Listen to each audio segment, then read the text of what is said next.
Hey everyone, I sincerely appreciate your support. If you enjoy my audiobooks, I would be truly grateful if you could subscribe to the channel.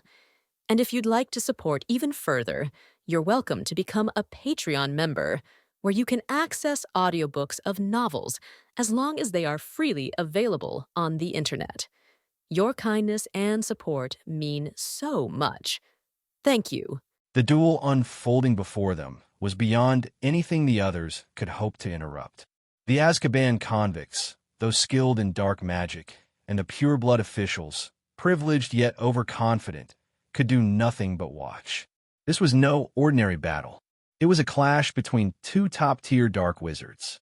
"Well done," Lester muttered, eyes narrowing as a torrent of black energy surged toward him. Unflinching, he raised his hand and summoned his own counterattack, Fiendfire. A monstrous pillar of enchanted flame exploded from his palm and roared to meet the oncoming darkness. Boom! The two forces collided with violent intensity, sending a concussive shockwave across the chamber. Both Lester and Ununice staggered backward, forced to regroup under the explosive pressure. Ununice stared at Lester, stunned. Disbelief twisted across his face. Impossible. Is this the same submissive Songbiao I once toyed with? How can he wield Fiendfire with such force? But Ununice didn't hesitate long. With a snap of his wrists, he launched two swirling black mist spells charged with deathly energy, spiraling toward Lester from both flanks. For the first time since awakening in this world, Lester felt helpless, powerless. There was no time to shield himself. He surged magic into his legs and threw himself sideways, slamming onto the cold, dusty stone just as the twin blasts missed by inches. Crash! The black mist tore into the stone wall behind him, carving out a gaping hole nearly 2 men tall. Bricks rained down. Dust choked the air. Gasping for breath, Lester felt something new: fear. Real fear. The kind that pressed against your ribs and whispered of death. But fear gave way to fury. If before, he wanted Ununice dead out of inherited grudges, now it was personal. Now it was war. Fire burns the sky. Lester bellowed. More war, cry than spell, and lifted his hands. From his palms surged a blinding blue light. In seconds, the power condensed into a blazing fireball, over 1 meter wide, pulsing with raw destruction. Though masked by Songbiao's form, even his broad 1.9-meter frame looked pitiful next to the burning orb of Fiendfire. Go! With a violent thrust, Lester hurled the fireball. The sheer heat seared the air. Sweat poured from every spectator, their robes clinging to their backs. Ununice's eyes widened. There was no time to parry. He vanished in a blink of black light. Apparition. Appearing a few meters away, Ununice narrowly escaped. But the wall behind him was not so lucky. Boom! The impact was deafening, 10 times louder than before. The fireball detonated against the structural wall of the Ministry's 3rd underground floor, gouging out a 5-meter-wide crater. Dust and debris erupted outward. The entire foundation trembled. And then, the Fiendfire began to spread. Hell had been unleashed. Fiendfire, the most feared dark magic, grew stronger as it burned. From its core, monstrous flames twisted into the shapes of dragons, serpents, and beasts, roaring through the chamber. Even in combat, Lester had held back. He'd never dared show Fiendfire's true form, because he knew Fiendfire wasn't feared for its destructive power alone. It was feared because it could not be extinguished. And now it was free. Beneath London, the most populous city in the UK, this cursed blaze, if left unchecked, could rise to the surface and turn the city into a graveyard of ash and stone. If that happened, not even Dumbledore would defend him. He would become the next Grindelwald, the next name to plunge the magical world into war. Just as Grindelwald had ignited chaos in Paris, Lester could become the fuse for a wizard. Muggle war that would set the world on fire. And for what?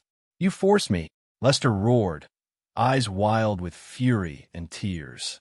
You push me this far. Even Voldemort feared death.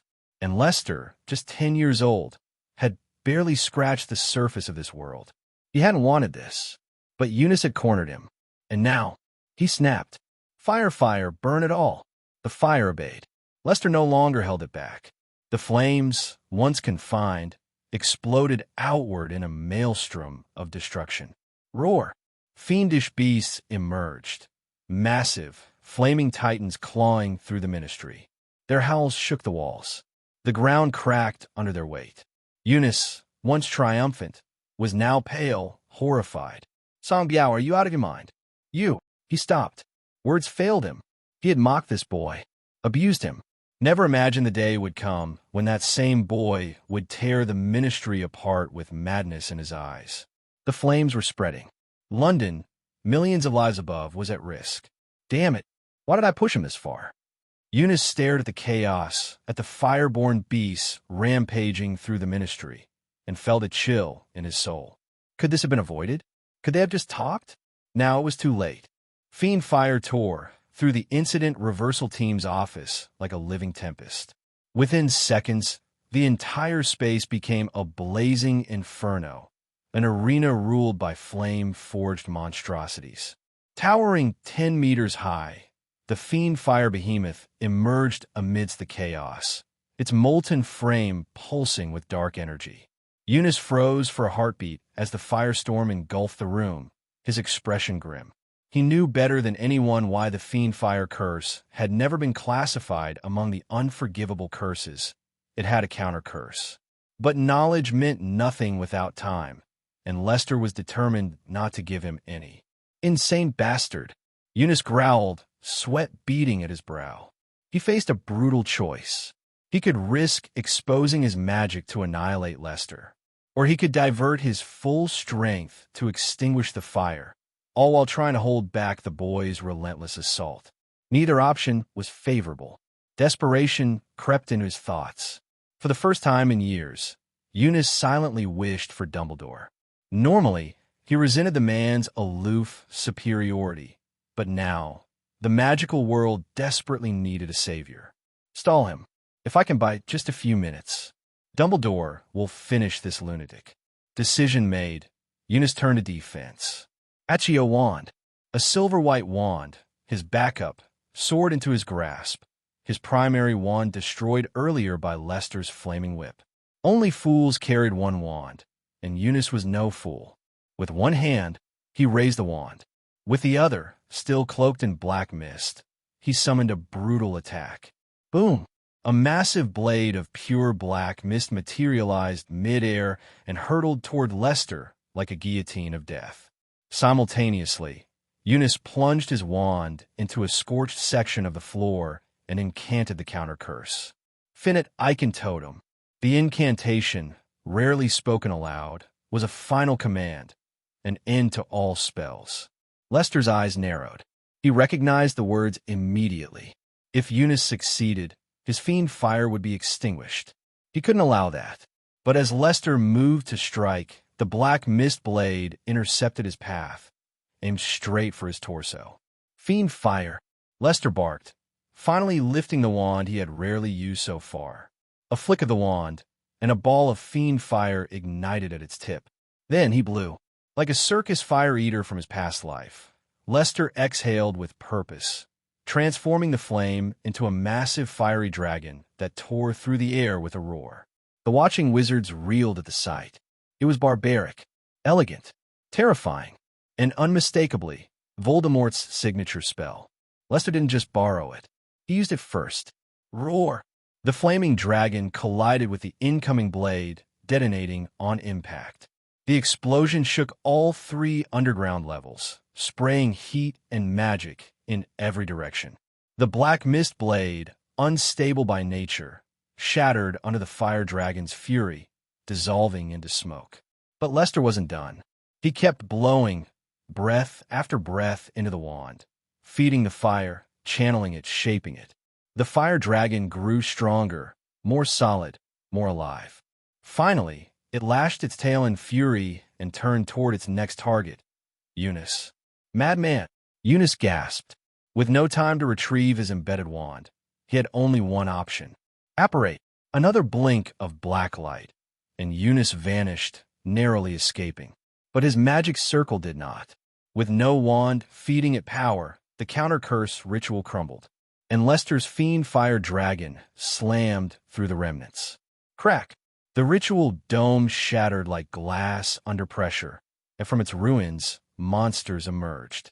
Not illusions, not projections, but beings born of flame and nightmare. They stepped forward into the firelit world. One looked like a deep-sea leviathan, its body like a fish, its wings feathered, and its cries like sirens luring sailors to death. Another resembled Xiongqi, a creature from ancient myth, part bull, part hedgehog, screaming like a dog torn from the void. Some resembled Western demons, twisted humanoid figures with blazing sockets for eyes, fangs glinting, and smoke trailing from their limbs. Each one stood stories tall, birthed from chaos and rage. The chamber fell silent. For a moment, even the howling of the fire paused. Prisoners, officials, spectators, all frozen in horror. Then, the creatures moved, and all hell broke loose. It didn't matter if one was a mad Azkaban escapee or a proud pure-blood aristocrat. In front of these elemental beasts, all were equally insignificant. As the Fiendfire monsters charged indiscriminately, consuming wood, stone, and wizard alike, there was no call for heroism. Just one thought echoed through every mind: run. And for the first time since the flames began, no one fought. Not even Ununice. Roar! As soon as the Fiendfire beasts came out of the cage, their first reaction was to attack Ununice, who was at the side. After all, they're Fiendfire creatures. In their minds, human beings are the first targets to be attacked, and other things are far less important than human beings. And don't forget, they are fierce fire monsters summoned by Leicester. Under Leicester's control, they will naturally attack Ununice first. However, even though all Fiendfire monsters chose to attack Ununice, who was closest to them the first time they came out of the cage, the gigantic Fiendfire still inevitably spread on the third floor. The surging fierce flame turned the entire third floor into a sea of flames. The blazing fierce flame was raging crazily in the third basement floor of the Ministry of Magic and was fiercely spreading towards the safe passage on the third floor. Run! Suddenly, I don't know who shouted suddenly, and the wizards who were a little frightened by Fiendfire, who were standing there blankly, reacted. If it is said that the previous large-scale confrontation of curses only killed a small number of unlucky people, so now the fierce flame that is gradually spreading will kill everyone. Run! For a while, all wizards reacted, including Mad-Eye Moody, who was still holding a magic wand and was about to attack Leicester at the right time. After seeing the terrifying Fiendfire attacking him and the others, his face changed in fright, and he turned around and walked away. Run up the fire escape. It didn't matter if he didn't move before, but in this situation, as long as one person moves, other behaviors will be affected by him. The moment Moody turned his head and ran up, countless other people's nerves were shaken, and they all subconsciously followed Moody and fled upstairs. At this moment, no matter they are Muggle-born Aurors recruited by the Ministry of Magic as cannon fodder to do dirty work, he is still a pure-blooded official who was born noble, relying on the lingering shadow of his ancestors, and was promoted by senior officials and elders who did not shy away from relatives as soon as he entered the Ministry of Magic. Or the prisoners of Azkaban who almost knocked out the brains of the first two types of humans and dogs just now, all gave up their hatred at this time and fled upward crazily.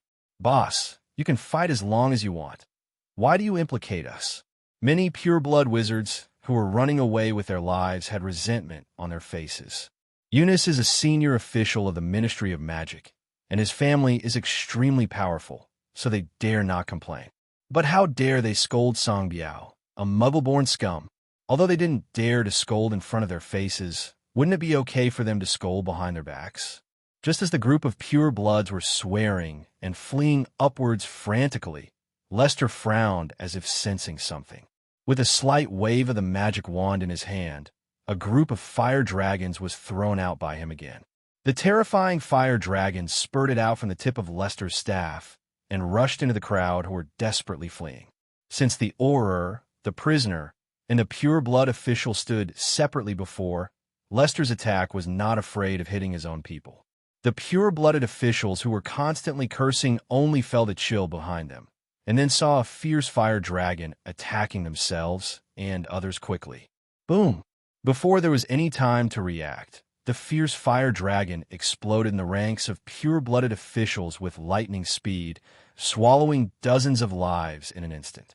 Of course, after the giant dragon exploded, the scattered sparks did not spread. After burning some unlucky eggs to death, it disappeared directly in place. For this Fiendfire attack, Lester naturally cannot allow Fiendfire to spread wantonly. Otherwise, running in front of this group of pure-blooded officials would be the prisoners he brought. It would be a lot of fun to burn one's own people. Ding!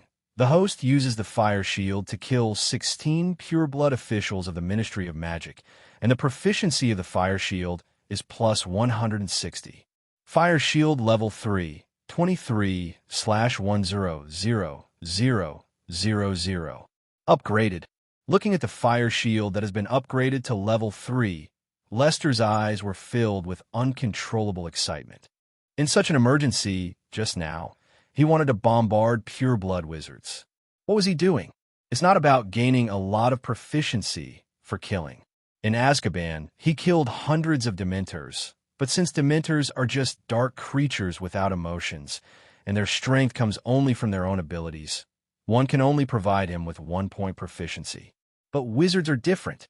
They have rich emotions and magical powers in their bodies, so they are naturally superior to other magical creatures.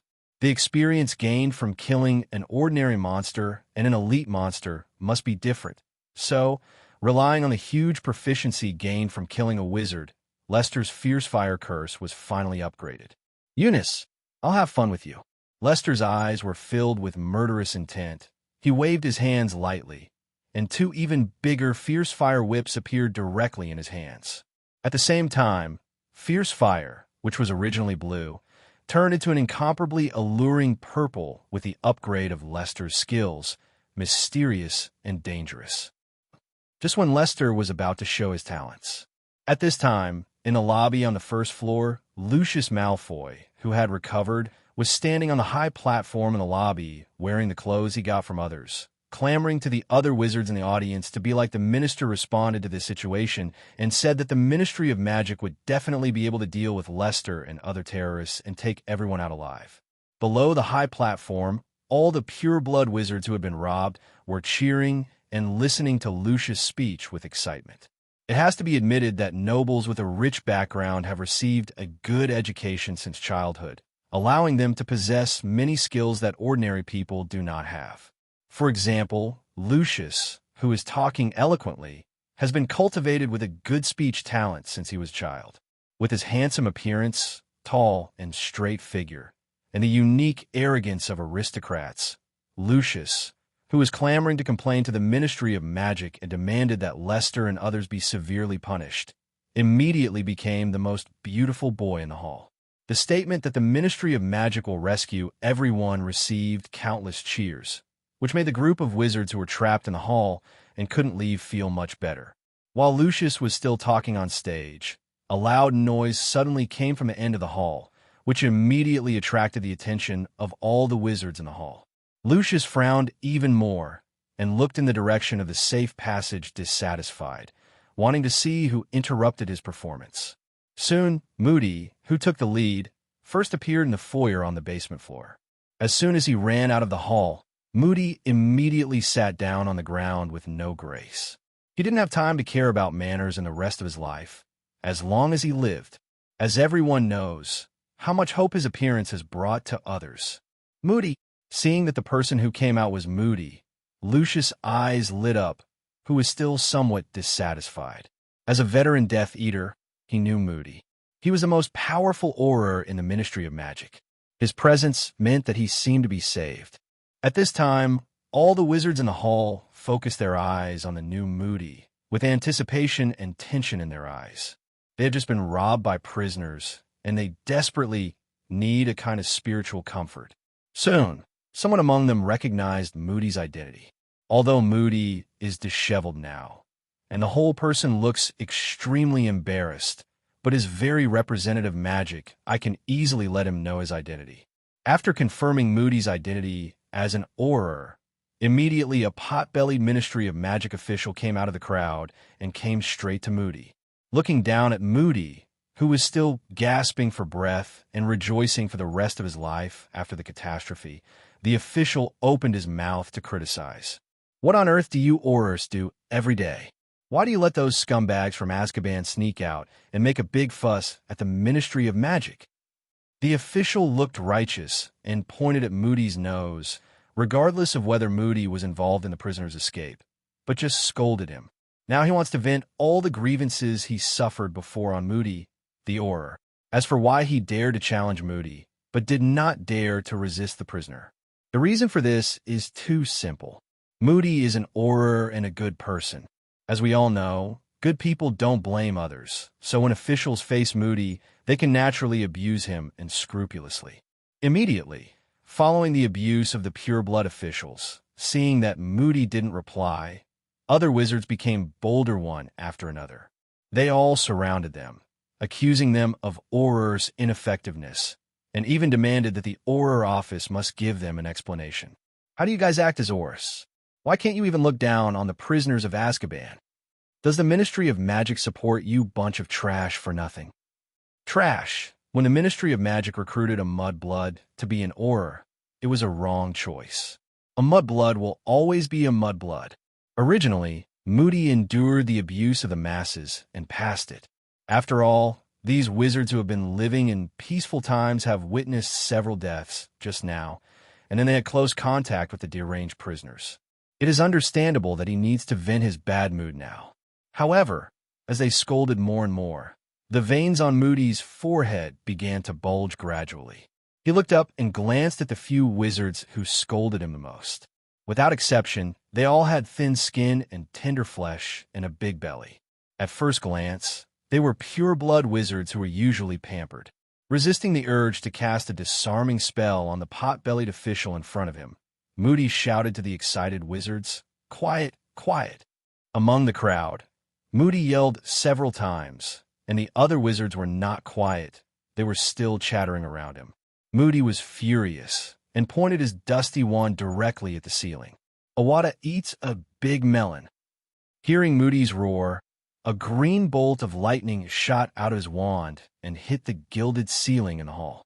Excited wizard, pot-bellied Ministry of Magic official, accompanied by Moody's killing curse. All the wizards present were stunned. Lucius, who was at the back of the crowd and was about to squeeze in front of Moody to ridicule his old opponent, turned green with fright when he saw the death curse that punched a small hole in the ceiling. Is this kid Moody so crazy? A trace of fear flashed in Lucius' eyes when he followed his master Voldemort to kill people and set fires everywhere. Moody often took Aurors to stop them, especially when the war is at its height, and the Ministry of Magic has also opened up all the combat authority of the Aurors, and all kinds of unforgivable curses can be legally used by Aurors. This old boy Moody almost went crazy with the killing curse. Unexpectedly, 10 years have passed, and Moody's temper is still so violent. After muttering something in a low voice, Lucius turned around silently, secretly found an unnoticed corner in the foyer, and squatted down directly. It doesn't mean anything else, and it's not that Lucius is cowardly, but that Moody is obviously losing his mind now. I had killed many of his comrades in arms back then. If I got closer now, there was no guarantee that Moody's killing curse would fly towards his face. So, it's still important to save your life. Let's put face aside first. It's good for Lucius to be far away, and the pot-bellied Ministry of Magic official is the most confused. Brother, don't be impulsive. The pure-blood official, who is still extremely arrogant, turned pale with fright at this time, and quickly pushed his hand to signal Moody not to be impulsive. Brother, don't get angry. Can't we talk properly if we have something to say? Facing Moody, who was using the killing curse, the pure-blood official no longer had the slightest arrogance before, and looked at Moody with a humble face, hoping that he would not be impulsive. Stand back, looking at the wizard around them whose eyes suddenly became extremely kind. Moody just felt nauseous. He and his comrades in arms are protecting this kind of people with their lives. Ignoring the flattery from the pureblood official, Moody pointed his wand in Lucius' direction and said, "You all go and stay there. Quick!" Lucius in the distance, seeing Moody pointing his wand at him suddenly, was so frightened that he used his wand to fight back. He didn't feel relieved until he found that all the wizards were walking towards him. "Worry. Just let them come here. Why are you pointing your wand at me?" Lucius looked displeased, but seeing that there were few people, he still chose to endure it. Moody didn't send the original wizards to the back corner of the hall not to get revenge on these wizards. He didn't have such leisurely intentions. Others don't know, but he does. He is the fastest runner and the closest to the safe passage, so he ran out first. But there are still 3 groups of people behind him. The Aurors and the rebellious pureblood officials are all their own people. But there are still a bunch of prisoners who are mad and murderous. If the group of prisoners saw that the safe passage was blocked by these wizards, they would directly use the Avada Kedavra to clear the way due to a misunderstanding, and hundreds of people would definitely die by then. Therefore, even though these wizards insulted Moody and Auror so much, Moody still considered them in the end. Unfortunately, what he didn't know was that when the pureblood official he ignored just now turned around, the humility on his face instantly turned into resentment. That's right, just now Moody ignored him and drove them away like cattle and sheep, which made him feel very humiliated. Naturally, he also hated Moody. "When this crisis is over, I will definitely get you out of the Ministry of Magic, you old bastard." With resentment on their faces, the officials had already thought about how to deal with Moody in the future. Just as Moody and the others were frantically fleeing upwards, the battle between Lester and Ununice officially entered a fierce stage. The fire shield, which has been upgraded to level 3, is far more powerful than the fire that Grindelwald set in Paris back then. The purple flames raged wildly in the 3rd underground floor of the Ministry of Magic, and countless purple fiery beasts wreak havoc on the 3rd floor. Whether it's the white desk, the office chair in the office, or the floor of the 3rd basement, they have all become the fuel for these fiendish beasts. In just a few minutes, everything on the entire 3rd floor was completely burned, and only Ununice, who was covered in black mist, and Lester, who was covered in purple flames, were bombarding each other. "Fire!" I saw Lester grabbing his side with his right hand, and a group of purple Fiendfire flew out of the ground as if being pulled, and then drew a small circle around Lester's body. Circle, and then flew towards Ununice suddenly. At this time, Ununice was really dumb and Huang Lian, unable to tell what he was suffering. Not only did he need to control the black mist to fight the surrounding beasts made up of Fiendfire, but he also had to guard against Lester's sneak attacks from time to time, which made him physically and mentally exhausted. Roar! The moment Lester made a move, the other fiery beasts that were besieging Ununice also attacked at the same time, rushing up and biting Ununice. Facing attacks from all directions, Ununice couldn't care about it alone, and was hit by Lester's fierce fire attack all at once. Boom! Hearing a loud bang, Ununice was sent flying out again, and hit the floor full of Fiendfire hard. It wasn't over yet. As soon as it landed, Fiendfire on the ground couldn't wait to climb up Ununice's body covered in black mist. For a moment, Ununice's body was covered with Fiendfire, and the omnipotent black mist was also crackling under the scorching of Fiendfire. Seeing Ununice collapse on the ground, Lester's eyes became more murderous. His hands were clasped together, and then void slammed in Ununice's direction. In an instant, a fierce punch 100 times bigger than Lester's clasped hands appeared directly above Ununice's body out of thin air. Then it fell sharply and hit Ununice hard. Boom! Under the relentless blow of this heavy punch, the hard floor under Ununice was directly punched a big hole, and countless bricks and tiles fell down crazily. Ununice, who was the first to bear the brunt, was even more unbearable. He was beaten directly from the 3rd floor to the 4th floor. He fell heavily on the floor of the 4th basement floor, and the surrounding desks were directly overturned under the powerful airwaves, causing a loud noise. Looking at the big hole in the floor that he had just punched, Lester didn't go down first, but waved behind him instead. Immediately, the fiendish beasts behind Lester who were still raging wildly on the third floor underground, received orders one after another, immediately turned their guns, rushed to the entrance of the big hole, and jumped directly. Then he stepped on Ununice directly. 1, 2, 3. In just a few minutes, dozens of Fiendfire behemoths jumped down the missile crater shot by Lester.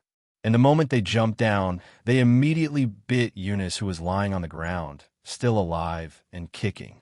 At the same time, the terrifying purple fierce flame also spread to the fourth underground floor, quickly turning the fourth underground floor into a sea of flames. Fortunately, most of the wizards on the previous 4 floors chose to go up to participate in the resistance, so now the fourth underground floor is empty. Only Ununice is being ruthlessly trampled by Fiendfire behemoths. 8 floors underground, the Wisegamot Tribunal. A group of wizards in Wisegamot uniforms were chatting anxiously with the people around them, and their eyes even glanced at the large screen in the center from time to time, with endless fear on their faces. On the big screen, it was the 4th floor underground, and the scene of the battle between Lester and Ununice was broadcast in real time. As members of the Wisegamot, they had come to the Ministry of Magic on a routine basis today to participate in a trial of wizards using magic in the wizarding world. It's quite a simple matter. If the wizard is pure blood, then charge him favor fee and let him go through a process. If that wizard is a muggle wizard with no money and no social background, then throw him directly in Azkaban. In line with the principle of accepting bribes and earning a little extra money if they committed crimes with pure blood, many members of the Wisegamot still chose to attend this trial. Unexpectedly, the offender turned out to be a mudblood. Does this still warrant a sentence? The trial was so lazy, they went straight to the line and sentenced that hapless guy to Azkaban. After the verdict was announced, seeing that there was no benefit to be gained, they all prepared to leave. Then at this critical moment, Lester led the prisoners aggressively from upstairs and killed them. Just like a sentence in Hawashia's sketch, "It was fine when I came, and I can't go back." This group of wizards from the Wisegamot was actually trapped on the 8th floor of the basement. At the same time, there are some senior officials of the Ministry of Magic who are trapped here. They come from various departments, and they are often the immediate bosses of their departments.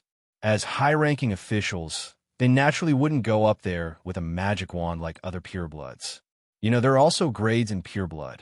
High-level pureblood, like them, are all hiding downstairs, and they're going to wait for the matter to be resolved before they come forward to take charge of the overall situation. However, the development of the situation far exceeded their expectations. The low-level pureblood officials they sent to desperately escaped smoothly, while their group of real high-level officials were trapped and died underground. And looking at Lester's frenzied posture, this lunatic really wants to break through the Ministry of Magic. I was really afraid that something would happen. With the crazily trampling of the Fiendfire monsters and the continuous erosion of the Fiendfire all over the sky, a big hole was smashed out of the entire floor of the 4th underground floor. Ununice's body, covered in black mist, was knocked down again, and he fell heavily on the desk on the 5th floor underground. The powerful impact actually directly smashed the hard desk into 2 sections. Looking at the wizard who was watching the battle in the Wisegamot, he trembled again. Don't get me wrong, they don't love Ununice, they love themselves. In just a few minutes, Ununice was beaten from the 3rd basement floor to the 5th basement floor. If it goes on like this, after 10 minutes, the group of Fiendfire monsters will fall down with Ununice. The wizards in the Wisegamot turned pale when they thought that the group of Fiendfire monsters that had evolved to be as high as the hill were about to slaughter in the Wisegamot Tribunal. Looking at Ununice, who had been embedded into the 5th floor even under the trampling of Fiendfire behemoth, the members of the Wisegamot collapsed. "Please don't come here." "Ununice, die for me." Looking at Ununice, who was already lying on the ground like a dead body, motionless and being trampled by Fiendfire beasts, Lester's eyes were hardened, and all the grievances he had suffered in the past half-month were all condensed into his hands. Huge fireball.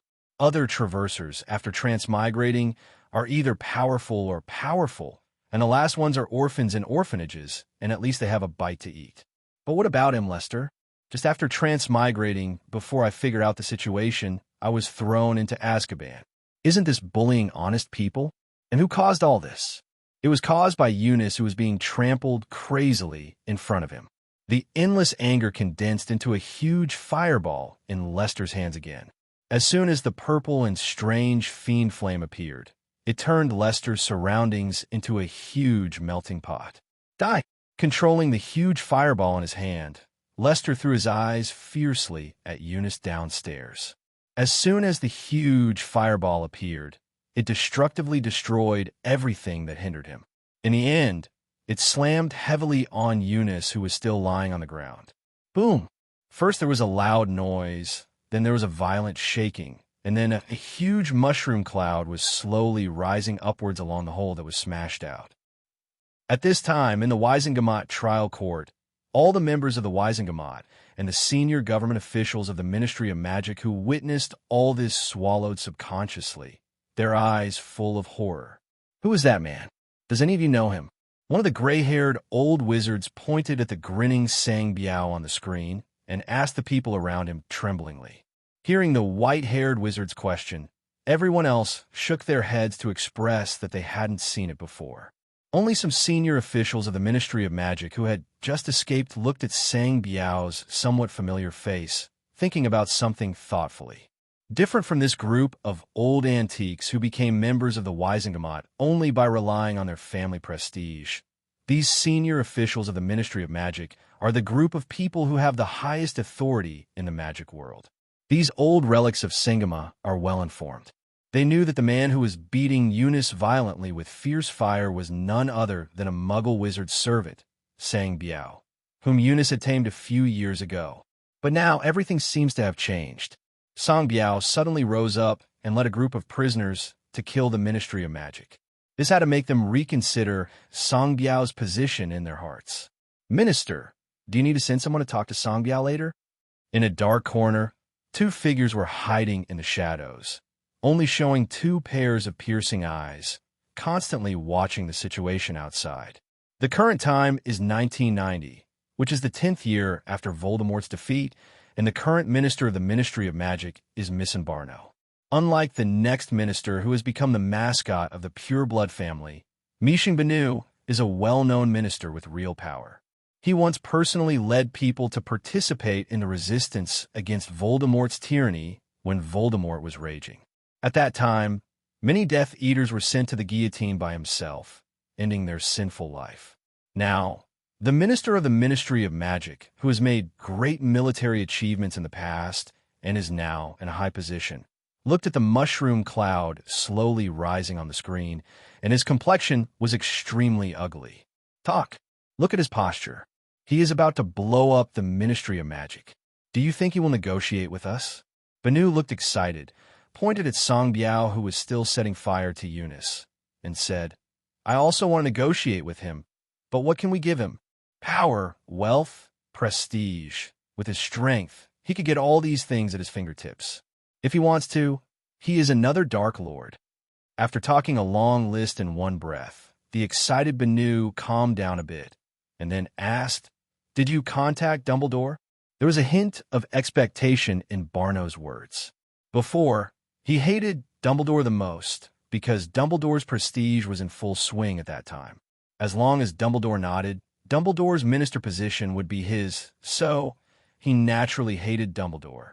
However, now, he really hoped that Dumbledore, who went to Sioux Country alone a few days ago, would show up quickly to end this terrible disaster. Principal Dumbledore said with embarrassment, Sioux Country's magic world seems to be launching a riot. Now, their communication measures in the entire magic world have been completely paralyzed. Our owls and letters can't enter Sioux Country at all. Damn Sioux Country. Minister Banu's words were full of anger. If you have a coup d'etat, then it's a coup d'etat. Why do you have to choose this time for a coup d'etat? Isn't this killing him?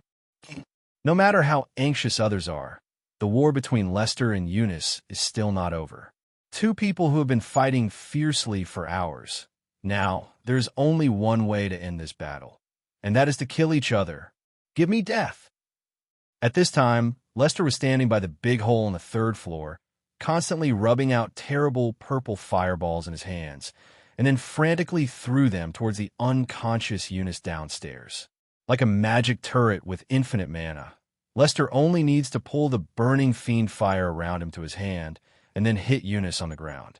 And Eunice, who had been lying on the ground and let Lester beat him, his body was covered in black mist. Whenever Lester's small fireball hit him, his body would spit out a bit of black mist slowly surrounded Eunice. It's not over yet. Don't forget that there are several fiendish beasts around Eunice, and the beasts use their hooves or teeth to bite Eunice on the ground frantically. At the same time, the purple fiendish fire covered Eunice's whole body, turning him into a mass of purple and black flames. This kind of terrifying attack strength means that Eunice can produce a steady stream of black mist to compete with the terrible Fiendfire. Otherwise, even if it was replaced by Voldemort, he would probably be burned to ashes by Fiendfire. Looking at the lifeless Eunice, Lester showed no mercy at all and turned into a bomb maniac directly, throwing the fireball in his hand at Eunice for free. Boom! Boom! For a while, the sound of explosions in the entire 5th floor of the basement was endless. Even Lester still had the leisure to control the frequency of throwing fireballs and made a ditty with the sound of bombs. He didn't believe it. He attacked like this. Eunice can still survive under his hands. Lester threw the bomb well, but the wizards of the Gamot downstairs suffered. Although there was still a distance between the two, due to the power of Lester's fireball, every time he threw it, the trial court downstairs would shake uncontrollably.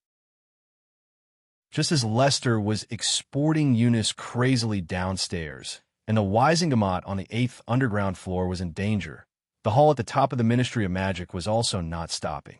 Originally, Moody had just heaved a sigh of relief after driving away the troublesome wizards, and then welcomed the Aurors who were in a panic behind him. Without too much hesitation, Moody immediately led the Aurors to the west in the hall, and formed a horn posture with the melon-eating wizards who had just been sent to the south by him. With the appearance of this group of Aurors, the wizards who were originally somewhat concerned immediately felt extremely at ease, and many pure-blood wizards with official positions went directly to Moody, expressing their intention to take over the command of this Aura unit right. Moody didn't pay any attention to this kind of idiot. Instead, he kept his eyes on the safe passage, and he held the wand tightly in his hand. Not only that, the other Aurors who had just escaped also used the same operation, staring at the safe passage in fear, and the spell in their hands was about to explode.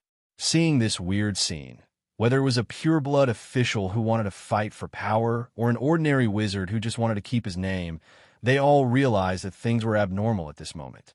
Just now, Moody ran up, and he could explain that the prisoners were wiped out by the Ministry of Magic, and the Ministry of Magic sent Moody to pick them up. However, now so many Aurors are running up like bereaved dogs, holding their wands tightly in their hands. This disheveled posture looks like they have lost a battle and ran up. Immediately, many wizards who reacted felt that their whole body was not well. Now, those pureblood officials were not in the mood to fight for power. Following the gazes of the Aurors, other wizards also focused their gazes on the direction of the safe passage, feeling extremely nervous. Because the performance of the Aurors just now all showed that there will be a big enemy coming later, and this group of Aurors is very likely to be unable to defeat the enemy coming later. Nonsense. If the Auror can beat it, then what a fart. Sure enough, when it was said that Chow Chow Chow Chow had arrived, in less than a while a lot of noisy abuse came from the safe passage. The language was not only extremely vulgar, but also extremely contagious. A group of desperados who were cursing, waving wands, and shooting death curses outside from time to time rushed into the hall. Although their bodies were trembling inexplicably now, their fierce and bloodthirsty eyes were fixed on the Auror in the hall for the first time. Many cowardly wizards screamed out of fright when they saw this group of prisoners reappearing. If you let them follow suit and insult Aurors, they dare to do so, because they know that Aurors are good people and they will not kill innocent people indiscriminately. Even if they scold them themselves, they still have to forgive themselves. However, if faced with the murderous prisoners of Azkaban, they really dare not even say a fart, for fear that if these lunatics disagree with each other, it will be a death curse, and then it will be interesting. Fortunately, the prisoners who had just broken through the safe passage did not immediately attack the innocent people and Aurors in the hall, but immediately built a fortification at the door. Some of them held wands and stared vigilantly at the Aurors in the hallway, telling them not to meddle in their own business, while the rest of the prisoners turned around and started outputting wildly into the safe passage behind them. Awada eats a big melon. Dozens of prisoners blocked the entire safe passage with their wand alone. After that, they threw the death curse down there as if they didn't want money. This crazy behavior almost scared the ordinary wizards in the hall who had been observing their movements to pee on the spot. Of course, the wizards in the hall looked at this posture and felt scared at most, but the pure-blood officials who were still running in the safe passage were really stunned when they saw this scene.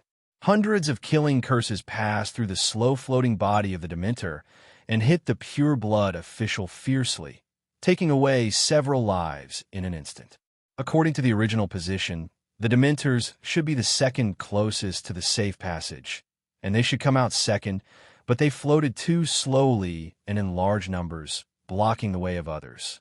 However, since the Dementors are soul bodies, all the prisoners bit the bullet and passed through the bodies of these Dementors, running to the front. Fortunately, perhaps Lester's strength just now was too terrifying. This group of Dementors knew that they were all under Lester's men in gray prison uniforms. Therefore, the Dementors only expressed that they had passed through their bodies. He was dissatisfied, but he didn't make a move.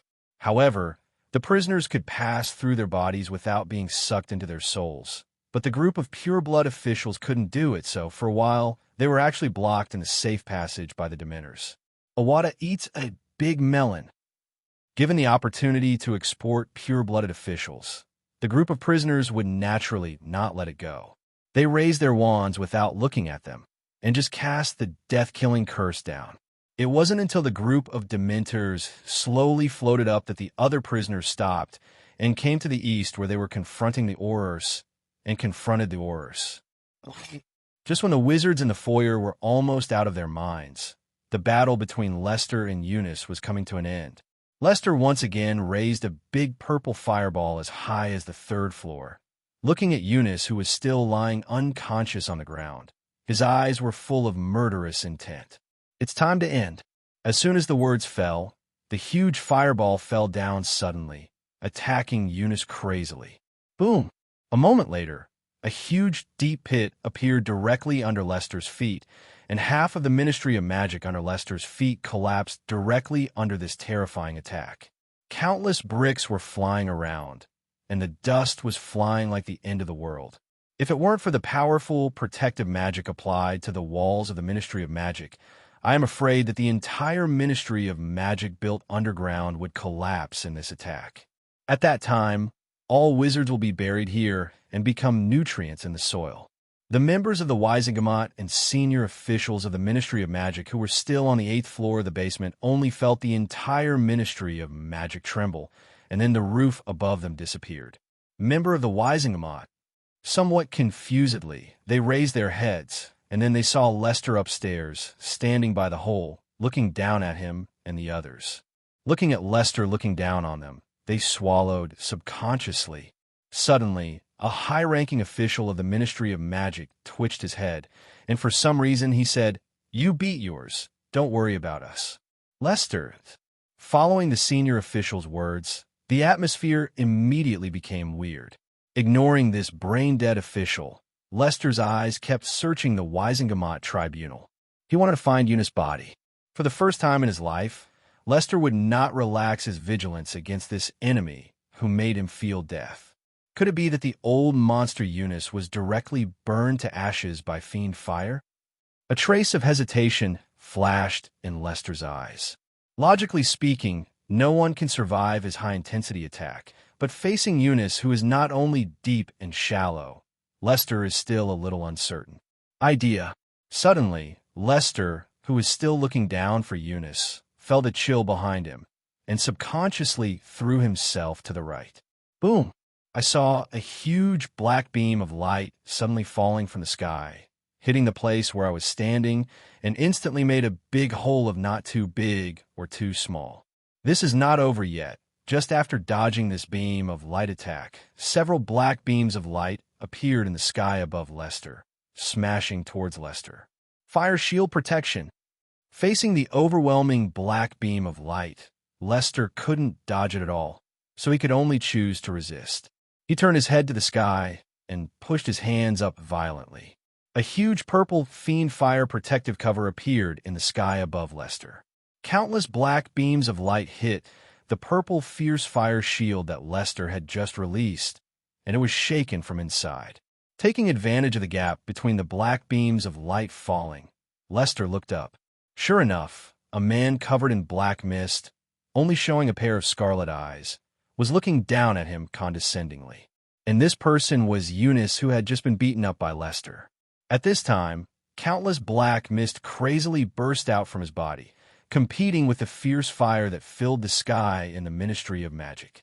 The purple fierce fire, which was originally omnipotent and could corrode everything in the world, was unable to suppress it for a while after meeting the mist released by Ununice, and the two directly stalemate in the air. Songbiao, I gave you a chance, but you insist on courting death, so let's die together. Ununice's bloodshot eyes were full of anger and murderous intent. Of course, the two black magics he learned. One was to turn himself into a black mist state, which was somewhat similar to the future Voldemort, and the other was to use the method of dying with the enemy together. Scary black magic. This black magic can forcibly stimulate all of one's vitality, and in a short period of time, one's magic power can be improved by leaps and bounds, which can be used to kill all powerful enemies. Of course, the side effects of this black magic are also very obvious. According to the records in the ancient books he stole, none of the wizards who used this black magic could survive an hour, and they often died suddenly on the spot after an hour. Before, he would definitely not use this black magic that was close to suicide, but now Ununice has no choice. Give me death. During the high school, Ununice lightly pointed at the underground Lester, and then a huge black beam of light hit Lester again. Different from the previous wave of black beams of light, although there was only one black beam of light in this attack, the scale alone occupied a quarter of the Ministry of Magic. Looking up at the black beam of light hitting him, Lester gritted his teeth and pushed his hands violently. His own magic power was mobilized in an all-round way, turning into a steady stream of fiendish flames, which replenished into the protective cover above his head. Boom! There was another loud bang, and the beam of light slammed into the barrier of fierce fire. The originally extremely strong barrier exploded by itself under this attack, and the smoke and scattered sparks from the explosion even covered both of them. People's sight. At this moment, Lester's eyes lit up. God-level invisibility, activate! As soon as the words fell, Lester, who was still standing under Ununice, disappeared directly, leaving only Fiendfire covering the entire Ministry of Magic to show his pure presence just now. Damn, Songbiao, where have you been? Looking at the deserted ruins under his feet, Ununice was furious instantly and bombarded the ground indiscriminately. No wonder Grindelwald was sure to go to war with Muggles, because a top wizard who went crazy could definitely destroy a first-tier Muggle city with ease. The Ministry of Magic, which had been burned down by Lester, experienced a crazy bombardment by Ununice. At this time, the entire Ministry of Magic was battered by the two men, and it seemed to be in danger. Lester, who was hiding in the corner, looked at the crazy Ununice and wiped his cold sweat with some fear. The current Ununice is simply a moving, human-shaped nuclear bomb, which he can't fight against at all. While Lester was secretly wiping away his sweat, the other members of the Gamot were in dire straits. Facing Ununice's indiscriminate attack, they could only hide in the ruins of ruins. Praying in their hearts, Dumbledore hurried back from Sue. It's a pity that they, a group of pampered senior officials of the Ministry of Magic, don't pay attention to the affairs of the Muggle world. Until now, they don't know that the Cold War, which has lasted for 44 years since 1947, is about to end with the disintegration of the Soviet Union. Now, the magical world of Sue is influenced by the country's Muggle society, and it is undergoing an unprecedented change. In the midst of this transformation, Rao Dumbledore, the greatest white wizard of the 20th century, couldn't get out of it for a while. There are flaws looked at Eunice, who is still swaggering in the air, bombarding the ground indiscriminately. Lester smiled sullenly, and then silently activated him to press the bottom of the box, which is also the most awesome, the scariest black magic, the second nodding curse. Quick nod! Shouting the incantation he made up, Lester pointed at Eunice with his small hand, and then an invisible force burst out from Lester's body, attacking Eunice with lightning speed. Go! At the moment when Lester shot, Eunice, who was still bombarding, felt a chill in his lower body, and then a piercing pain kept rushing to his heart. Not only that, but also his hand, the movement of casting spells, stopped directly, and the whole person froze in place. Pain, unspeakable pain, this pain that only men can experience. As the leader of all Aurors in the magic world, Eunice is also a tough guy who can survive the attack of Cruciatus. But now, he really can't help it. With his hands tightly covering his big baby, his head turned to the sky, the painful cry resounded through the entire Ministry of Magic instantly. It can be said that the listeners were sad and weeping when they smelled it. Even the group of Wisengamot officials who didn't know what happened looked at the wailing Eunice with sympathy. In their impression, Eunice was the kind of tough guy who wouldn't scream even if you stabbed him in the stomach with a knife. But now, the cry is so painful, it means that he is really in pain. Eunice's horrific scream made all the wizard's onlookers feel cold. Only Lester, who was a spellcaster, was not surprised by Eunice's scream. Lihua, charge me! Looking at Eunice, who was clutching his genitals and howling constantly, Lester's eyes were ruthless, and his shots were two fierce fire dragons. He waved his hands, and then the sea of flames covering the Ministry of Magic shook violently, and then two purple fire dragons shot out from the sea of flames, rushing towards Eunice swiftly. Eunice, who was experiencing the most painful thing in his life, couldn't calm down his pain at all, and didn't even pay attention to the arrival of these two fire dragons. Boom! There was also a loud noise, and Eunice, who had just used the secret method to explode, was blasted out again. The body covered in black mist turned into a bowling ball, piercing through several floors upstairs. Because Eunice's body was too hard, and Lester's attack was too powerful, Eunice, who was blown away, kept flying upwards. At this time, in the foyer, the prisoners and the Aurors were confronting each other, and the tense atmosphere was on the verge of breaking out. Originally, they were fighting to death downstairs, but now that their enemies met, they were extremely jealous. As long as there was something wrong, the two sides would immediately fight in the hall. Just as the two sides were staring at each other vigilantly, a figure covered in black mist was smashed through the floor and then rushed upwards quickly, still unabated. At the same time, behind him, a huge fiery fire dragon was pressing on every step of the way, crazily hitting the black figure. The prisoner who was about to start. The Auror who was about to start. The two sides took back their wands in a tacit understanding, silently shrunk to the corner of the hall, and stared blankly at Lester and Eunice, who suddenly appeared. These two big guys are the ones who broke through the Ministry of Magic, and now they're up again? No, it's not so much that the two fought each other. It's better to say that Lester beat Eunice unilaterally. Eunice, whose second child was knotted, lost all his fighting strength in a short period of time. Facing Lester's attack, he could only resist with his body. Give me death. Taking advantage of his illness and killing him.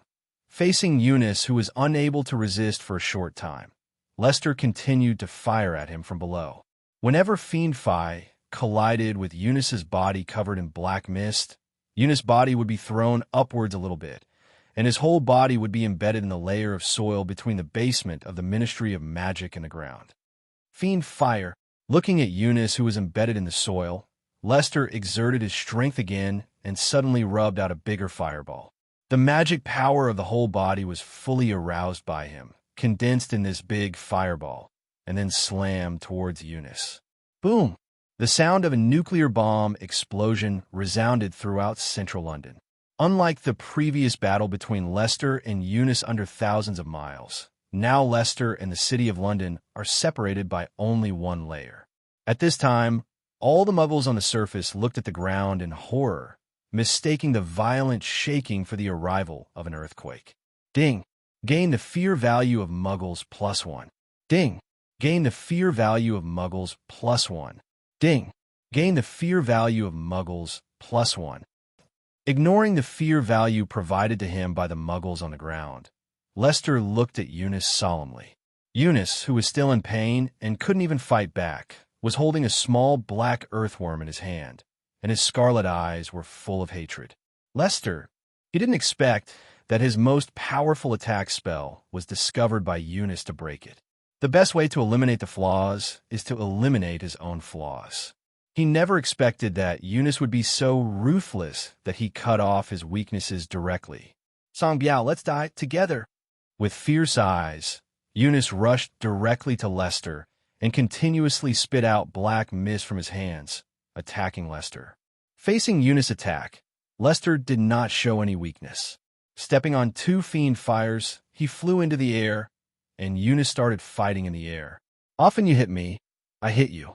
Ununice is wrapped in black mist, and often even if he is blown away by Leicester's Fiendfire, he can continue fighting with a shake of his head.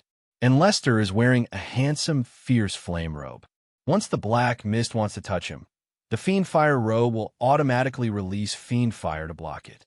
Gradually, the two became deadlocked in the air. Finally, after countless shots, Ununice, who used the secret method to explode the seeds, was still unstable. As time went by, the originally hard black mist continued to dissipate under Leicester's attack. It's time to end. Looking at Ununice, who was at the end of his rope, Leicester scanned the ground. At this time, the entire Ministry of Magic was engulfed in a sea of flames. Only in the foyer, there were a large group of wizards gathered there, watching their fight. Even the members of the gamot downstairs, taking advantage of the gap between the two fighting just now, flew up directly on a broomstick. After all, there's already a sea of flames below, and if they stayed any longer, they would definitely be burned to death. Go down for me. Suddenly, looking at Ununice, who was already a little unsteady, Leicester slammed down with his right hand. Then, a huge fiendish palm appeared directly above Ununice's head, and Ununice was slapped down with a single slap. Boom! Unprepared, Ununice was slapped directly into the sea of flames downstairs, and the fiery beasts that were still raging wildly in the sea of flames immediately surrounded him and launched a frenzied attack on Ununice. Die! At the same time, Leicester looked serious and kept waving his hands around. Afterwards, a huge fire dragon made of Fiendfire slowly formed in the sea of flames.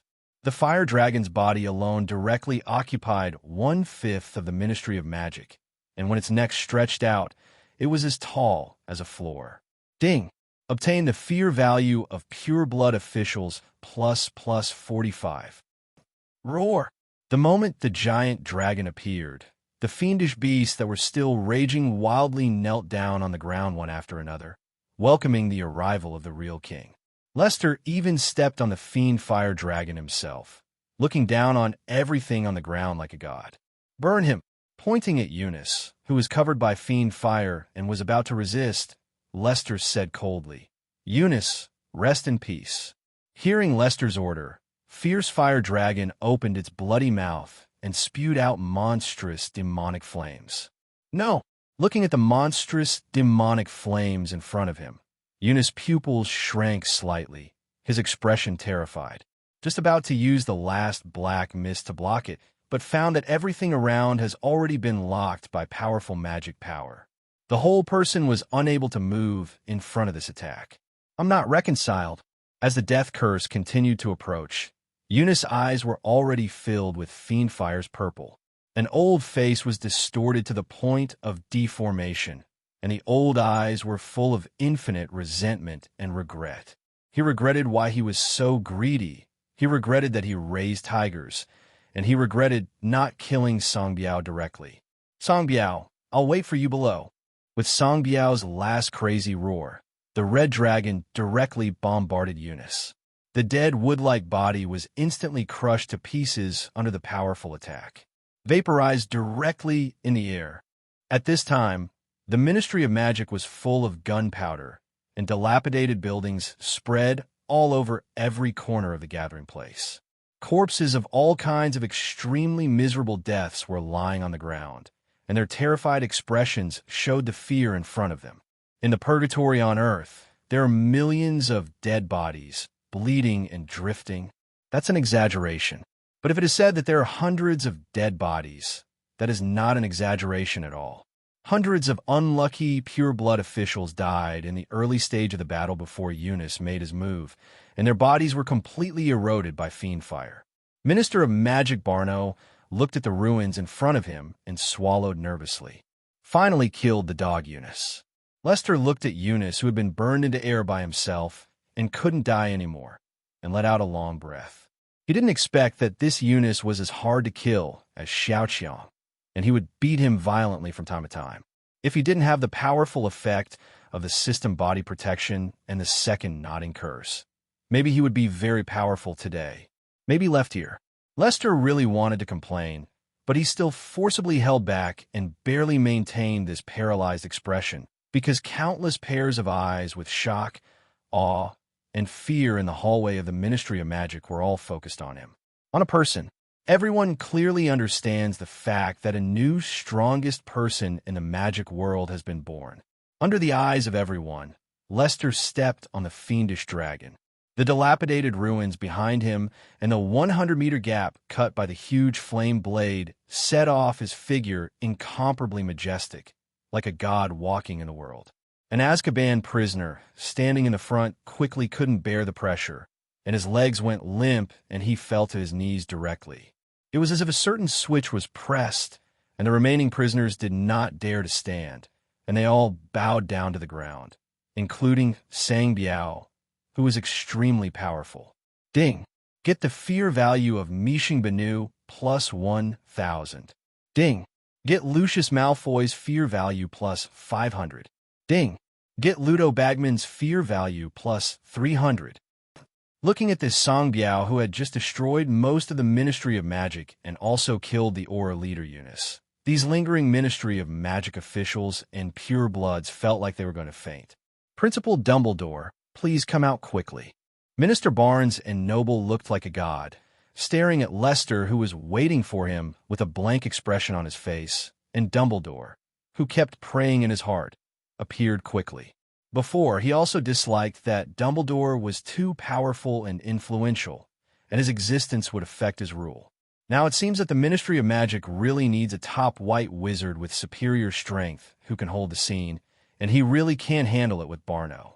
Not only Banu couldn't bear it, but other pure-blood officials looked at Lester, who was riding a flying dragon, and behaved even more unbearably. If it weren't for their colleagues all around, I'm afraid they would have knelt down with the prisoners. At this time, this group of Ministry of Magic officials never wanted Dumbledore to appear so much. Now, they don't want to care about those children who are fighting for power. Their lives are about to die. Who cares about those rights?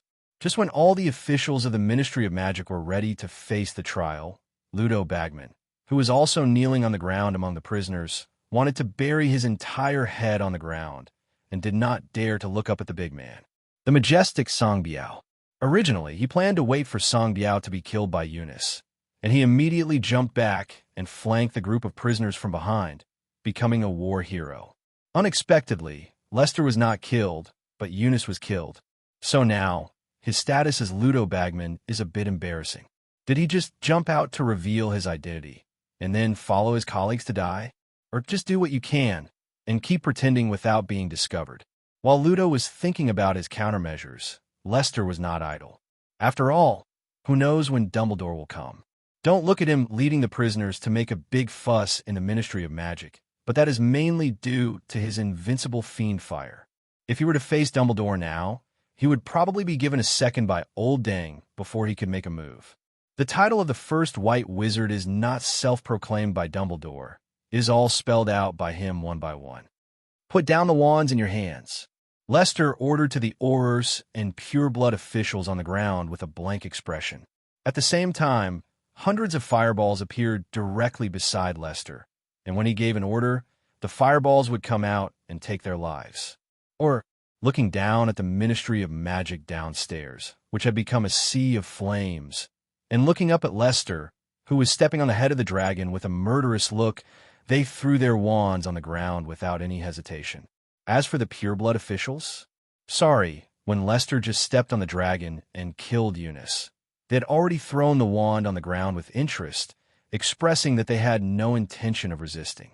Everyone, except the prisoners brought out by Lester, all looked at Lester, who was stepping on the dragon in panic, shaking their hands in fear.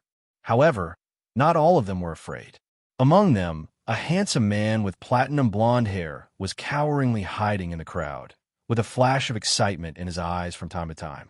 The new generation of Dark Lord looked up at the godlike Lester, and Lucius' eyes flickered. Unlike the group of pureblood officials who were afraid of Sang Biao's sudden madness and directly manipulated the dragon to spray him to death, Lucius was not afraid of being sprayed to death at all. Because with the current strength of Sang Biao, as long as it is operated properly, it can completely fight against Dumbledore. 10 years ago, he took the lead in betting on Voldemort, betting that he could successfully control the wizarding world and that the veteran pureblood himself would once again control the entire wizarding world. Even though Voldemort became powerful later and took control of their veteran purebloods, the veteran nobles like Lucius still didn't panic at all. A century-old dynasty, a 1,000-year family. Even if Voldemort really succeeded in taking power, and with his powerful strength, he controlled the entire wizarding world, making all the old pureblood nobles his servants. But so what? Does Voldemort have any heirs? Can his place be left to his descendants? Cannot. But these pure-blooded families can do it. The big deal is that their own generation will be wronged and serve as cattle and horses for Voldemort. After Voldemort dies of old age, the world will not belong to pure-blooded nobles like them. It's a pity that even though he carried the hopes of countless veteran pure-blood nobles, Voldemort was bounced back by the baby Harry Potter and killed him. As a result, their supporters were also punished to a certain extent. But even so, their veteran pure-bloods still would not give up. As long as they had a chance to control the magic world, they would rush forward. Now, this rising Dark Lord might be a good investment target. A new Dark Lord. Lucius looked at Sang Biao, who was stepping on the dragon. His eyes kept flashing with wisdom, and he even made a decision to join Sang Biao in his heart. Although he was just robbed by Sang Biao and the prisoners, and the slogan shouted by Sang Biao was to get rid of pure blood, Lucius is very confident that as long as he shows the huge wealth of his Malfoy family and gives Sang Biao a generous gift, and then you will immediately become Sang Biao's confidant general. At that time, he can completely repeat what Voldemort did in the past to support Voldemort, take the lead in raising funds from other old purebloods, recruit troops and buy horses, and the uprising will flourish. The last time Voldemort, who was in the limelight, was killed by Harry Potter's rebound, Lucius, could not believe that the Dark Lord Sang Biao would be so unlucky and be killed by a kid. Unlike Lucius, who was already trembling with excitement, the officials of the Ministry of Magic headed by the Minister of Magic, Mythen Barno, looked ashamed. You must know that the reason why this group of emerging purebloods became the ruling family of the Ministry of Magic is all due to the huge momentum they gained from defeating Voldemort last time, which made them famous in the wizarding world for 10 years. Now that a new Dark Lord has been born, he and others will definitely be treated as old forces and be ruthlessly beheaded by Sang Biao. Once the Emperor and the courtiers, there will always be bloodshed and sacrifice when the dynasty changes. No matter how wise the monarch is, he would not allow officials from the previous dynasty to serve as officials in this dynasty. What's more, Sang Biao doesn't look like a good person no matter what. Stand up, ignoring the people with different thoughts. On top of the dragon, Lester looked down at the prisoners who were kneeling on the ground and asked them to stand up.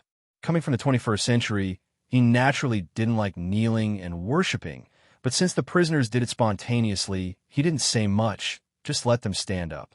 Hearing Lester's order, all the prisoners stood up excitedly, and their expressions of excitement were beyond words, which was directly reflected in their actions.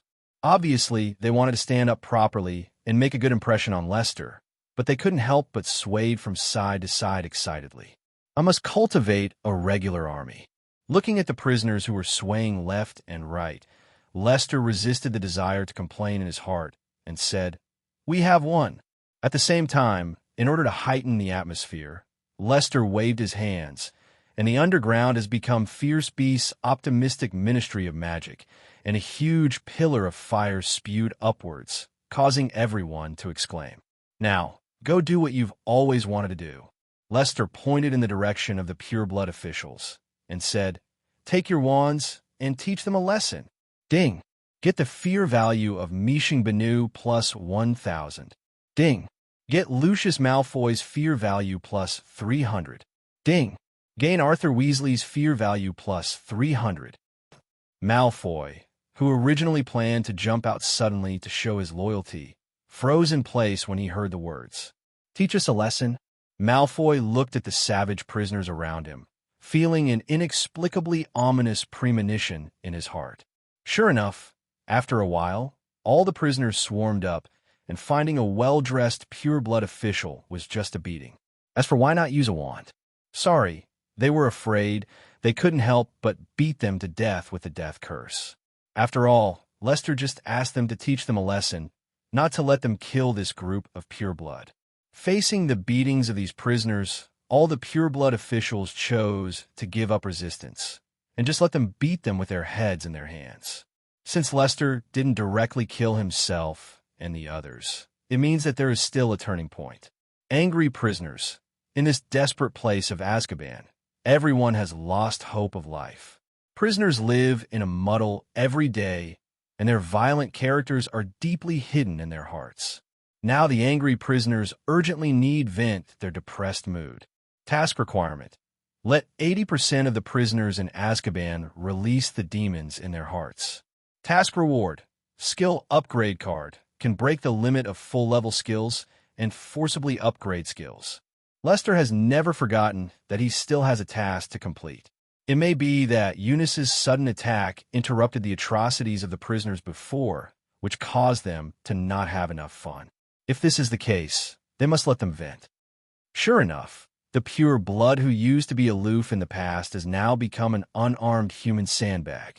Every prisoner smiled grinningly and beat them wantonly, venting the violence in their hearts. In the crowd, Arthur Weasley looked timidly at his colleagues who were being beaten around him, feeling terrified, perhaps because he was dressed too shabby. Even if he stood in the ranks of Ministry of Magic officials, the prisoners he would think he was an official of the Ministry of Magic, so they didn't come forward to beat him. However, as the prisoners played more and more happily, many prisoners who went crazy gradually focused their attention on Arthur. "You guys." Rao, a tough guy like Arthur, felt a little timid in the face of so many prisoners and said, "What are you going to do?" He wanted to reprimand those prisoners, but even the Minister of Magic was running away with his head beaten by Scar. How could he, a little Weasley, scare these prisoners? Instead of being afraid, the other prisoners pressed on as if they were about to beat Weasley. At this moment, a familiar voice suddenly rang in Weasley's ear. "Brothers, I have tolerated this guy for a long time. Please let me educate him alone."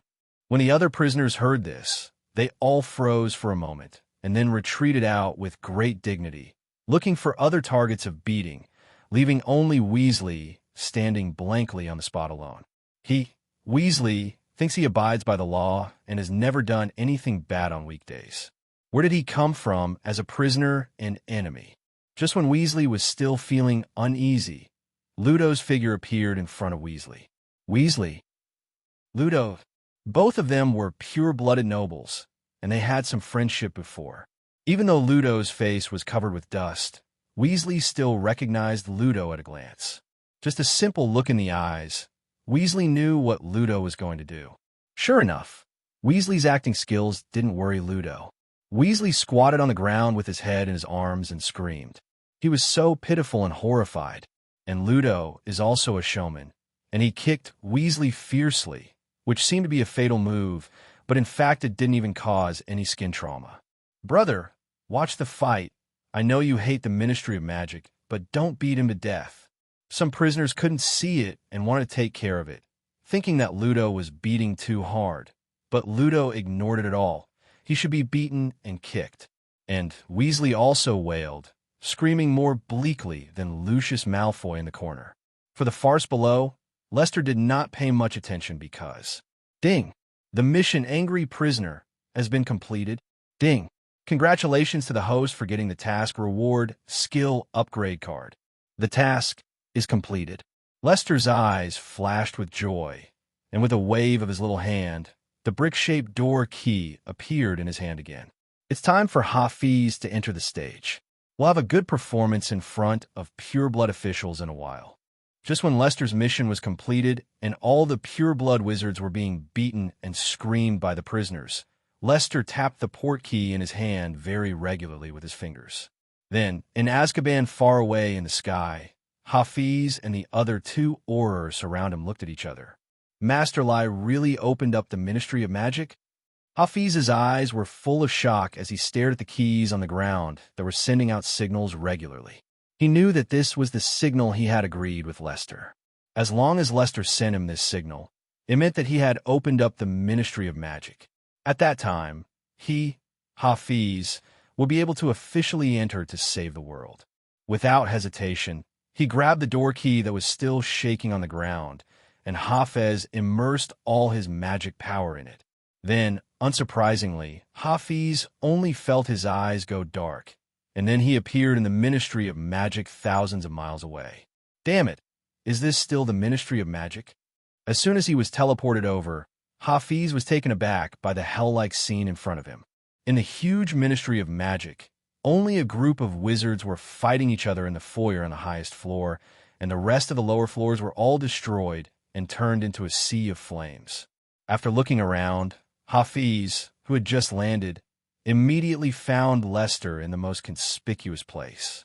At this time, Lester was looking down on the farce below like a god with Sangbiao's face on his face. At the same time, Lester naturally also noticed Hafiz, who suddenly appeared, and the two exchanged a very subtle look in the air. In fact, Lester is not an iron-headed boy. He knows that he was able to lead this group of prisoners to make trouble at the Ministry of Magic, relying entirely on unexpected surprise attacks and the help of Dementors. A group of pure-blood officials were caught off guard. Coupled with the fact that the Ministry of Magic was built underground in the center of London, this group of pure-bloods must have hesitated to make a move, so relying on the advantage of the terrain, they summoned fierce fire and controlled the pure-blood wizards present. The fledgling Lester knew that he could win because Fiendfire was already burning and those pure-bloods were not ready, so he won by chance. If the group of pure-blooded officials had done enough protection and used the curse of death when he just released Fiendfire and directly strangled his Fiendfire in the cradle, then he would definitely not be able to beat the mighty Ununice. Therefore, Lester naturally cannot go all the way to the dark. There are too many powerful people in the magic world. He needs to clean himself. Not only clean himself, but also clean his group of prisoners. After all, if you want to cleanse yourself, it's too easy. Just leave incognito, change your face, and no one will know that you burned the Ministry of Magic. But my group of little brothers who have worked so hard to subdue them are gone. If I leave suddenly, then Azkaban, which has finally gained a base, will be handed over. Therefore, earlier he made an agreement with Hafiz to act in a big play together, a drama that would allow him to gain control of Azkaban while keeping the prisoners. Pretending not to see Hafiz, who suddenly appeared in the hall, Lester waved his hand, and a fire directly separated the prisoners who were still mixing together and beating them from the pure-blood officials. Then Lester tapped lightly, and a wall of fire appeared on the ground out of thin air, enclosing all the pure-blood officials and Aurors in the wall of fire, including the group of unlucky wizards who were robbed at the beginning. What are you going to do? The sudden appearance of the wall of fire caused everyone to panic, and as a minister, Banu couldn't sit still. When he was beaten by the prisoners just now, he tried his best not to fight back because he thought that Sangbiao would never lose his mind so much and kill himself and others. But looking at Songbiao's posture of using fierce fire to surround himself and others, it is obvious that he wants to keep alive. Ding! Get the fear value of Mishing Banu plus 1,000. Ding! Get Lucius Malfoy's fear value plus 300. Ding! Gain Arthur Weasley's fear value plus 300. Not only was Barno panicked, but Lucius Malfoy, the patriarch of the Malfoy family, looked at the wall of fire surrounding him and felt completely bewildered. Shouldn't a powerful pureblood like himself be the target of Songbiao's wooing? Why do you look at his posture and want to kill them all? Not only are they confused, but some prisoners are even more confused. When Lester asked them to beat the purebloods to vent their anger, they thought it was because Lester wanted to keep the purebloods alive, so letting the prisoners beat them up was also an explanation for the prisoners. However, now that the fight is over, shouldn't Lester say a few words on the scene and then ask the two parties to reconcile? Why do you really want to kill them all? This TM Voldemort didn't dare to carry out such an indiscriminate massacre back then. At that time, the breath of death enveloped the entire hall, and everyone dared not speak out for a long time under this weird atmosphere. Ding! Obtain the fear value of pureblood officials plus 57. Ding! Gain Auror's fear value plus 145. Ding! Get Mad-Eye Moody's fear value plus 500. You bunch of pure-blooded bastards, let me die. Lester, who stared at Songbiao's face, had a gangster tone in his tone, just like a desperado among desperados. The fierce fire dragon under its feet soared into the sky, showing its sharp fangs to the terrified people under its feet, and endless fiery fire was brewing in its mouth. Die! Finally, the Fiendfire dragon moved. He opened his mouth wide, and the endless Fiendfire burst out, forming a huge dragon's breath and attacking the pure bloods in the hall. Facing the terrifying fiery flames that filled the sky, many pure bloods covered their eyes as if appointed, accepting their fate of being burned to death. Lucius' face was even more ashamed.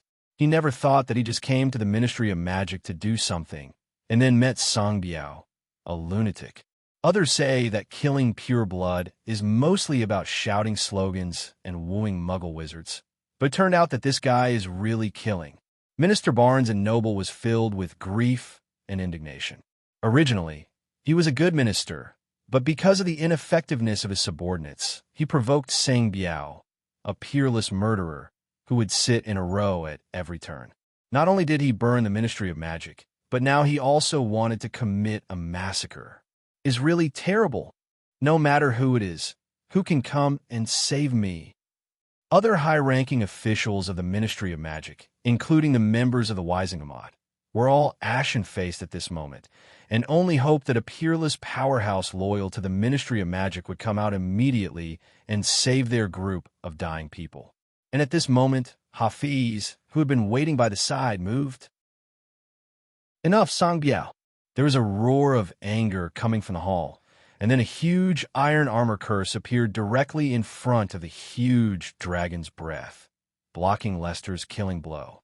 Facing the powerful iron armor curse, the omnipotent Fiendfire couldn't shake it at all, and the flames even rushed around the white light curtain. I saw a middle-aged man wearing a black Auror windbreaker, bathed in flames all over his body. The flames were as scarlet as blood, burning quietly in the dark void. That's right, this time is the leading actor in the drama. Lester sits down and discovers the jailer of Azkaban, Hafi. The moment Hafi appeared, he immediately attracted the attention of others. Who is he? Unlike other pure-blooded officials who have closed their eyes and waited to die, Barnes and Noble himself is strong, and he is still capable of fighting against Lester. However, the fact that Lester killed Ununice angrily made him dare not take action easily. Therefore, in the face of the terrifying fire dragon's breath, Minister Barno's first reaction was to run away. As a result, before he could escape, a super strong man suspected of being an Auror appeared and blocked this terrifying attack. Like Minister Barnes and Noble, after seeing Hafi's figure, the others showed surprise in their eyes, and at the same time, there was a trace of doubt. Just relying on the iron armor curse to block the attacking Fiendfire dragon's breath, What kind of strength does this require? That person is still wearing an Auror trench coat. Could it be that he is an Auror? Just when everyone was confused and uncertain about Hafiz's identity, Hafiz moved. Suddenly, Hafiz opened his eyes. His pupils were blood red, and his eyes pierced the darkness like lightning. Who allowed you to come to the Ministry of Magic to play wild? Since you are here, please stay for me.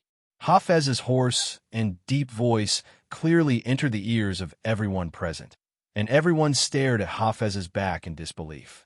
Powerful, confident, and proud. These are all the emotions they can hear from Hafiz's 2 short sentences. Only a truly strong man who is confident in his own strength can say such domineering words. Even Lucius, a veteran pureblood who has seen the world, was curious about Hafiz's identity when he heard Hafez's confident words. Now the Ministry of Magic has been burnt down more than half by this saying Biao, and it turned out that this little-known little Auror is so confident. Who gave him the courage?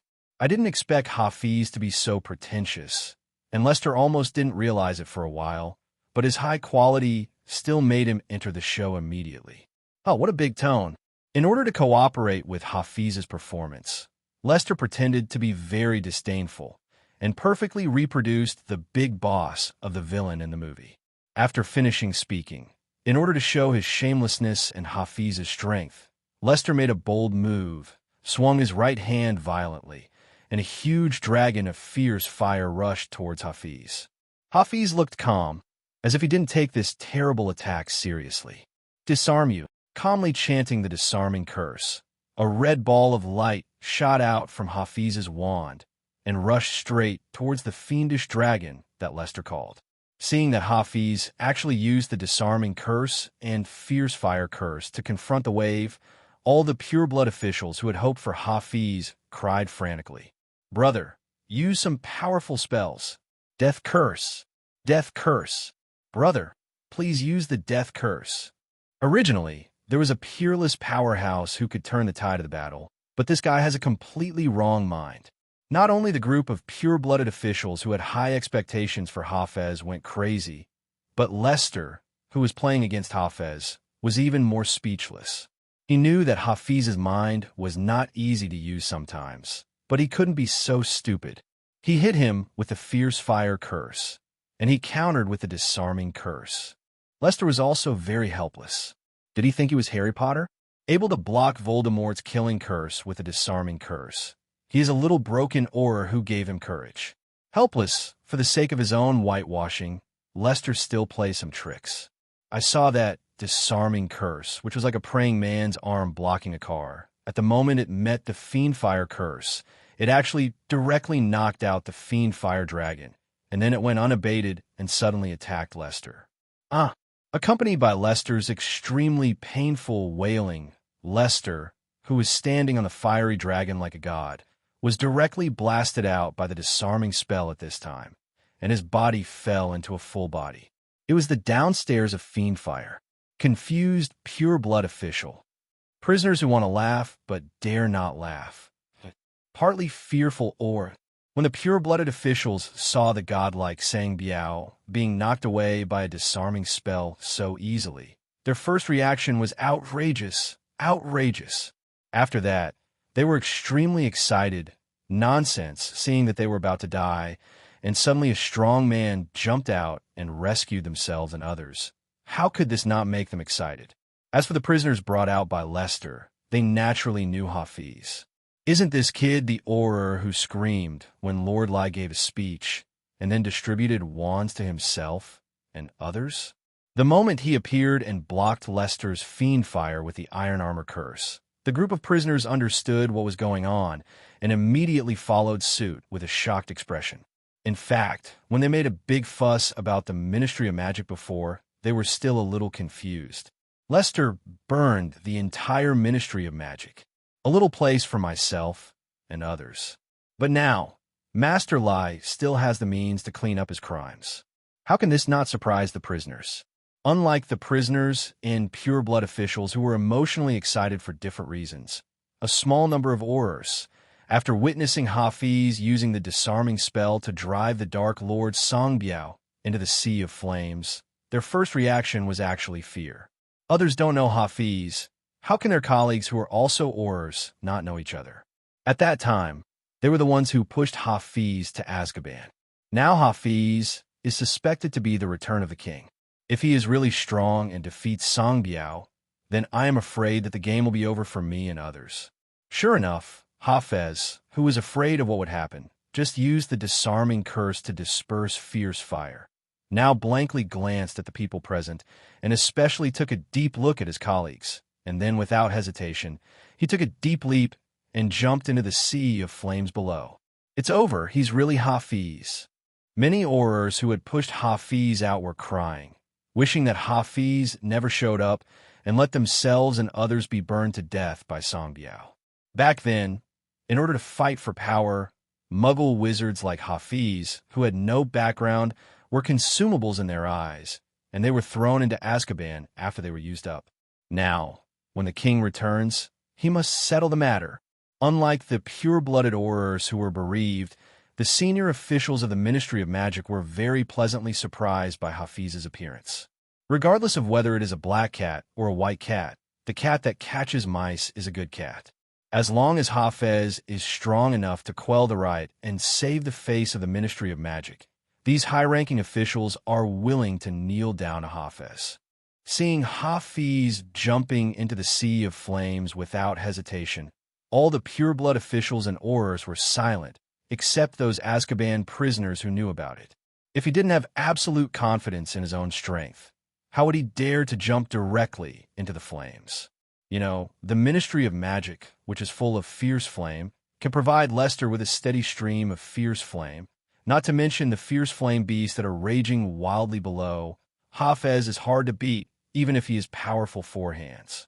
Sure enough, as soon as Hafiz jumped into the sea of flames, the fiendish beast below let out several roars, and the entire Ministry of Magic was even more ablaze. Lester, who had just been knocked into the sea of flames by a disarming spell from Hafez, looked at Hafez, who was falling fast above him, and waved his right hand directly. Accompanied by Lester's movement, a fiendish hand stretched out from the sea of flames and directly took Hafiz, who was falling rapidly, into his hand safely. At the same time, in order to prevent the pure-blooded officials upstairs from discovering the abnormality, Lester waved his small hand, and the Ministry of Magic, which had become a sea of flames, was full of flames, and the billowing smoke obscured everyone's sight. After all this was done, Lester met Hafiz, who had just finished bungee jumping and was still in shock until now, in the sea of flames. Thanks to Lester's level 3 Fiendfire curse, he can already control Fiendfire to identify the enemy and friend. So Hafiz, who came into contact with Fiendfire, was not harmed by Fiendfire. Master Lie, this is too exciting. Just seeing Lester, Hafiz couldn't wait to confide all his feelings just now. You don't know, the way those pureblood guys looked at me at that time, they almost stared straight at me. Hafiz was very excited and said, and those pureblood colleagues before, all with Seema faces, really laughed me to death already. It has to be said that Hafiz's performance just now was really outstanding. The huge iron armor curse directly made fierce fire helpless, and at the same time, with a simple disarming curse, he killed Lester's Fiendfire dragon. Beat Lester off the dragon. This is how awesome it is to be able to achieve such a level. Even though Ununice tried his best, he couldn't do anything to Lester just now. But Hafiz shot the Dark Lord Songbiao into him. Into the sea of flames. This strong sense of contrast is too shocking. Okay, I know you're excited, but now's not the time to talk. Lester did not expect that Hafiz, who seemed to be stable, would be so talkative. Now the pureblood officials upstairs are still eagerly waiting for the result of their battle. As a result, Hafiz is still expressing to himself what he just said. Feelings. Yes, yes, Master Lie. Hearing Lester's reminder, Hafiz immediately reacted and hurriedly turned serious. He was able to defeat Lester just now under the eyes of everyone, but it was all because of Lester's release, which he is still self-aware. Therefore, Hafiz immediately began to perform hard. Songbiao, die for me. Thanks to the smoke that Lester intentionally released above, The pure blood above couldn't see anything and could only hear Hafiz's plain and murderous words inside. Ah! Every time Hafiz shouted, Lester would scream in perfect cooperation, and at the same time, from time to time, he would shoot a few long dragons of fierce flames upwards, pretending that the fighting below was fierce. Seeing Fiendfire Dragon and Lester's miserable screams emitting smoke from time to time, the prisoners who knew the matter were almost dying of laughter. Fortunately, Song Biao and Leona were watching, and they also knew the importance, so they all endured it without laughing out loud. As for the high-ranking officials of the Ministry of Magic, how could they be in the mood to pay attention to those prisoners at this time? And all of them were concentrating on the battle downstairs. Whenever Lester's rough screams came out, the purebloods upstairs would look happy, and their mood would fluctuate accordingly. Destroy the world, give me all to die. Suddenly, Hafez's murderous voice sounded again. Hearing this, all the wizards were stunned. Destroy the world? What kind of spell is this? Even for a well-informed veteran pureblood, Lucius couldn't figure out the number of this spell for a while. But although he didn't know what kind of magic it was, he could know it just by listening to the spell of this spell. Is a powerful black magic. Staring blankly at Hafiz, who just yelled to destroy the world, Lester was a little confused. Brother, come on, tell me, what kind of magic is destruction? Lester stared at Hafiz, who was still upright, with a displeased expression on his face, and asked coldly, What the hell is that? Isn't there something wrong with your brain? Hafiz panicked seeing Lester, who looked sour and wished he could be killed. Master Lie, didn't you tell me to yell like hell? Hafiz was a little aggrieved. Obviously Lester made him yell, but now he still blamed him. Lester, he wants Hafiz to be more aggressive, and when he cooperates, he will be able to highlight Hafiz's powerful strength. But what the hell is he calling out to destroy the world?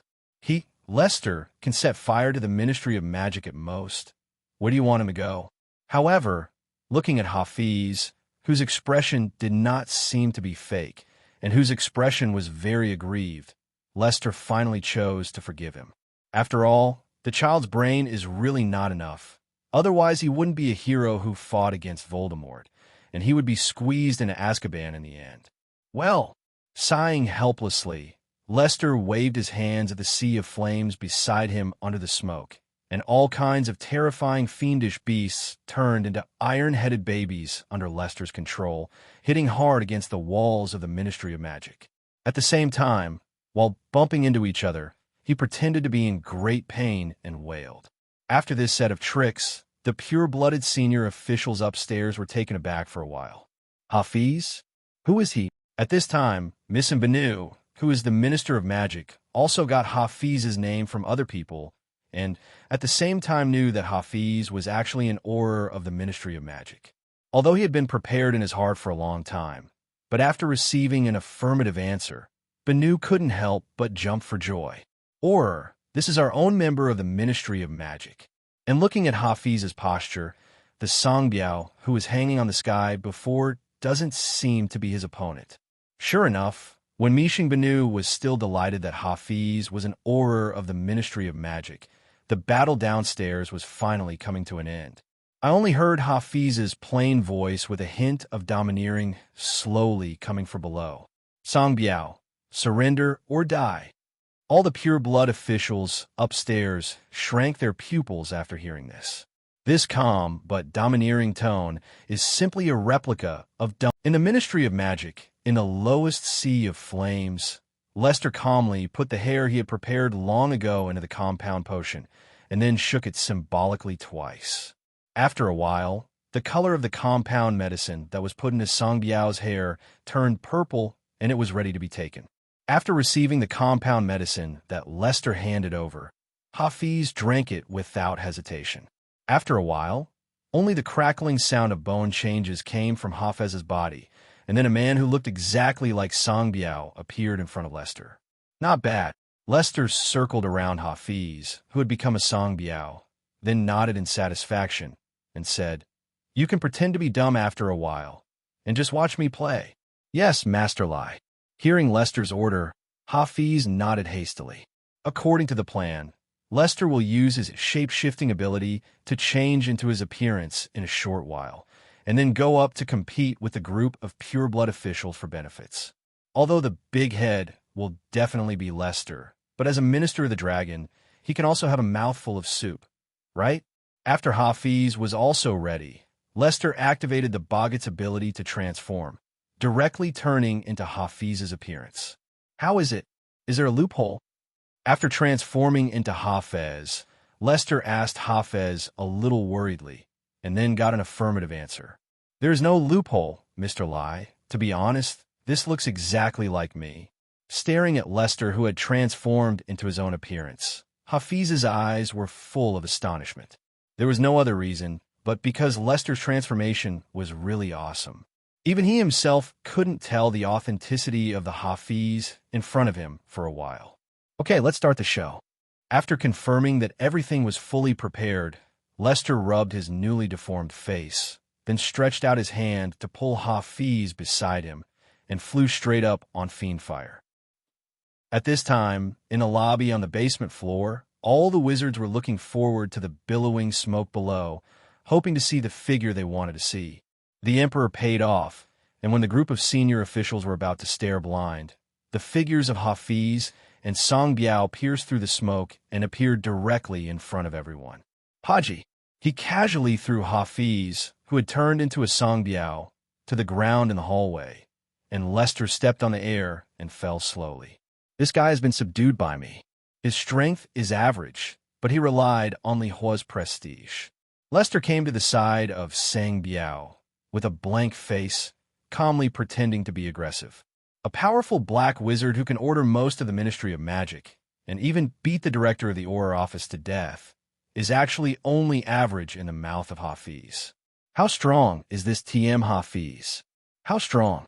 And comparing the outfits of the two sides in the battle, Song Biao's face is ashen now, and the prison uniform on his body has become a beggar's uniform, covered in dust and dirt, looking very down and out. And what about Hafiz?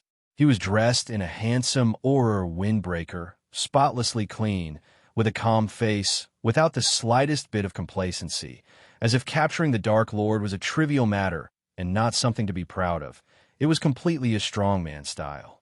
Immediately, fellow Aurors who knew Hafiz wanted to come over and get close to him. Hafez, you can do it.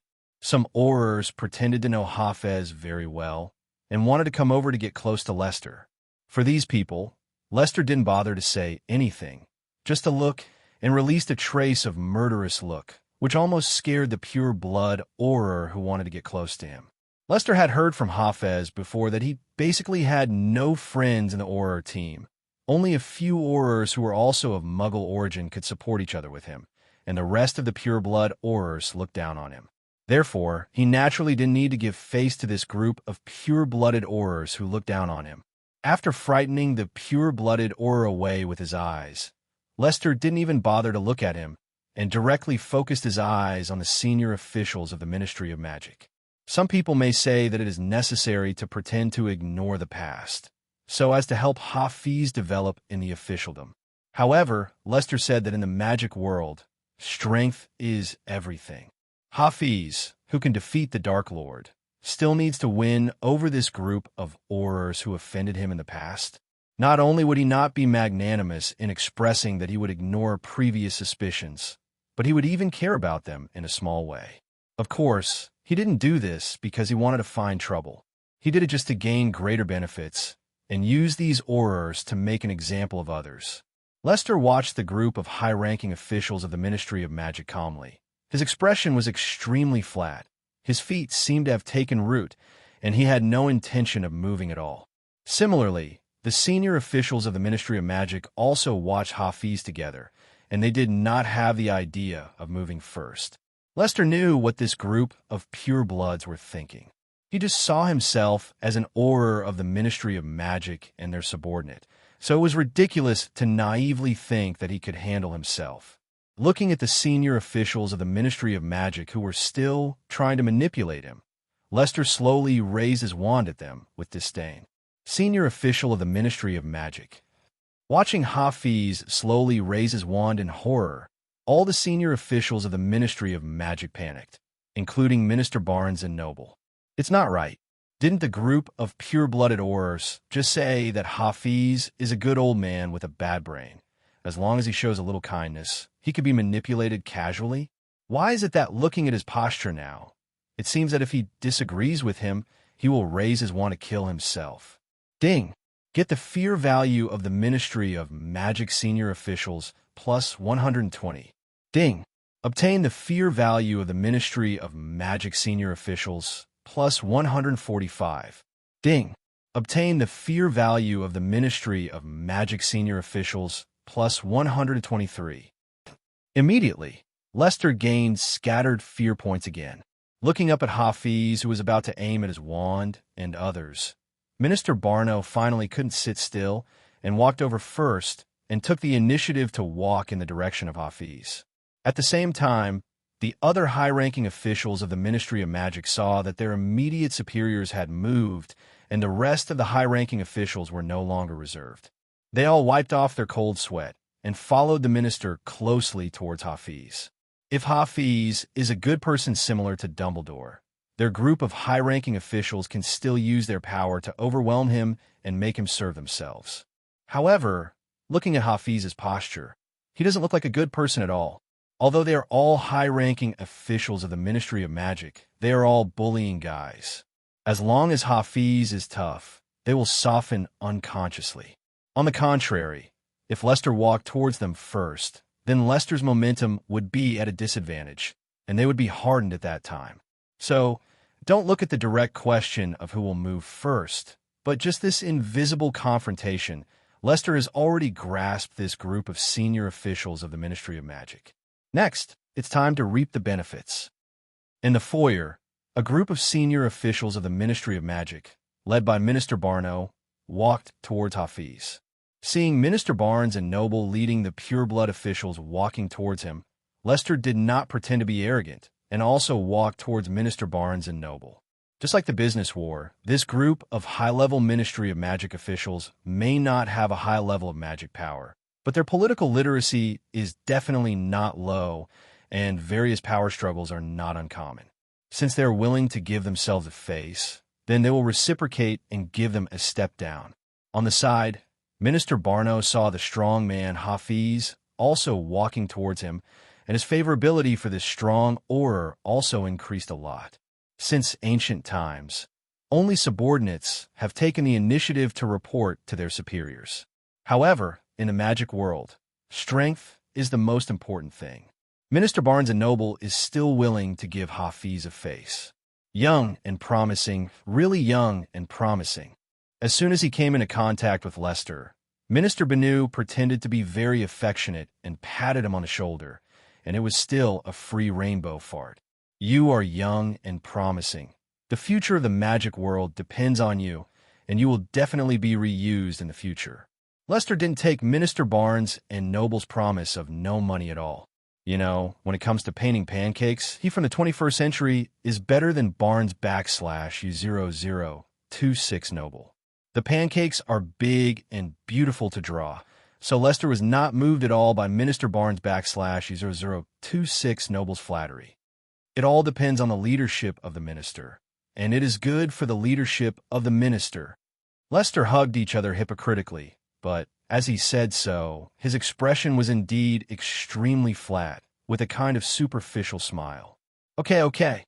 Although he knew that Lester was bragging about business, Barnes and Noble nodded happily. On the surface, it's just business bragging, but Minister Barnes /U0026 Noble, who is mature and sophisticated, naturally knows what Lester means. That is, he can give him the credit for suppressing Songbiao.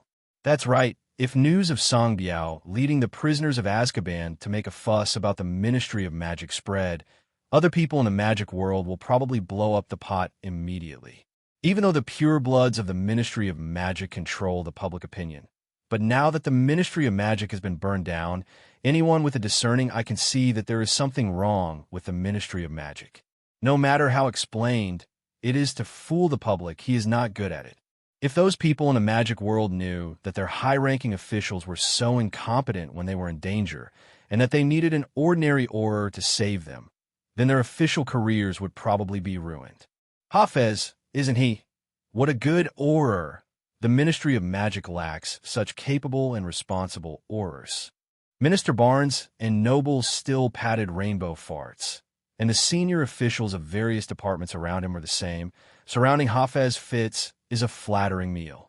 Under the leadership of Minister Barno, the hall was really happy. A group of high-ranking officials greeted Hafez with greetings.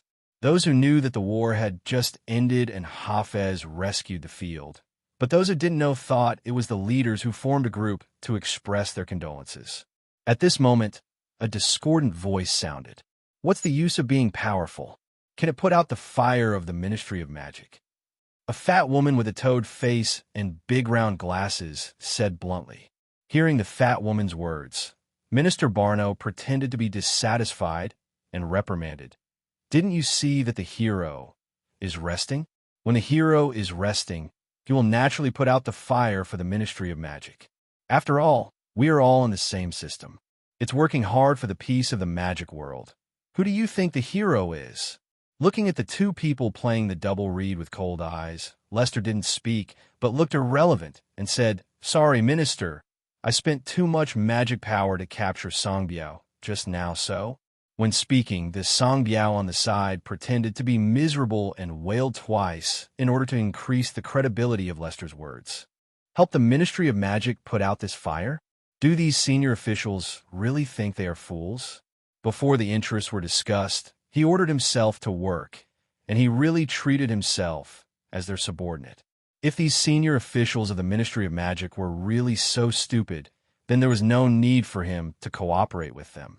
After all, although they're the only legal regime in the magic world, who stipulates that they can only be in power, if their group of people go away, I believe there are many purebloods who are willing to take their place. Hero, why don't we go and talk alone? Minister Benu finally compromised after seeing Hafiz, who was not willing to accept his will. Yeah. Seeing Minister Barnes and Noble's compromise, Lester also nodded, knowing that the Real highlight has finally come. Directly, Minister Barnes and Noble gave a wink to the surrounding senior officials, and the group of senior officials immediately understood and made a way out of surrounding them, allowing Lester and Minister Barnes and Noble to pass. They are old and mature, and they know that Hafiz has already passed the test, and it is estimated that there will be another mountain in the Ministry of Magic. If Hafiz doesn't insist, they will treat Hafiz as a subordinate, give him something delicious, and then get a powerful subordinate. But Hafez persisted, so they had no choice but to put Hafez in the same position. Even though he was a Muggle-born wizard, his strength was enough to make Hafez equal to them. As soon as he reached a corner where no one was around, Minister Barno directly opened the skylight to speak frankly and no longer concealed it. He asked directly, "Tell me, what do you want?" He saw the performance of Hafiz just now, and he didn't say anything before, not because he didn't want rewards, but because he wanted more. He glanced at Benu with some surprise. He thought he would start arguing with Benu again, but he didn't expect that Benu was so straightforward. Then he doesn't need to beat around the bush anymore. Just speak frankly and honestly. I want to be the warden of Azkaban, and I also have the right to dominate the group of Azkaban prisoners. Finally, mobilize all your strengths and help me find my lost child in the Muggle world. A series of conditions were uttered by Lester, causing Minister Barno to freeze in place. He could have imagined that Hafiz would open his mouth like a lion, but he didn't expect this kid to have such a big appetite. With Hafiz's strength, if he really becomes the warden of Azkaban, wouldn't he become the Iron Hat King of Azkaban? And there is only one prison in the wizarding world, and that is Azkaban. That is to say, no matter whether it is the serious crime of murder and arson or the petty crime of stealing chickens and dogs, those prisoners will all be imprisoned in Azkaban, but they are held in different cells. If Hafiz really became the warden of Azkaban, wouldn't all these prisoners become his little brothers? At that time, if Hafiz is not satisfied with his status one day and wants to go further, he can directly lead the group of prisoners into the Ministry of Magic and repeat what Songbiao did. Being the warden of Azkaban, Minister Barno said with a look of embarrassment on his face. This makes me a little difficult. If Hafi said that he wanted to be the second in command of a department, he would agree to it. And even in some departments that were not lucrative, he could just let Hafiz be the first in command. However, Azkaban is different from the Ministry of Magic. If Hafiz really became the warden of Azkaban, wouldn't Azkaban become Hafiz's private residence like Hogwarts? Difficult. Lester showed a fierce expression. Now that there are few people, he is not afraid of being seen and directly threatens. The reason why Songbiao and other prisoners can make a scene at the Ministry of Magic is not the damn warden from before. Not to force, otherwise how can there be so many things? If I become the warden, I guarantee that the law and order of the entire magic world will definitely increase by 10%. Lester confidently painted a big picture for Minister Barno, and even threatened to improve the law and order of the magic world. Who knows how he, a prison guard, can improve the law and order of the magic world? Even though he secretly felt about Hafiz in his heart, Minister Banu still didn't dare to refute Hafez in person. Although he is very greedy, his strength can obviously match the interests he wants. The magic world respects strength, even if they, a group of pure-blooded officials, can overwhelm Muggle wizards. But in the eyes of those who are truly strong, they are a bunch of jokes. For example, the headmaster of Hogwarts, Albus Dumbledore, doesn't have to hang them on weekdays. What does he rely on? Isn't it because he is strong, and there are a group of outstanding Hogwarts professors behind him to support him? There is also Lucius and his group of damned veteran purebloods, all of whom are obviously hateful war criminals, but they can rely on their family's wealth and strength to avoid trial. What is the reason? It's not their strong strength. And what about the Ministry of Magic? Originally lacking cutting-edge combat power, now the director of the Auror office was beaten to death by Sang Biao, a prisoner of Azkaban, and the Ministry of Magic became a sea of flames. The faces of all their high-ranking officials from the Ministry of Magic were thrown on the ground and trampled on. If this matter is not handled properly, and public opinion will be caused by the group of veteran purebloods who are staring at them, it is estimated that they will all step down. Thinking about it this way, Hafiz's conditions are not so unacceptable. Hafiz needs them to be a group of orthodox Ministry of Magic officials to give him enough status, and they need Hafez, a powerful fighting force, to maintain their precarious regime. Both of them have what they need, as long as they can complement each other. Maybe this encounter with the Ministry of Magic is not a bad thing. With Hafez's high-end combat power, these senior officials of the Ministry of Magic can speak a lot harder when they face Lucius and other veteran purebloods. Even when they face the greatest white wizard, Dumbledore, they can't speak. It can also be a lot tougher. Moreover, several very important departments of the Ministry of Magic are now under the control of various emerging power families. If Hafiz is airborne, it will definitely affect the division of interests of the Ministry of Magic, a big cake. It is not unacceptable to assign the land of no man, Azkaban, to Hafiz in exchange for the stability of the Ministry of Magic regime. Thinking about it this way, Minister Banu's thinking became much clearer during the next negotiation. If you want to be the warden of Azkaban, our Ministry of Magic will definitely support it. Minister Barnes and Noble first expressed his support, and then showed embarrassment and said, But what? Lester knew that the next focus would be on this, but, however, if Dumbledore asks. Minister Banu pretended to be embarrassed, but his eyes were fixed on Hafiz, wanting to see his expression change. They were all old foxes, and Lester immediately understood what Minister Barnes and Noble meant. Having seen Harry Potter in his previous life, he naturally knew that the two forces, the Ministry of Magic and Hogwarts, had always been at odds. The mighty Dumbledore is like a mountain pressing down on this group of pure-blood officials. They need to ask Dumbledore for instructions on any major matters. So later, there was the matter of Fudge stumbling Dumbledore. Fudge can become the Minister of Magic. He is naturally not a fool. Even if he knows that Voldemort has been resurrected, he still has to pretend not to know.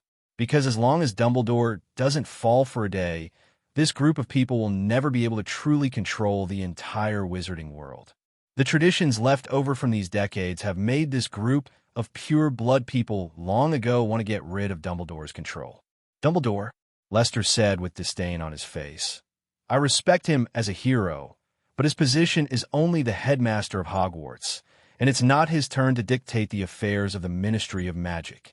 Done. Minister Barnes and Noble was beaming.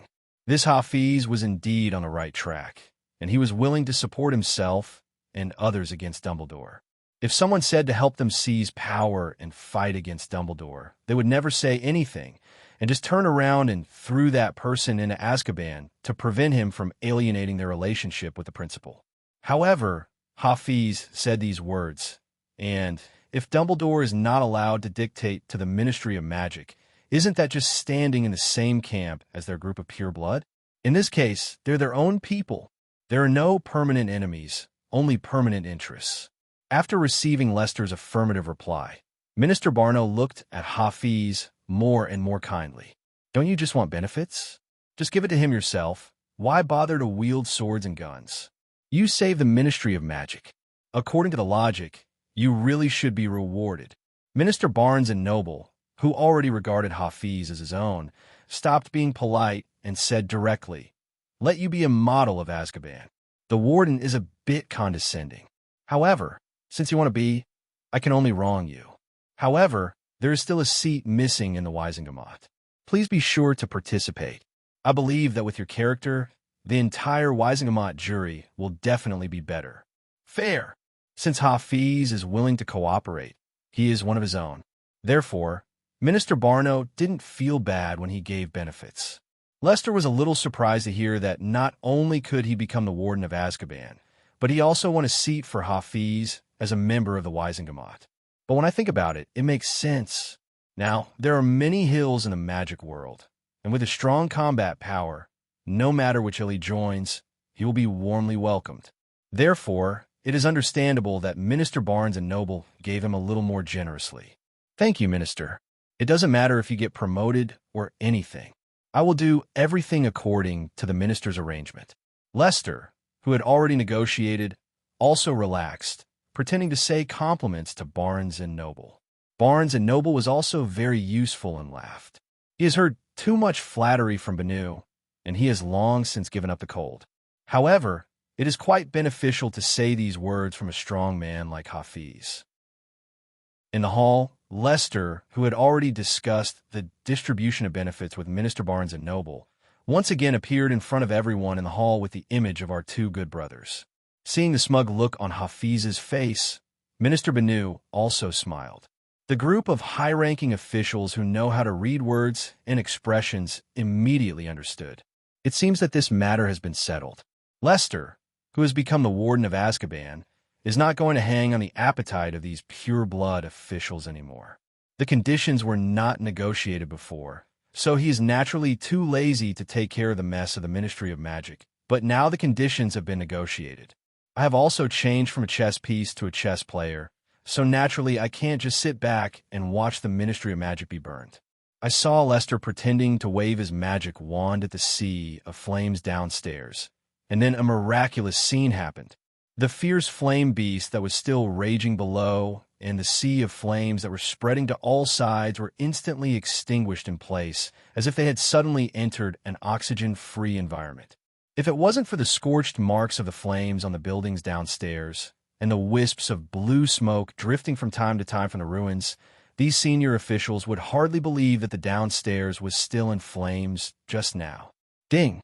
Get the fear value of Mishing Banu plus 1,000. Ding! Gain Mad Eye Moody's fear value plus 500. Ding! Get Ludo Bagman's fear value plus 300. Lester's method of easily extinguishing the fire instantly startled everyone in the hall. There was no other reason than that it was too easy for Lester to extinguish Fiendfire. Since Lester's Fierce Fire curse has reached level 3, and this is the Fiendfire he released, it is naturally very easy to extinguish it. But in the eyes of outsiders like them, Lester's ability to quell the sea of flames with a wave of his wand without even saying a spell is simply too shocking. Even for the legendary wizard Dumbledore, it is difficult to achieve this level. Dumbledore must also be able to extinguish this sea of fire. About this, Mishing Banu will never doubt it. However, Dumbledore will definitely not be able to extinguish the flames as easily as Hafiz. This time I really picked up the treasure.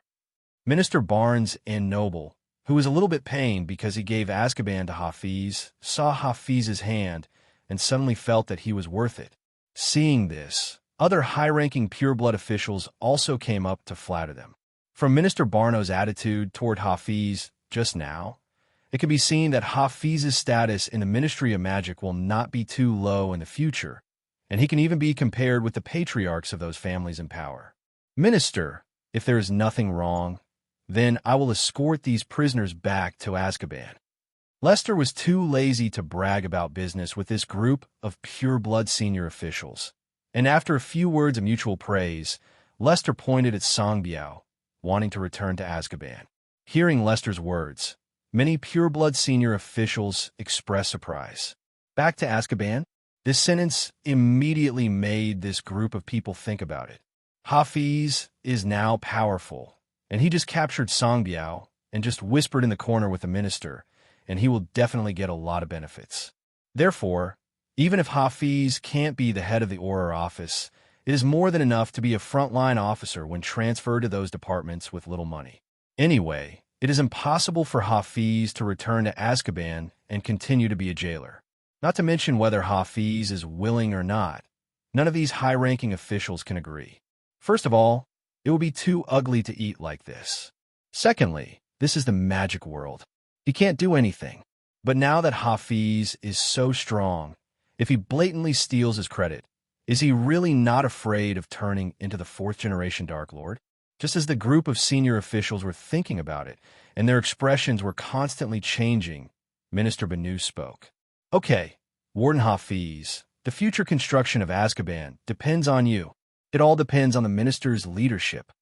Ignoring the pure-blood high-ranking officials who had already been stunned and had already obtained the Lester he wanted, he didn't bother to stay here for a moment to argue with these high-ranking officials. Leaving the circle of senior officials, Lester strode up to the prisoners of Azkaban. When passing by the group of Aurors, Lester, with Hafiz's face on his face, glanced at the group of Aurors seriously. In an instant, many Aurors showed panicked expressions when they met Lester's eyes. Lester knew that this group of people probably would never have dealt with Hafiz before. Ignoring those Aurors who were dodging their eyes, Lester went straight to the prisoners. He knew that many Aurors had hatred against Hafiz, but that was Hafiz's hatred. When Hafiz became the warden of Azkaban, there would be ways to deal with them, and there was no need to act now. After all, there are still so many high-ranking officials watching. He doesn't want to be regarded as a small-minded person. You damned prisoners! How dare you escape from Azkaban? Lester yelled at the prisoners with angry eyes. At the same time, the magic wand in his hand was pointed at the group of prisoners, and every prisoner who was pointed made a dreary wailing sound, which made the group of Aurors standing next to them get goosebumps. All the prisoners, as if they had been hit by cruciatus, rolled on the ground in pain, and the fear and pain in their eyes were undisguised. Such a ruthless attack? Could it be that I misunderstood him before? Looking at the wailing prisoners, Minister Barno hesitated. Waiting to be promoted step by step in the big vat of the Ministry of Magic, and finally become a minister, Barnes and Noble is naturally not a fool. Sangbiao's death threat before, coupled with the appearance of Hafiz's hero, made him a little unresponsive. In fact, just when Hafiz turned to leave, Banu felt cheated. The timing of Hafiz's appearance was too coincidental, and the appearance of Sangbiao and other prisoners was also too bizarre. All this seemed complicated and confusing, but Minister Barnes and Noble only felt that a pair of invisible hands were manipulating everything that happened in the Ministry of Magic. It's as if Hafiz and Sangbiao have discussed it. Sangbiao is responsible for killing, Hafiz is responsible for appearing on the stage, and finally the benefits are divided equally. If Banu thinks, then Hafiz is simply too terrifying. But now watching Hafiz torturing the prisoners, Minister Barno questioned his previous doubts again. Hearing the screams of the prisoners, Minister Benu could hardly believe that they and Hafiz were playing a double read. Ding. Get Ludo Bagman's fear value plus 300. Ding. Get Ludo Bagman's fear value plus 300. Ding. Get Ludo Bagman's fear value plus 300. Looking at the twitching prisoners around him, Ludo only felt panicked. Damn, this Hafiz is a bit fierce. If I jump out now and say that I'm one of my own, will he believe it? I don't know why. Even though the prisoners next to me fell to the ground, I didn't see Hafiz punishing himself. Did you see him come out? Know that I am a member of the Ministry of Magic. Just when Ludo was dreaming, Lester was also a little confused, looking at the only standing figure among the prisoners, feeling very dissatisfied. This prisoner belongs to that group? Why are you so stupid? You can't even act. In the hall, whether it was a pure-blood official or an Auror from the Ministry of Magic, they were all tremblingly looking at Lester, who was constantly punishing criminals. A group of lively criminals kept howling and rolling on the ground.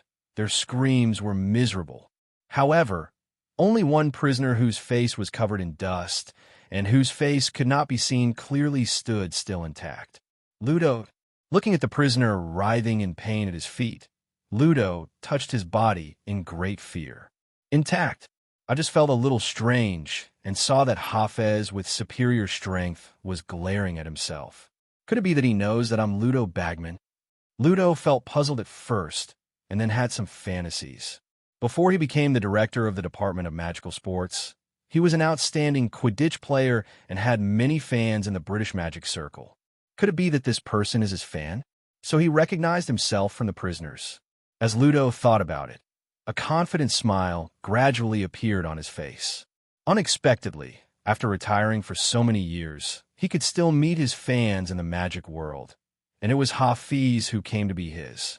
Fans, this is really an honor for him. Just as he was about to go up to say hello to his fans, Ludo felt a chill in his lower body. Afterwards, a piercing pain continued to come from his lower body. Ah! A scream that overwhelmed the voices of all the prisoners came out of Ludo's mouth, startling the prisoners who were caught off guard. That's right, if you don't work hard, don't play lazy, and don't play hard. Because Ludo's face was covered with black dust, and now he was wearing a gray prison uniform, Lester did not recognize him as Ludo, who later hosted the Quidditch World Cup and served as a judge for the Goblet of Fire. He's just a prisoner with a brain problem.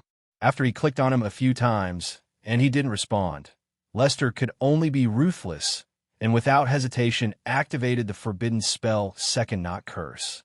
Ah! Ludo rolled on the ground in pain and tears. Tears mixed with snot covered his entire cheeks. The dust on his face was washed off by him, revealing his original face.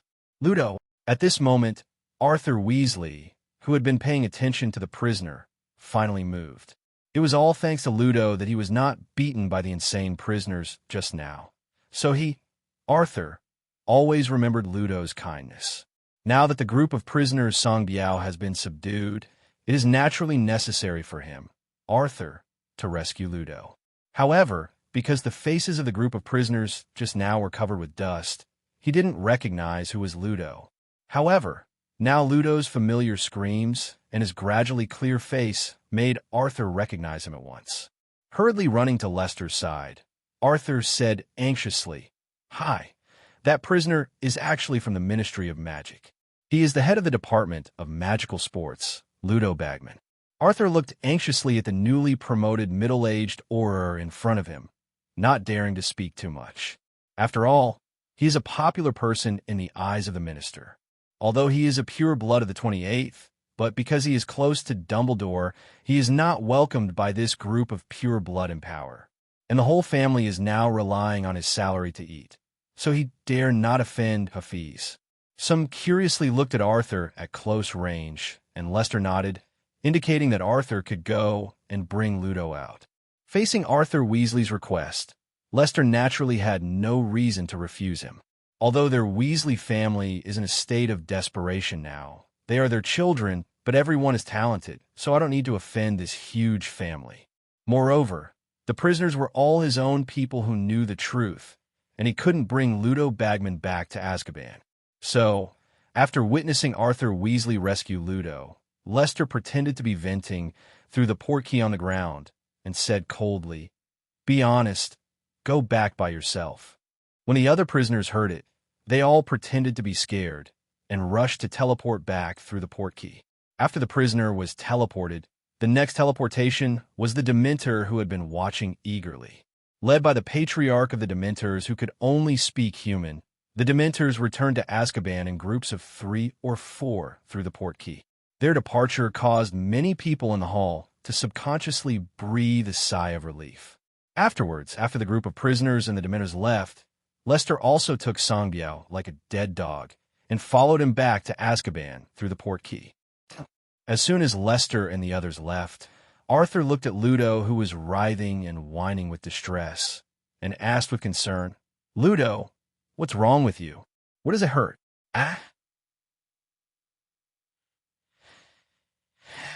What does it hurt? There's so many people watching here. How dare he say it hurts there?" It's a pity that Arthur, who was concerned and confused, didn't notice these things. Seeing Ludo always clutching his crotch involuntarily, he immediately realized where he was in pain. Regardless of Ludo's struggle, Arthur took off Ludo's pants very skillfully. Don't get me wrong, he just wanted to see Ludo's wound so he could heal it with a spell. As a result, as soon as Ludo's pants were taken off, Weasley couldn't help but gasp. Weasley's terrified expression immediately attracted the attention of many people, including Minister Barnes and Noble, who thought Hafiz was suspected of acting and looked over curiously. Immediately, they all took a breath and contributed to the suppression of global warming. Without him, it's just because the big baby under Ludo can't bear to look straight at it. Not to mention Ludo, who is the person involved. Even male bystanders like them feel pain when they see it. It seems that Hafiz is definitely a loyal minister of the Ministry of Magic. The moment Minister Banu saw Ludo's tragic situation, he threw his doubts about the cooperation between Hafiz and Sangbiao behind him. If they really had an unspeakable cooperation, Hafiz would not have tortured the prisoners like this. This is simply making life worse than death. What happened in the Ministry of Magic and what Minister Barno thought of Hafiz was now irrelevant to the prisoners in Leicester, because they are completely free. Hafiz is the warden, and the Dementors, who are the jailers, are still his own people. So don't the prisoners like themselves do whatever they want in Azkaban? Just as the group of prison uniforms celebrated their victory under the leadership of Lester, the magic world outside was already in chaos. All kinds of gossip spread across the entire magical world with lightning speed, due to the large scale of the war at the Ministry of Magic and the fact that all the flu networks leading to the Ministry of Magic were closed. Therefore, everything that happened in the Ministry of Magic was immediately known to interested people, and with their help, it immediately spread throughout the magic world. Because Hafi solved the problem too quickly for a while, no one in the magic world knew that Sangbiao and the group of prisoners had been solved except those involved. They only know that the third-generation Dark Lord Sangbiao set the entire Ministry of Magic on fire, and the old news that the director of the Auror office was killed. Suddenly, the entire wizarding world fell into panic. Have you heard? Another Dark Lord has appeared in the wizarding world. I heard that the flu network of the entire Ministry of Magic has stopped. Who knows what happened inside? On the bustling streets of Diagon Alley in the past, today there are not many pedestrians, only wizards in 2s and 3s, walking quickly on the street with sad faces and discussing the changes in the magic world with worry in their mouths. Just when Lester took the prisoners downstairs to fight the pure-blood officials, a group of photos miraculously appeared in the magic world. In the photo, Sangbiao looked coldly at the wizard in front of him, and behind him stood dozens of prisoners with ferocious faces and green light shining from their magic wands. Not only that, but the photographer's technique is also very superb. Not only did he take pictures of the faces of Sangbiao and other prisoners, but he also took pictures of the whole process of killing the pure-blood wizard with the killing curse with a magic camera. Not only that, it seems that in order to cause panic, The person who took the photo took it out of context without hesitation and cut out the clips of those pure-blood wizards trying to pick up the wand to resist, leaving only the Sangbiao and other prisoners to use the death curse feel free to slay magical photos of wizards. As we all know, photos in the magic world can move, so this group of massacre photos, similar to videos, was widely circulated in the magic world under the operation of certain forces as soon as it was released. Major newspapers, such as the Prophet Daily, were even more affected by this force. In just 5 minutes, they wrote a report about the fall of magic and the appearance of the third generation of the Dark Lord. At the same time, it even wrote the whole process of Song Biao leading the prisoner to fight with the officials of the Ministry of Magic. In the end, he even photographed Song Biao burning Ununice to death, and then burned most of the magical land with fire. Screen. Now, wizards in the entire wizarding world are in a state of panic. They have already experienced the terrible turmoil 10 years ago. Finally, the newborn Harry Potter rebounded and killed the mysterious man. As a result, after 10 years of stable life, another Dark Lord, Song Biao, jumped out of the wizarding world. Song Biao, just by hearing the name, you can tell that this third-generation Dark Lord is definitely a ruthless person, and then gather those photos of Song Biao indulging his subordinates in slaughtering wizards, and Song Biao immediately becomes the most terrifying Chuanzai in the magic world. Inside the burrow, Arthur's wife, that is, Ron's mother, Molly Weasley, looked at the photo of Sang Biao leading prisoners in the Ministry of Magic with great fear and anxiety. The dreadful killing spell shot out from the prisoner's wand as if it didn't cost money. It could take the life of a Ministry of Magic employee in a blink of an eye. In the blink of an eye, more than a dozen Ministry of Magic staff were killed in this killing curse volley. Arthur, you must come back alive. He looked worriedly at the alarm clock hanging on the wall of his house.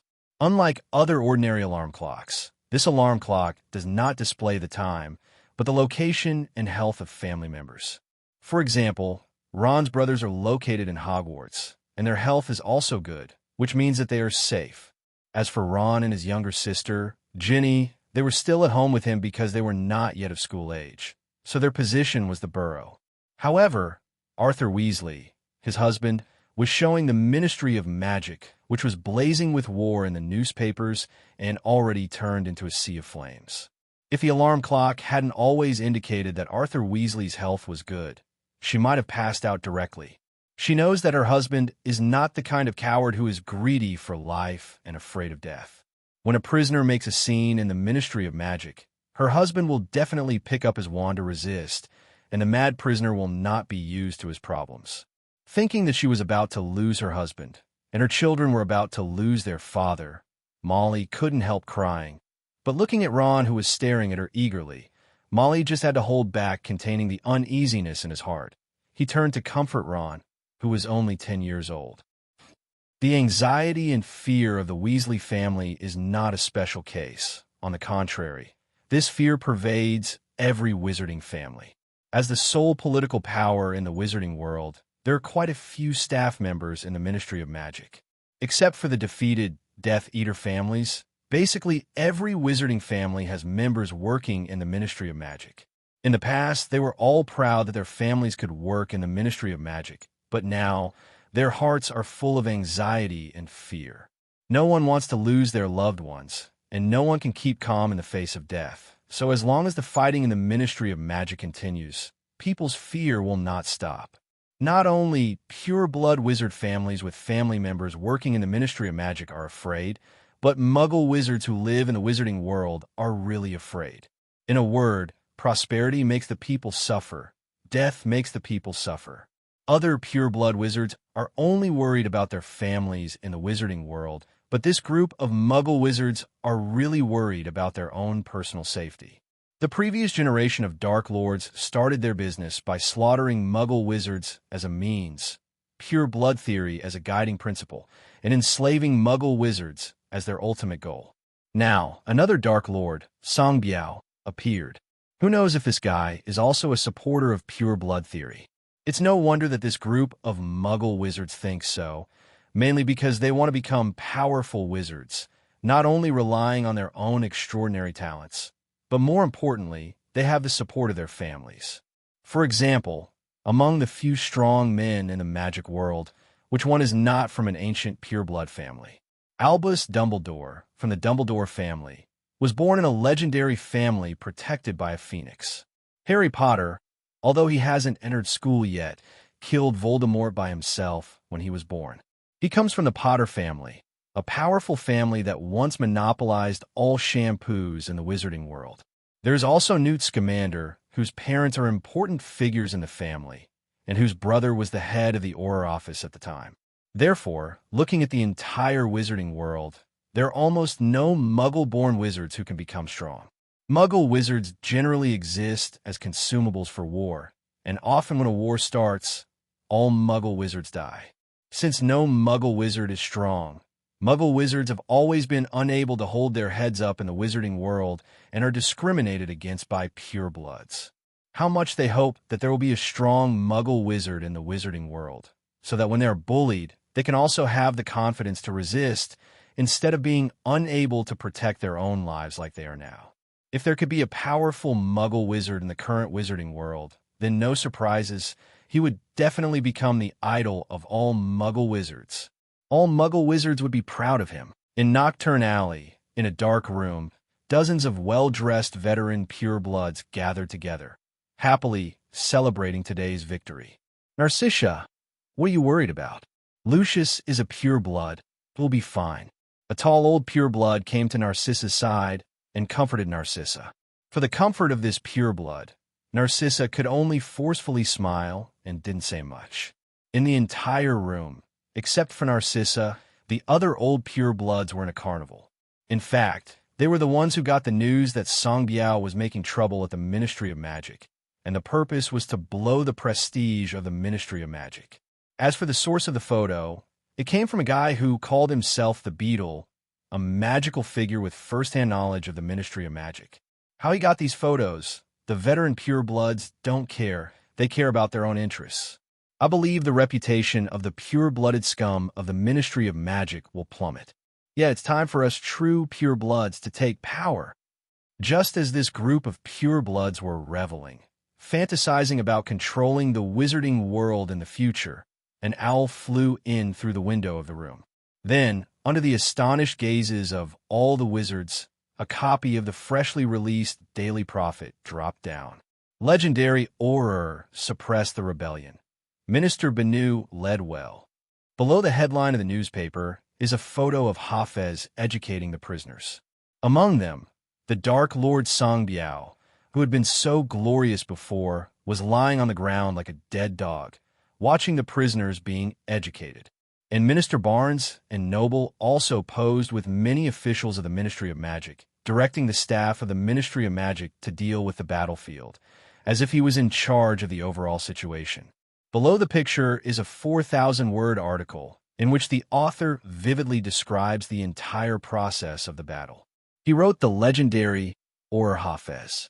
With the assistance of Minister Barno and many senior officials of the Ministry of Magic, he defeated the Dark Lord Songbiao and controlled the Azkaban thugs.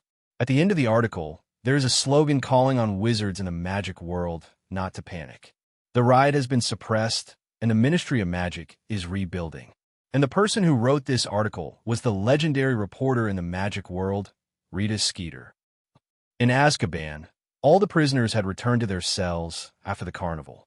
Different from the previous situation, the current Azkaban really does not close the door at night. The door of each cell does not need to be closed, and the prisoners can move freely on the small island of Azkaban. The big riot in the Ministry of Magic just now not only made these prisoners vent their violence, but also made them get a good fortune. Now they're still partying all night in the arena outside Azkaban. However, the prisoners can have carnival.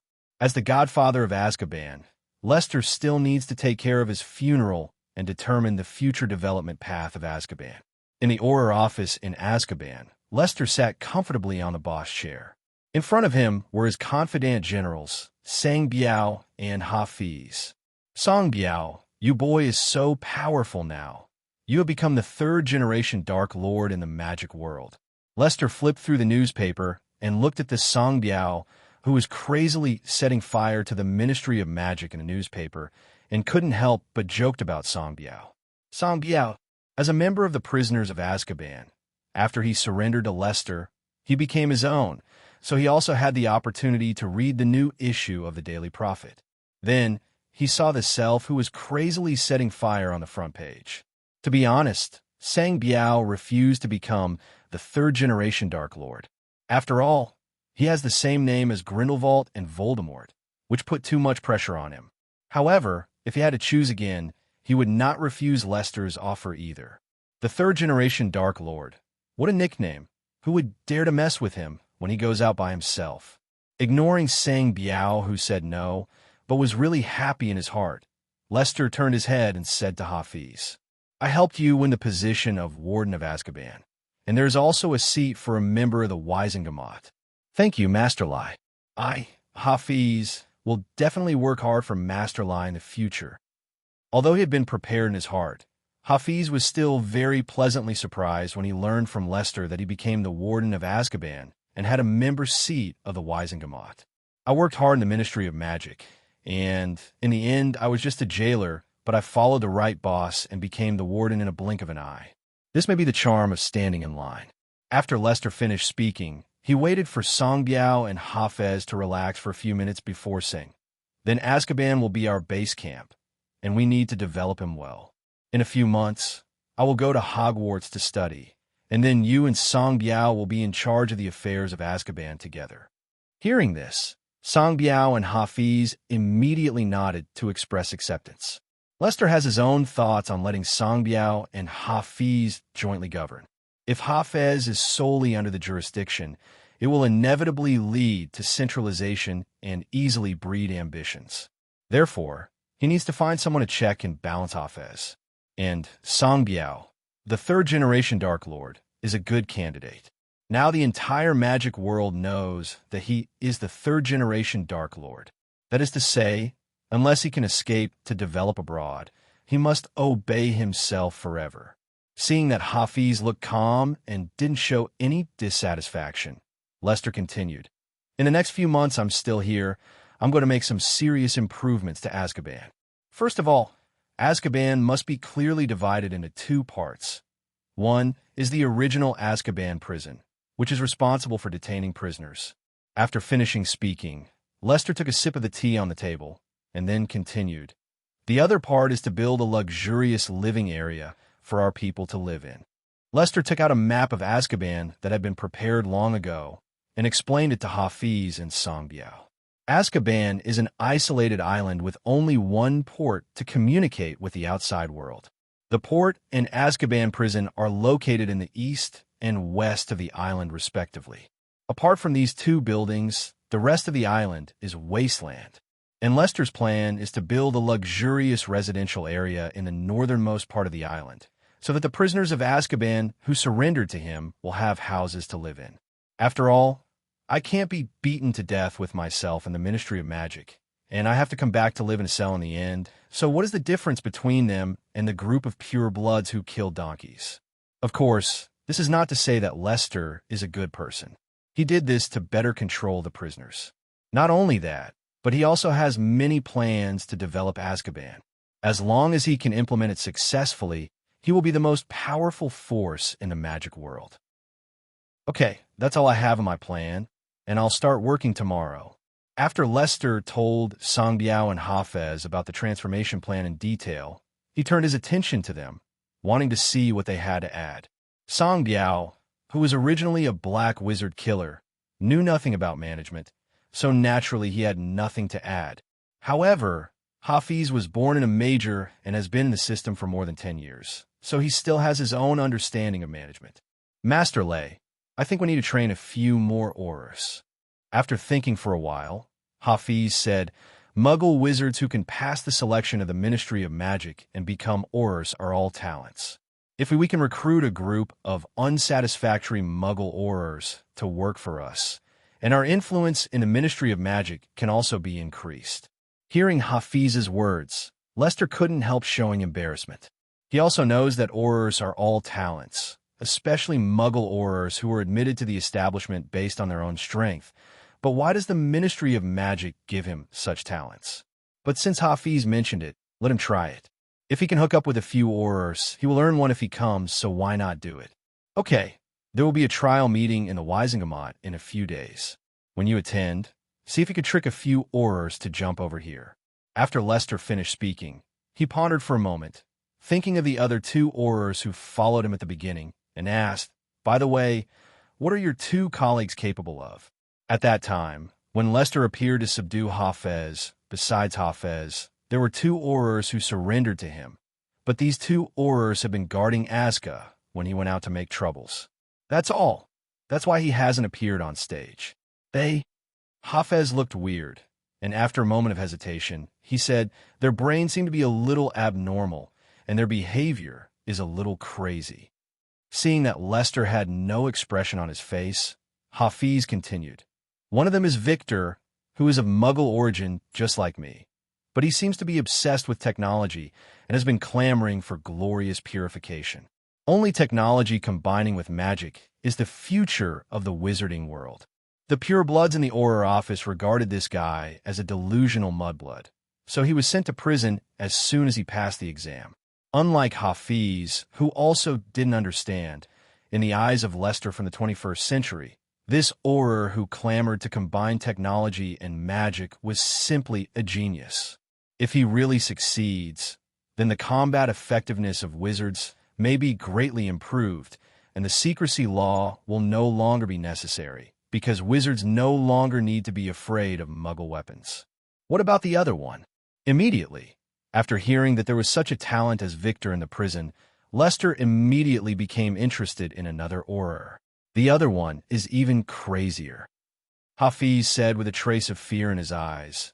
Ziggs, also of Muggle origin, is different from other Aurors who have mastered the offensive spell. Crying that art is an explosion. The purebloods of the Ministry of Magic were afraid that one day he would suddenly go crazy and blow up the Ministry of Magic, so they sent him to Azkaban to watch the prison. Lester, for the first time, he felt that Azkaban was really a gathering of talents. It could almost be called the fifth house of Hogwarts. Before, he only wanted to build a comfortable residence for the prisoners and jailers so that they could honestly work for him. But now it seemed that he needed to develop Azkaban in an all-round way. There must be a residential area, and now, not only will there be a residential area in Azkaban, Lester will also build an Azkaban vocational and technical college. Yes, he wants to build a college in Azkaban to train prisoners who are willing to serve him. At that time, the little wizards of Hogwarts will graduate from school in the 7th grade. If they can't find a job, they can choose to go to the Azkaban Vocational and Technical Academy to learn special skills. To be honest, it's not that Lester looked down on Hogwarts. The education method of this famous school that has been passed down for thousands of years is really old-fashioned, and the textbooks used have not changed for 100 years, and there has been no progress at all. If the Hogwarts textbooks were more reliable, Snape would not have been forced to modify the formulas in the textbooks himself. This is because the backward education has pushed the children into a hurry, and they even ask the students to improve the formulas. It's outrageous. And Hogwarts students, they have studied magic for 7 years, but can they use those magics after they are employed? Can't find a job after graduation? Therefore, Lester felt that it was necessary for him to build an Azkaban Vocational and Technical Academy, which could specially train young wizards' employment skills and contribute to improving the overall employment rate in the magic world. Of course, Lester's idea of building the Azkaban Vocational and Technical College is not without foundation. The main reason is that Lester discovered that there are too many talents in Azkaban. As a prisoner who entered Azkaban said, "It's full of talents, and they speak well." Lester just took it as a joke before, but now he found that Azkaban is really full of talents. Since they can choose to make money from other sources, this group of prisoners must have special skills. When the time comes to build a college by themselves and let talented prisoners and guards take classes, they will definitely be able to cultivate a group of talents in the future. Hafez, I will inform all the prisoners in a while. Let go of the game tonight, and tomorrow I will give Azkaban a major transformation. So get me up on time. After making up his mind, Lester got up and ordered Hafiz, and then went to the north of the small island of Azkaban alone, and he also wanted to inspect the future urban agglomeration construction sites. Inside Azkaban prison, when Hafi said that Lester would lead them to transform Azkaban tomorrow and build a luxury residence of their own for the prisoners, the roof of Azkaban was almost toppled. All the prisoners excitedly chanted Lester's name and praised Lester's merits. To live in a mansion in Azkaban is simply amazing. Why were these prisoners imprisoned in Azkaban? Because of their desperation, not for survival. Now that Lester allowed them to live in Azkaban, isn't this giving them a living space for the prisoners for free? Moreover, the current warden is Hafiz, who is Lester's horseboy. That is, his own. Since he is in charge of the prison, he'll get to know Lester well in the future. Wouldn't he just get out of prison and have fun? At that time, if he said that he was released on parole for medical treatment, would the group of Aurors still make things difficult for him? At worst, they will be imprisoned in Azkaban again. Anyway, Azkaban is under the control of Grandpa Lai, and they return to Azkaban as if they are going home. At this time, the prisoners who were dreaming of the spring and autumn dream did not realize at all that after the completion of the Azkaban Vocational and Technical College, they would realize how painful it is to study. During the Azkaban Carnival, Professor Dumbledore, who was in Eastern Europe, was like an ant on a hot pot, really anxious. Affected by the Muggle society, Sue's magical world is also undergoing tremendous changes. Now, the entire Sioux country's magical world is like a powder keg that is about to explode. Start. In a bright and cozy room, Professor Dumbledore was flipping through the newspapers from the British wizarding world with some headaches. His azure blue eyes, which were full of vitality in the past, were now full of tiredness. The radical party in the Sioux country's magic world wants to use the Imperius curse to control the Sioux country's Muggle regime in order to maintain the stability of the Sioux country society. A third-generation Dark Lord suddenly appeared in the British magic world. The world is really bad now. Peaceful. Dumbledore was lying on the wooden rocking chair a little tiredly, closing his eyes and thinking about the problems he was facing now. The third-generation Dark Lord in the British magic world burned down the entire Ministry of Magic when he debuted. He was extremely arrogant.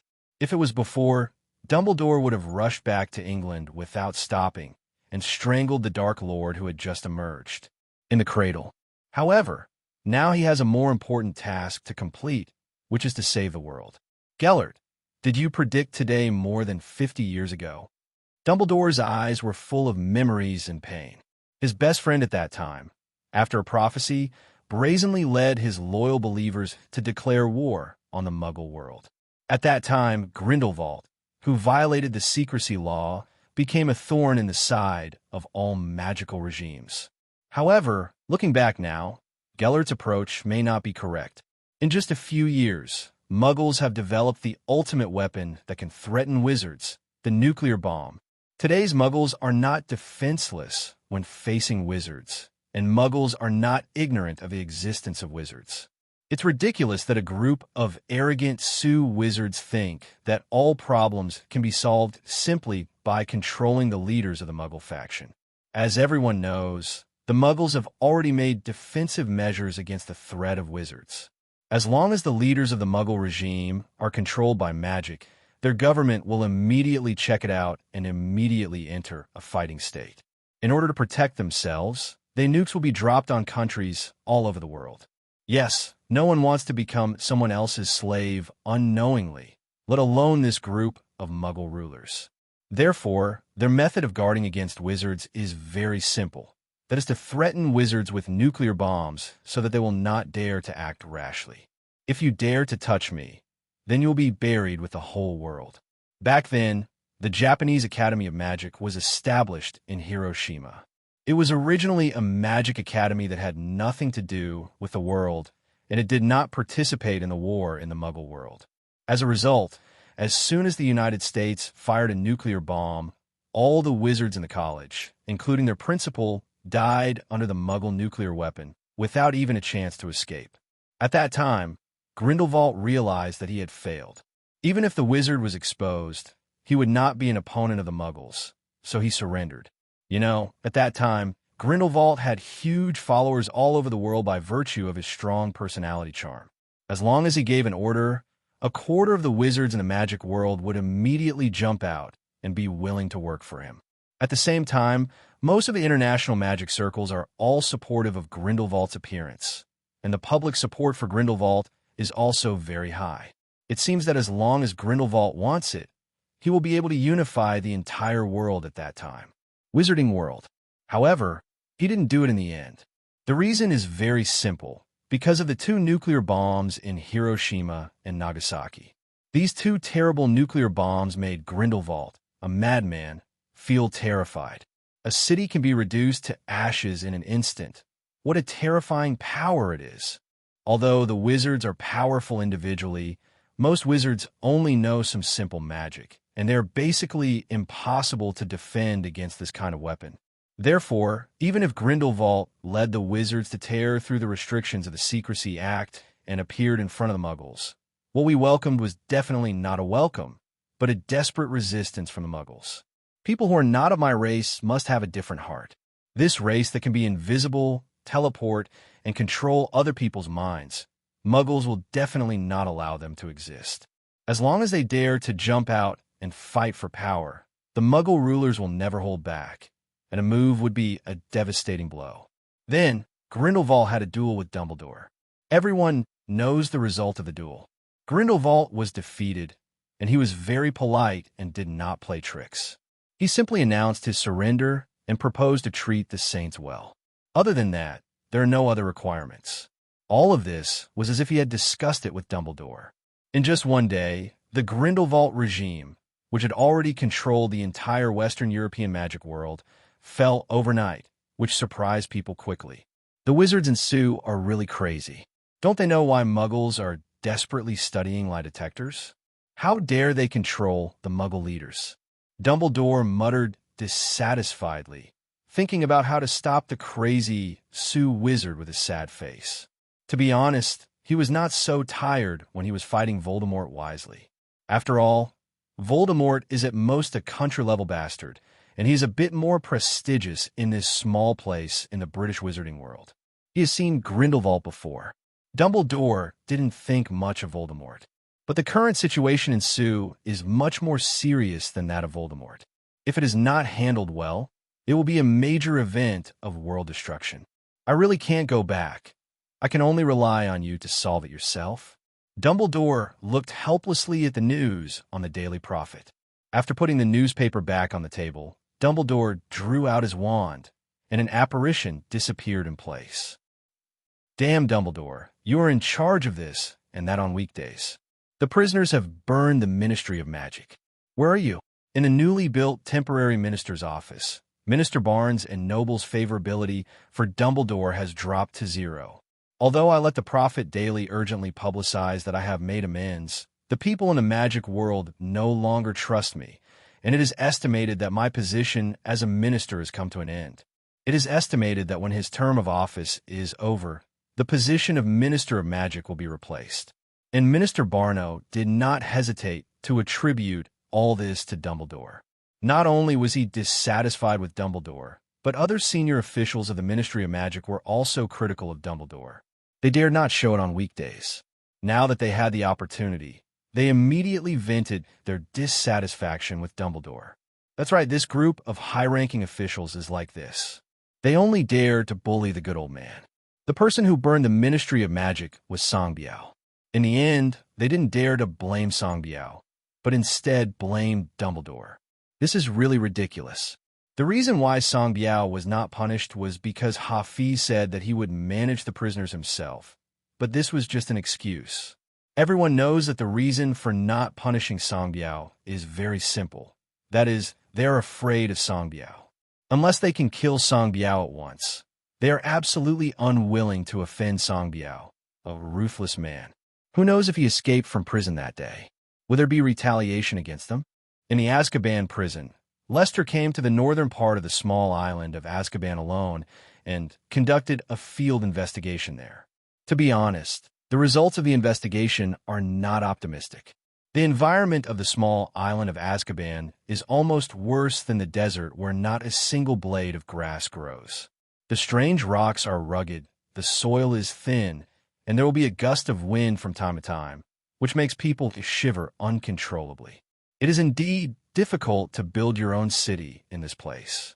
System, how many fear points do I have now? Ding. Currently has fear value, 300W. Hearing the huge number reported by the system, Lester could not help but jump for joy even though he had been prepared for a long time. With a fear value of 300W, just one draw of 100W is enough for him to draw 3 times.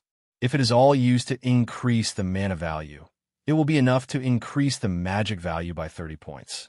You know, he is only a 10-year-old child now, and he has more mana than an adult. When he grows up, will other wizards still be around? System, give me a lottery with 100W fear value.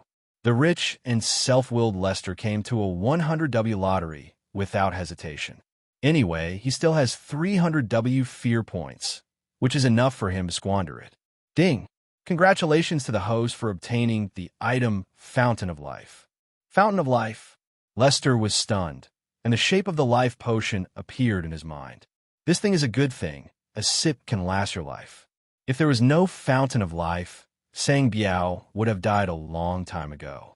After communicating with the system in his mind, Lester felt a little helpless after receiving no response. Just now he wanted to take out the Fountain of Life, but the system actually reminded him that he could not take it out. Ding! The current environment cannot take out the Fountain of Life. Can't take out the Fountain of Life? Lester looked down at the strange rocky hill under his feet, imbued with magic power, and jumped down all at once. As soon as he jumped down, Lester discovered that there was a big hole on the back of the hill that was as high as 2 people, which meant that the hill was not solid but hollow. No wonder the Fountain of Life couldn't be placed. It turns out that the outside of this small mountain is strong in the middle. Lester shook helplessly, turned around, and came to the surrounding flat ground. As we all know, there is no reason to dig a well on a hollow hill. If you dig down on the top, you have not dug to the ground, and you'll fall directly into the hollow, so why dig a well? So, relying on the only geography knowledge he had left in high school, Lester began to search in the north of the island. After plate movement, the formation of the island will form an uneven shape. At this time, if you want to dig a well, it is best to go to the concave slope to dig a well. Because the concave slope is conducive to the convergence of water droplets, anyway, it is such a set of little knowledge, and Lester can't remember it clearly. Just put the Fountain of Life here. Lester stepped on the obviously sunken land under his feet, feeling extremely satisfied. Slightly opening his right hand to float in the air above the ground, Lester muttered in his heart, "Place the Fountain of Life." Boom! Hearing a loud noise, a building very similar to the Elf Spring in Warcraft appeared in front of Lester. The Fountain of Life covers an area of 200 square meters, which would be a large flat area in the 21st century. The crystal-clear spring water lies quietly in the quaint stone well, and a trace of greenery is slowly spreading in the spring water, and it seems to be spreading around with the spring water as the center. Just standing next to the Fountain of Life, Lester could feel a burst of refreshment all over his body. The fatigue caused by the previous series of fights all dissipated, and his whole body became much more energetic. Not only that, but because he had used too many fire shields and seen too many deaths, Lester's heart was inevitably full of violence. It is a well-known fact in the wizarding world that black magic can pollute people's minds. Even though Lester uses the black magic provided by the system, he will not receive the debuff brought by the black magic, but the more people are killed, the mood will naturally change. If this continues, even if Lester is not affected by the black magic, he will become a murderer who regards human life as reckless because of years of killing. Then what is the difference between him and Voldemort? Fortunately, the Fountain of Life he drew this time relaxed his tense nerves, and his soul became pure again. This thing is amazing. Lester quietly experienced the sublimation of his soul and felt that he was full of energy. If he was given a plow now, he could pull 3 acres of land in one go without panting. It is indeed a good thing drawn from 100W fear value. It can actually provide him with energy and purify his soul. This is simply a magic weapon.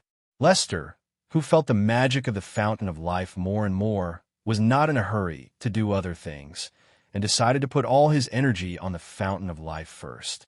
Slowly stretching out his hands, he fished out some spring water from the fountain of life, and Lester poured the spring water into his mouth without hesitation. As soon as the spring water entered Lester's mouth, before he had time to taste it carefully, the liquid in his mouth slipped into Lester's body at lightning speed and traveled around every part of Lester's body along the blood vessels in Lester's body. Corner. With the spring water swimming in the body, the magic power in Lester's body gradually boiled up, as if a flame was burning in his chest, and then Lester felt that the magic power in his body was actually replenished. Blue bottle! Lester yelled out in surprise. This kind of spring water that can directly replenish the magic power in the body is simply a must-have medicine in battle. Unlike other fantasy magic worlds, although the potion system in Harry Potter is also very developed, in the magic world, there has been no potion that can restore blue. In other words, if the wizards fight, they can only rely on their own magic power to fight. Not only that, they also need to control the amount of magic power supplied by each of their spells. Because if there is too much magic power and then the magic spell doesn't hit anyone, then it will be uncomfortable. Therefore, in the magic world, the amount of magic power is almost an important symbol to measure the strength of a wizard. For example, Voldemort, who was very powerful 10 years ago, did he use any advanced black magic in battle? It's not just that he can only eat big melons with Avada. Of course, this is not to say that the killing curse is not powerful. It just means that the killing curse is not rare. Basically, as long as it is a dark wizard, it will use the Avada killing curse. Then why is it Avada Kedavra? Voldemort is so powerful, and other wizards are not as good. First of all, there is no doubt that Voldemort has a strong killing intent in his heart. And secondly, it is also certain that Voldemort has a high proficiency in the killing curse. However, the most important point is that Voldemort's own magic power is very strong. Therefore, in the wizarding world, magic power is feeling the magic power filled in his body carefully. Lester showed a kind smile. If he accumulates 1,000 bottles of the Fountain of Life and distributes them to the group of Azkaban prisoners, he will directly lead them to sweep the magic world, and then he will turn himself into a farmer and sing. Of course, Lester just dared to think about it, let alone Dumbledore, who could drive a big second. It is very difficult to produce 1,000 bottles of the Fountain of Life. Just after picking up a handful, water droplets began to condense on the big rock in the center of the Spring of Life. Slowly, the volume of the water droplets became larger and larger, and finally slid directly into the spring water along the cracks in the stones. If nothing else, this is the source of the spring water in the Fountain of Life. I'm going, what is this? Suddenly, Lester was surprised to find that the ground under his feet had changed color. This miraculous change shocked even Lester, who had seen the world. On the surface of the black rock that belonged exclusively to Azkaban before, a thick layer of soil unexpectedly appeared out of thin air. Bending down to pick up a few small clods of soil, Lester put the soil up to his nose and smelled it, and was pleasantly surprised to find that this is the black soil that can be used to grow crops. This Fountain of Life can not only continuously produce precious spring water that restores magic power, but it can also change the environment of the location silently. Lester still had some headaches before because the geological environment of Azkaban was too bad. Even if he used expensive materials to build a mansion here, he still didn't have the feeling that people could live in it. But now, with this Spring of Life, everything seems to be solved. As long as there is it, the environment in the northern part of Azkaban will gradually improve. It is estimated that within a few days, the city will be able to improve the pleasant living environment, and then build a wall to enclose the improved area in the north. Prisoners who are willing to submit to themselves will be allowed to come to the northern region for further study, and those scum who came in later will be thrown into the Azkaban prison to suffer. While Lester was thinking about how to build the Azkaban Vocational and Technical College, the Ministry of Magic was also rebuilding. from the inside to the outside of the entire Ministry of Magic. Except for the uppermost foyer, the rest of the place was completely burned by Leicester's Fiendfire. Helpless, they can't go to Songbiao to pay for it, let alone whether their group of high-ranking officials have the courage. But if they really have the courage to go to Songbiao, he has no money to pay for Songbiao, a prisoner.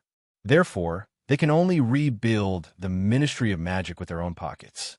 After all, this is their base camp, and it is necessary to wait for the pure blood to pay for the reconstruction. Although wizards have miraculous magic, the raw materials needed for construction cannot be transformed by magic. Some people may say that the materials needed for the building can be conjured by using transfiguration, but those materials are used for flooring. The Ministry of Magic has 9 floors in total. Hasn't the Ministry of Magic collapsed again? Reluctantly, in order to obtain the huge materials needed for the construction, Minister Barnes and Noble had no choice but to find the Muggle Prime Minister of the United Kingdom and discuss with him the issue of purchasing materials. The group of wizards is not a secret in the eyes of Muggles. In fact, thousands of years ago, wizards and Muggles lived together. Just like the story of King Arthur and Merlin, in ancient times, wizards in Britain worked for the Muggle monarch. With magical powers, wizards are usually reused by Muggle monarchs and will receive generous rewards. In ancient times, the most important reward was undoubtedly the land, so the wizards who got the land all transformed into famous nobles at that time. Just like the Malfoy family, their ancestors were the royal wizards who followed the Duke of Normandy to England. By virtue of helping the Duke of Normandy seize the throne of England, the ancestors of the Malfoy family were given a huge land, and after thousands of years, the fief of the Malfoy family continued to grow, and finally formed a powerful Malfoy family. Otherwise, with the level of magic at that time, wizards could not be self-sufficient at all, and had to rely on the Muggle kingship to survive. Therefore, the existence of wizards was no secret to the Muggle high level. They had been cooperating for thousands of years. At this time, in the office of the Prime Minister of In-Country, Minister Barnes and Noble was having a fierce confrontation with the Muggle Prime Minister of In-Country. "What kind of tricks are you weirdos doing?" The Prime Minister turned blue angrily, pointed at Minister Barnow's nose, and said, "There are millions of people in London. I don't want to take care of your wizards, but it doesn't mean so that you can treat the lives of the people as a trifling matter. As I said, it was the Azkaban prisoners who did it." Minister Barnow said impatiently, "Now the prisoners have been subdued by us, and the magic world is safe." Hearing Minister Barnes and Noble's tone of not caring at all, the Prime Minister was very angry. These wizards never seemed to take ordinary people seriously, and they didn't regard their lives as human lives. "So what did you come to me for?" The Prime Minister calmed down the anger in his heart and asked, "Are you coming to me to admit your mistakes?" "Of course not." Minister Barnes and Noble shook his head pretentiously and said, "Dear Muggle Prime Minister, I just came to you to ask for some help. Our Ministry of Magic burned all the deranged prisoners with fierce fire, so I need to buy some materials needed for construction from you." Minister Barnow spoke eloquently, expressing his intention of coming here. In fact, the wizarding world is not without building materials, but the real economy of the entire wizarding world is controlled by those old pureblood families. Although the two parties seem to be amicable on the surface, the new pureblood family and the old-fashioned pureblood family have always been unhappy with each other. Even this unhappiness extends to their children. Even in Slytherin, their children will be divided into 2 factions, and they look down on each other very much. Therefore, it is absolutely impossible for Barnes and Noble to buy building materials from those damn old purebloods. He would rather give this big order to the Muggles than give the old purebloods a sip of soup. Ignoring the Muggle address that Minister Barnes and Noble said, the Prime Minister's heart moved. "So, what are you going to buy?" The Prime Minister's eyes flickered, and he tapped his fingers on the table very regularly, as if to put pressure on the other party. If he is asked to give building materials for free, then he will definitely not be able to do it. But if it is a transaction, then he can cooperate well. Minister Banu didn't talk nonsense and said directly, "We can produce 20 bottles of compound medicine." Prime Minister, as if seeing the doubts of the Muggle Prime Minister, Minister Barno explained. "This is a potion that belongs exclusively to our wizards. Just put a person's hair in it, shake it, and drink it up. Become like this man. Just put in someone else's hair and shake it, and after drinking it, you can change into someone else's appearance." What kind of fairy potion is this? After hearing the powerful effect of this potion, the Prime Minister couldn't help hesitating. In fact, the Prime Minister is not to blame for this, because the scale of the wizarding war started by Grindelwald in modern times was too large. In order to show his innocence, the British wizarding world and the Muggle government gradually became less and less connected. In fact, if every Prime Minister hadn't been able to learn the secrets of the state from the CIA, the Prime Minister would not even know the existence of this group of wizards. So, are you willing to exchange these 20 bottles of magical potions for building materials? The Prime Minister asked Minister Barnes and Noble in disbelief. In his opinion, although the building materials are not cheap, these 20 bottles of magic potion are simply priceless. Exchange valuable construction materials for priceless compound medicines, so it's not a loss for him to be the Prime Minister. Of course, seeing the unbelievable look of the Prime Minister, Minister Barno couldn't help being filled with disdain for him. A Muggle is a Muggle, and I have never seen anything in the world. Just a few bottles of compound potions made him so excited. If I brought him something really good one day, wouldn't he be able to kneel down for me? Of course, even though Secretary Barnes and Noble was very disdainful of the Prime Minister, he still looked calm on the surface and handed a list of materials to the Prime Minister, saying, "We only need these things." After receiving the list of materials handed over by Minister Barnes and Noble, looking at the huge amount of materials required, the Prime Minister just glanced at it and then said without changing his face, "Deal." Although these materials seem huge, they're not even a drop in the bucket for a world power.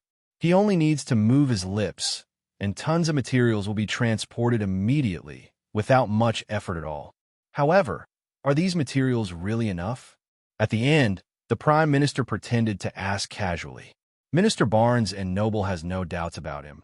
He is still immersed in the joy of exchanging 20 bottles of compound medicine for so many materials, and said without hesitation, "This is all calculated by our special personnel, and we will definitely not ask you for more Muggle stuff."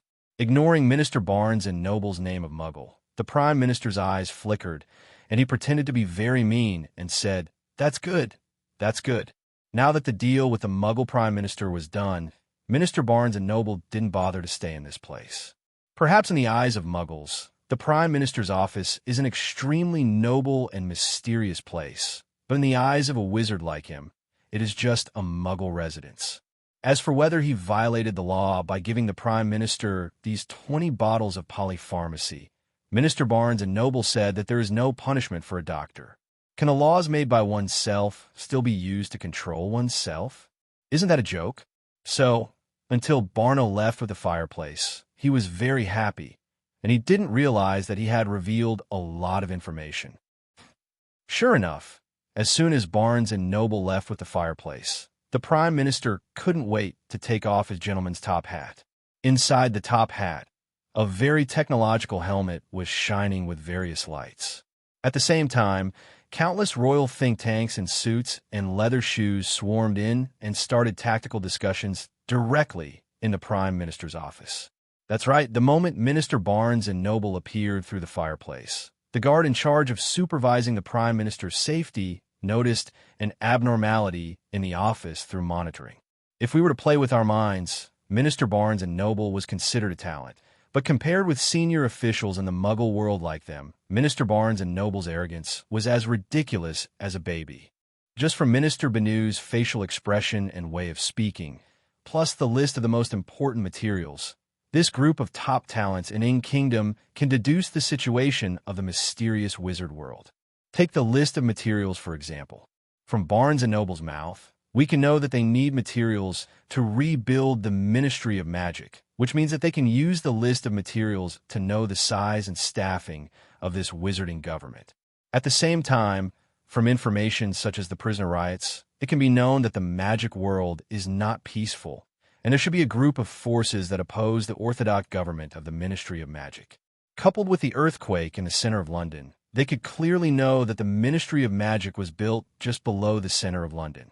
Moreover, even basic materials, such as building materials, need to be purchased from them, which means that the number of this group of wizards must not be large, otherwise there will be absolutely no shortage of this most basic material. Those in power have a strong desire to control, and this group of high-ranking Muggle officials will naturally not allow an uncontrolled force to wander in the society of Kingdom.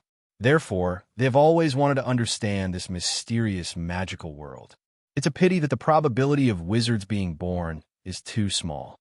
Until now, none of their high-level descendants has the talent of wizards. As a result, they know very little about the mysterious world of the magic world, but now, through their first contact, they have almost figured out the magic world just by talking with those in power in the magic world. Just when this group of think tanks was discussing how to eliminate the wizards with minimal casualties if there was a war with them, the fire in the fireplace in the Prime Minister's office suddenly began to shake violently, and then 3 figures fell into the fireplace walked out.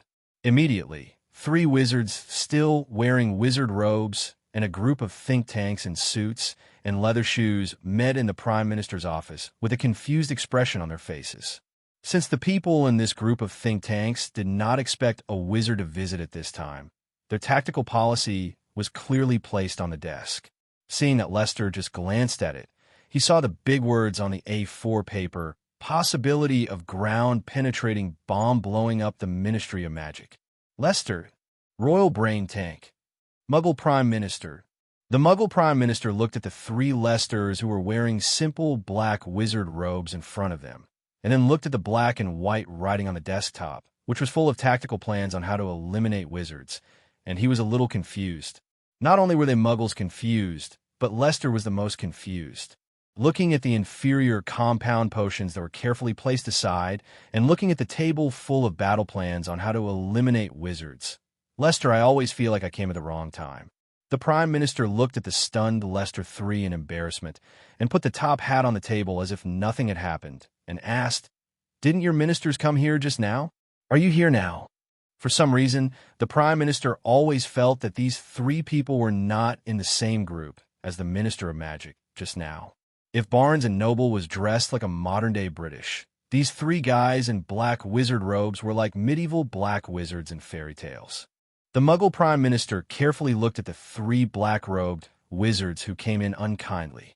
The leader was an old man with a kind face and a white beard, but his eyes were particularly sharp. At this time, the old man's eyes were staring at the battle plan on his desk, expressing shock unabashedly. As for him, there was a middle-aged man and woman. The man had a poker face, he was serious, and looked very cold and not to be trifled with. The woman is also full of majesty. She should be a leader who has been in a high position for a long time, and she does not seem to be a small role in the wizarding world. That's right, if there are wizards from the magic world present at this time, they will definitely not be able to help but exclaim, "Isn't this fucking Professor Dumbledore?" As for the 2 people next to them, if you don't look carefully, they are a bit similar to head Slytherin and head Gryffindor of Hogwarts, Professor Snape and Professor McGonagall. "Hello, I'm a headmaster of Hogwarts, Albus Dumbledore." Seeing this, Lester pretended to be ignorant and shook hands with the Muggle Prime Minister. At the same time, he pointed to the Sangbiao and Hafi's introduced. "These 2 are the deans of our school, Slytherin House and Gryffindor House, Severus Snape and McGonagall Minerva." Hearing Lester's introduction, Sangbiao and Hafiz nodded awkwardly, and then stood on both sides of Lester like door gods, keeping silent. Yes, it's not just the Ministry of Magic that is short of building materials due to the overhaul of the civil works in Azkaban. They are also short of building materials in Azkaban. Due to the limited population of the wizarding world, and the fact that business and other real industries are monopolized by veteran purebloods, it is still difficult for Lester and the others to obtain a large amount of building materials. That's why Lester made the mistake of using Boggett's transformation ability to disguise himself as Dumbledore, and then let Sangbiao and Hafiz use compound potions to pretend to be Snape and Professor McGonagall. Since there are no hairs of Snape and Mag, Lester only needs to find 2 Muggles who look similar to them, borrow a few hairs from them, and let Sangbiao and Hafiz take them. After all preparations were made, the three of Leicester appeared in the Prime Minister's office openly. As for why they did this, it was naturally to guard against this group of people. Minister Barnes and Noble doesn't know how powerful Muggles are. So how can he not know, Leicester? He still remembers that when Hwagwa developed the oil field in his previous life, he only took a photo of the vicinity of the oil field. At that time, everyone thought that there was no problem with this, but they didn't know that just relying on this photo of the vicinity of the oil field, they live a good life. The Japanese people in the country guessed the location of the oil field and finally calculated the reserves in the oil field accurately. Therefore, facing this group of Muggles without magic, but with technology, Leicester did not dare to take it lightly. So there was a scene where he pretended to be the headmaster of Hogwarts. Hello, hello. A look of surprise flashed in the eyes of the Muggle Prime Minister. Just as the Minister of Magic left, the group of wizards who claimed to be professors came to the door. It was a coincidence. Minister Barnes and Noble waved his hand, and the royal think tank in the office was immediately ordered to retreat with various battle plans, leaving only the three of Leicester and the Prime Minister in the office. Hello, Prime Minister. Leicester was very polite. He first said hello to the Prime Minister, and then, without talking nonsense, he directly handed over a list of materials, which were impressively what he needed to build Azkaban. Materials. Our Hogwarts School of Witchcraft and Wizardry has an expansion plan in the near future, so we need a batch of building materials and hope to buy them from you. Leicester, staring at Dumbledore's face, spoke nonsense to the Muggle Prime Minister in a serious manner. Of course, we don't need this batch of materials for nothing. I can exchange them with precious potions. Leicester clapped his hands after speaking, and Song Biao, who played Professor Snape behind him, opened his wizard robe expressionlessly. On the inside of the wizard's robe, there are several bottles of joy potions that are rotten in the wizarding world.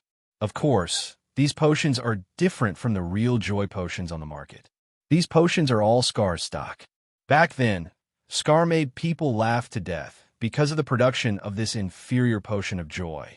Now the remaining potions are not wasted, and they are all traded by Leicester. Muggle Prime Minister. I don't know why, but he always feels that this scene is somewhat familiar to him before. Shaking his head and throwing out the thoughts in his mind, the Muggle Prime Minister asked curiously, what are the effects of these potions? Facing the question from the Prime Minister, Leicester did not hesitate and said confidently, I heard that depression is a disease in your Muggle world. As long as you have this potion, depression will no longer exist. Leicester has no doubts about whether the inferior joy potion produced by Scar can treat depression. After all, this thing is a magic medicine that can make people laugh and suffocate to death. Isn't it easy to treat a depression? As for whether the patient can live after the depression recovers, I'm sorry. Leicester is not from the country of Ing, and besides, he is just a drug seller, and the after-sales aspects are not in his charge. As if he was afraid that the Muggle Prime Minister would doubt the efficacy of the medicine, Leicester directly pushed out the pirated version of Snape, saying, these medicines were made by Professor Snape of our college. You know, Professor Snape is a magician, a well-known potion master in the world. In order to cooperate with Leicester's performance, Song Biao only needs to pretend to be proud and arrogant, hold his head up, and the master's aura can be seen at a glance. After looking at Leicester, who was extremely confident, then at Song Biao, who was exuding the aura of the master, and finally Hafiz, who had the aura of a superior, the Muggle Prime Minister nodded dully. Anyway, he needed as much building materials as he needed, and magic potions were out of reach. Therefore, even though he thought that the joy potion for treating depression was not as effective as the compound potion that could turn into other people, he still agreed to the deal. For some reason, just looking at the kind face of Professor Dumbledore, the Muggle Prime Minister couldn't help but believe what he said. Such a kind grandfather, he shouldn't lie. Looking at the smiling Dumbledore, the Muggle Prime Minister had no doubts about him, and directly agreed to the deal. Seeing that the Muggle Prime Minister agreed to the deal so readily, Leicester also looked happy. Just now he saw the compound potion on the table in his hand. Combined with the attitude of the think tank, just now, a wizard must have visited just now and left more than 10 bottles of inferior compound medicine as trade items. As for how Leicester knew it was a poor quality compound medicine, It was not because Lester was a master pharmacist, but because he discovered that the color of these more than 10 bottles of compound medicine turned green after brewing, which was circulated on the market. The compound potion of her is simply 2 colors. This thing looks like a low-quality junk at first glance. If it is not used to trade with muggles, it is rubbish that will be directly destroyed. It is really shameless for someone to trade it for him. After reaching a deal with the Muggle Prime Minister, Lester did not stay too long and directly took Songbiao and Hafez to leave the Prime Minister's office to the fireplace. He left in such a hurry not because he was afraid that the Muggle Prime Minister would regret it, but mainly because he was afraid that the wizard who left behind 20 bottles of inferior compound potions would come again. At that time, if he saw the pirated Hogwarts Big Three, he might scare the wizard to the ground on the spot. In order to avoid unnecessary trouble, Lester felt that it was better to go first. After Lester left, the fireplace in the Muggle Prime Minister's office burst into flames, and then Minister Barnes and Noble appeared in the Muggle Prime Minister's office again. Dear Muggle Prime Minister, I forgot to say, our trading location is set up in the suburbs of London, and our people will take your materials by then. Minister Barno walked out of the fireplace with a carefree attitude, sat on the Prime Minister's seat unceremoniously, and told the location of his transaction. In his opinion, although the Muggle Prime Minister is high and powerful, he is just a Muggle, and it is no big deal. He looked at the furnishings in the Prime Minister's office very presumptuously. He left too hastily before and didn't look carefully, but now he looks at it like this. The placement of objects in this office is still very particular. My new minister's office will also be laid out like this in the future. Minister Barnes and Noble looked at the decoration of the Prime Minister's office as if no one else was there and directly regarded the Prime Minister as heir. However, when Secretary Barno suddenly realized that his term of office was less than a year away, his expression was extremely ugly. It's all the damn Dumbledore's fault. If he hadn't gone to the Soviet Union with nothing to do, his Ministry of Magic would have been burned, so maybe his position as minister would have been preserved. Just when Minister Barnes and Noble was still complaining about the wrong time for Dumbledore to go out, his eyes were suddenly attracted by the bottles of joy potions on the table. Who gave this to you? Minister Bennu's tone was full of shock, and he looked at the joy potion on the table with some horror. You know, in the wizarding world, only he as a minister is qualified to contact the Muggle Prime Minister. But now, it seems that there's another group of forces in the wizarding world who are trading with Muggles, which is a bit scary. Oh, are you talking about these potions? The Muggle Prime Minister didn't take it seriously and said directly, "It was given to me by an old man named Dumbledore. He said he was the headmaster of Hogwarts. Yes, now, you are the Minister of Magic. You should know this Dumbledore, right? Is this old man your subordinate?" The Muggle Prime Minister pretended to be nonchalant and asked Minister Barnes and Noble because he felt that this matter was not that simple. Secretary Barnes and Noble. Minister Barnes and Noble looked at the Muggle Prime Minister with a sincere face that didn't look like he was lying and asked in a daze, "He really said he was Dumbledore?" "Yes," the Muggle Prime Minister said without any hesitation. He also brought 2 professors with him, Snape and McGonagall. I feel that Snape is not an easy guy to get along with. Secretary Barnes and Noble. For some reason, he felt as if he had been played by Dumbledore. Didn't this old dog say he was in Sue? Why did you run to the Prime Minister's office now? And come here with your right-hand man? Isn't this a bit too much? As if he was afraid that Minister Barnes and Noble would not believe what he said, the Muggle Prime Minister was very intimate and handed Barnes and Noble a photo just captured by surveillance. Since both Songbiao and Hafiz were a little guilty at the time, they kept their heads down. Therefore, only Lester's whole picture was perfectly recorded by surveillance. After seeing the photo handed over by the Muggle Prime Minister, Minister Barnes and Noble's expression turned extremely ugly. He didn't believe that anyone in the entire wizarding world would be so bold as to imitate it with compound potions. Even if you have the guts, who can get Dumbledore's hair? So, if it wasn't Dumbledore himself who appeared on the forefoot, who else could it be? Dumbledore, you bastard, you old boy, is hiding enough. No matter how Minister Barnes and Noble insulted Dumbledore in the Muggle Prime Minister's office, Lester, not long after returning to Azkaban, sent people to get a large amount of building materials traded with the Muggle Prime Minister. Unlike the carefree Barnes and Noble, Lester directly wrote down the trading location on the list.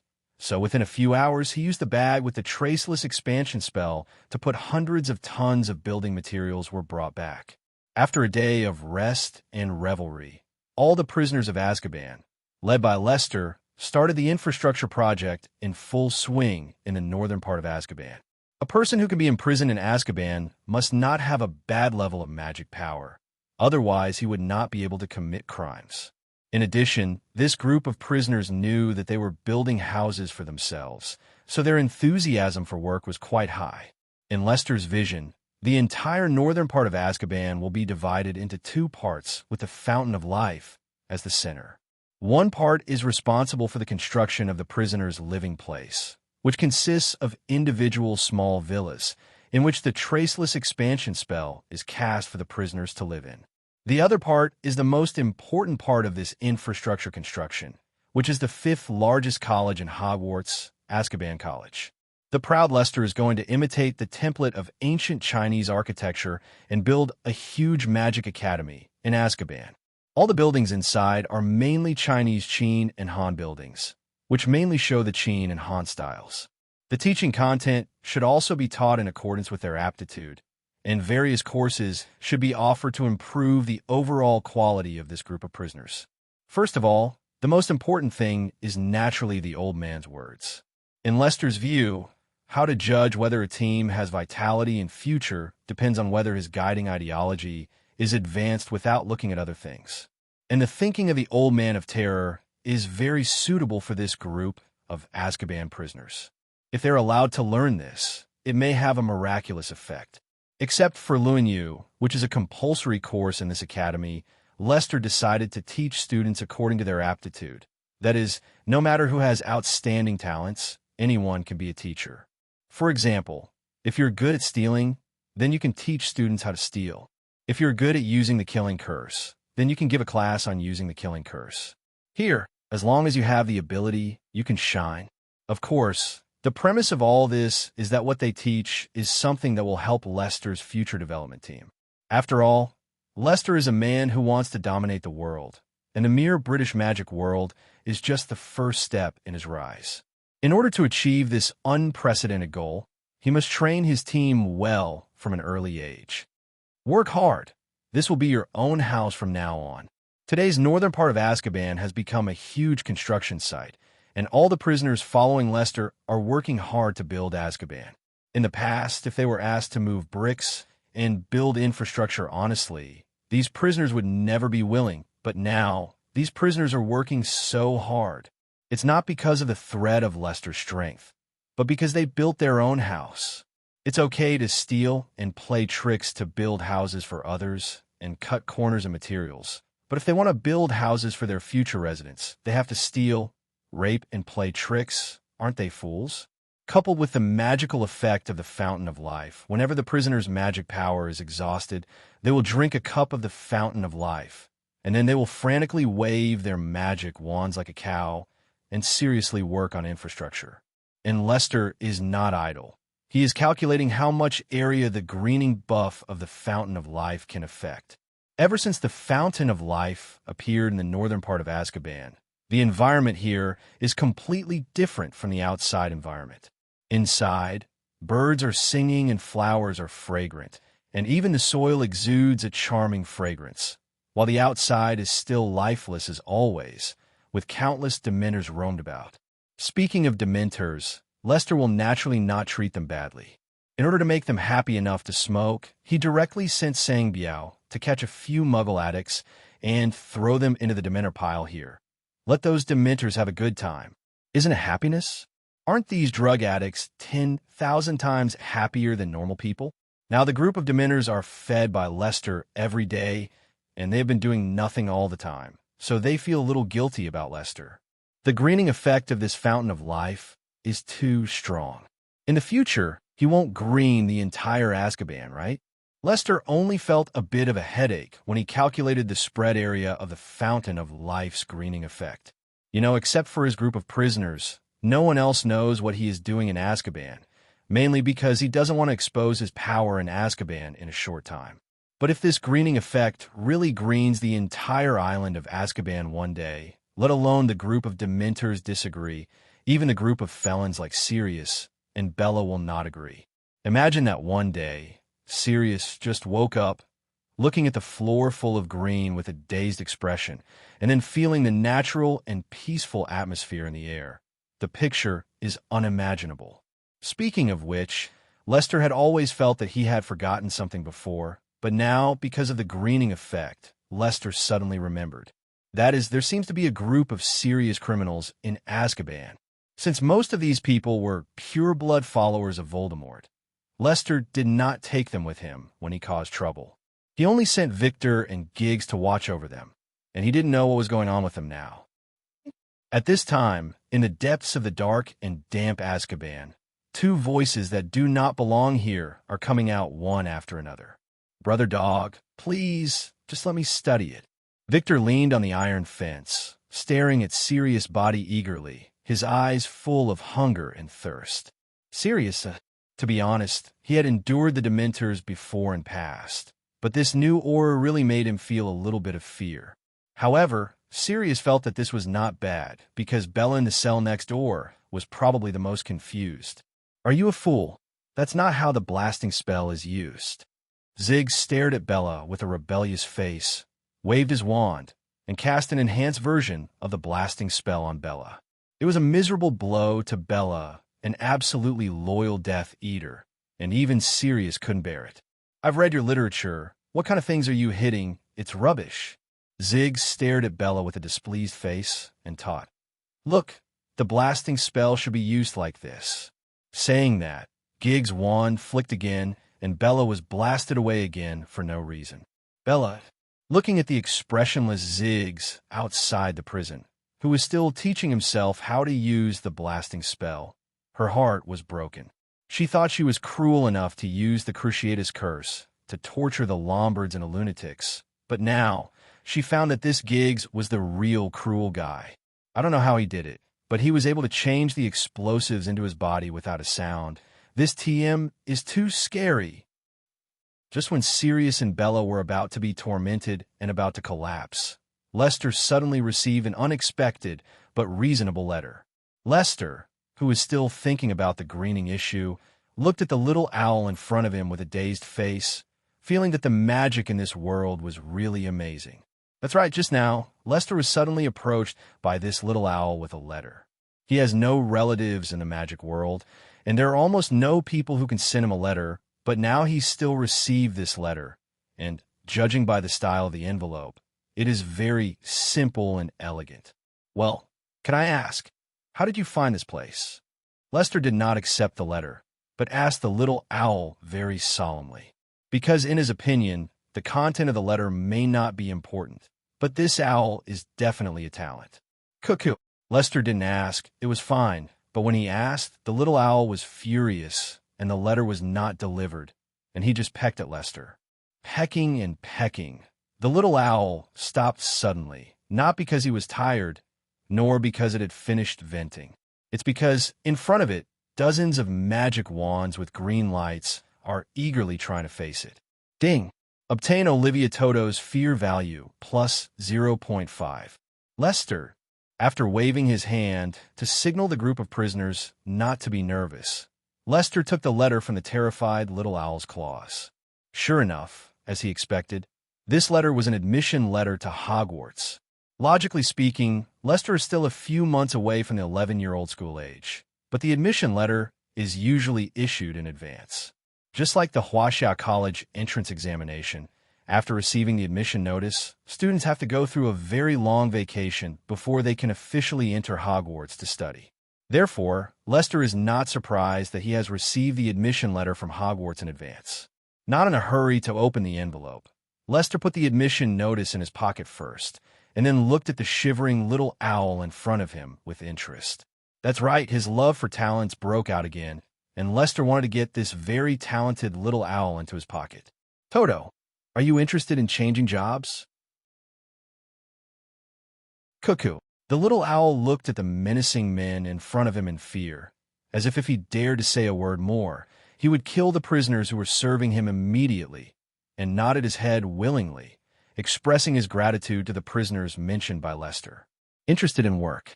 Seeing that the little owl understands the rules so well, Lester is also happy and is willing to say a few more words to him. Listen to me. Don't think I'm threatening you by letting you hang out with me. I'm doing this for your own good. Lester said sincerely, with your amazing talent, staying in Hogwarts CI has no future.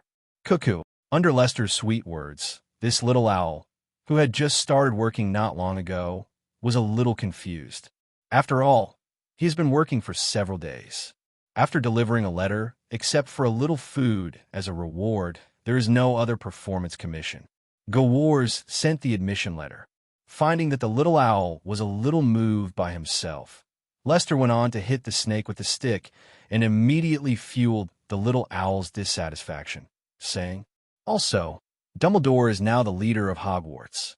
Although he is powerful, he won't lead the team. Take a look at how many people worked for him 10 years ago, but what happened after the war was won? They did all the dirty work and didn't get anything in the end. Isn't that a big injustice? Toto, you are a clever little owl, and you can already earn your own food to support yourself, can't you?" Goo. The little owl raised its head proudly, and its big eyes revealed pride. You have a certain ability to judge now, don't you? Goo. The little owl, who had gradually become flustered, immediately agreed, only missing a small face that said, "I have grown up, and I can make decisions for myself." Lester looked at the little owl whose face was flushed with excitement, and the whole body of the owl was trembling, and knew that it was time to throw benefits to it. "If you are willing to surrender to me, I will give you everything you want." Confident words resounded in the open space of the small island of Azkaban, accompanied by Lester's impassioned and very convincing words, constantly permeating the little owl's heart. "I will give you supreme status and uncountable wealth. I will make you the focus of the magic world, a hero in people's eyes. I will let your family live a happy life and let you spend time with them every day." Lester finally looked solemn and said, "I will let you rise up step by step and step on those pure-blooded owls who look down on you one by one." Lester, who has entered the state, is like a passionate orator at this time, waving his hands constantly, telling the little owl about the bright future. After Lester finished speaking, his face was full of color. He believed that with his proficient speaking skills, no one could not be seduced by him. Sure enough, as soon as Lester finished speaking, excited shouts came from around. "Awesome! Master Lie is awesome! Kill the pure-blood owl! Lester, little owl, Toto." Just when Lester was busy bewitching the little owl, the group of prisoners who were working had been paying attention to the dynamics of the matter, consciously or unconsciously. When they heard that Lester had offered to extend an olive branch to the little owl, many prisoners wished that they were also an owl and that they would have a good time with Lester. Therefore, they have been paying attention intentionally or unintentionally, wanting to see if this lucky little owl can seize the opportunity and reach the sky in one step. Unexpectedly, before I saw the result, I and others heard Lester's speech that bewitched Hafiz back then, and my emotions were immediately aroused. What's more, to actually kill all the pure-blooded owls, this TM is too insane. Unlike the excited prisoners, the little owl has been living in the Hogwarts Owl Room since birth, without worrying about food or drink, and was raised white and fat. If the group of prisoners is the weeds struggling on the edge of the cliff, then the little owl is the young master who was born with the golden key. Although he doesn't have a good food and clothing every day, he doesn't have to worry about food or drink.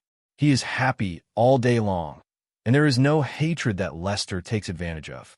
Looking at the unmoved little owl, Lester had no choice but to magnify his moves, saying, "As long as you follow me, you will have enough food in the future, and I will definitely raise you into a big fat boy." With that said, Lester took out a large box of owl food directly from the traceless expansion bag and placed it directly in front of the little owl.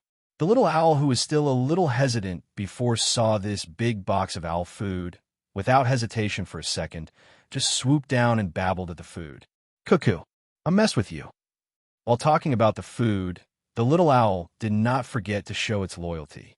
Lester, seeing the little owl eating frantically, Lester felt relieved and had time to study the Hogwarts admission letter. The envelope was made of parchment paper, and on the front was the recipient's address written in dark green handwriting, and the address was, not surprisingly, the location of Lester, Azkaban.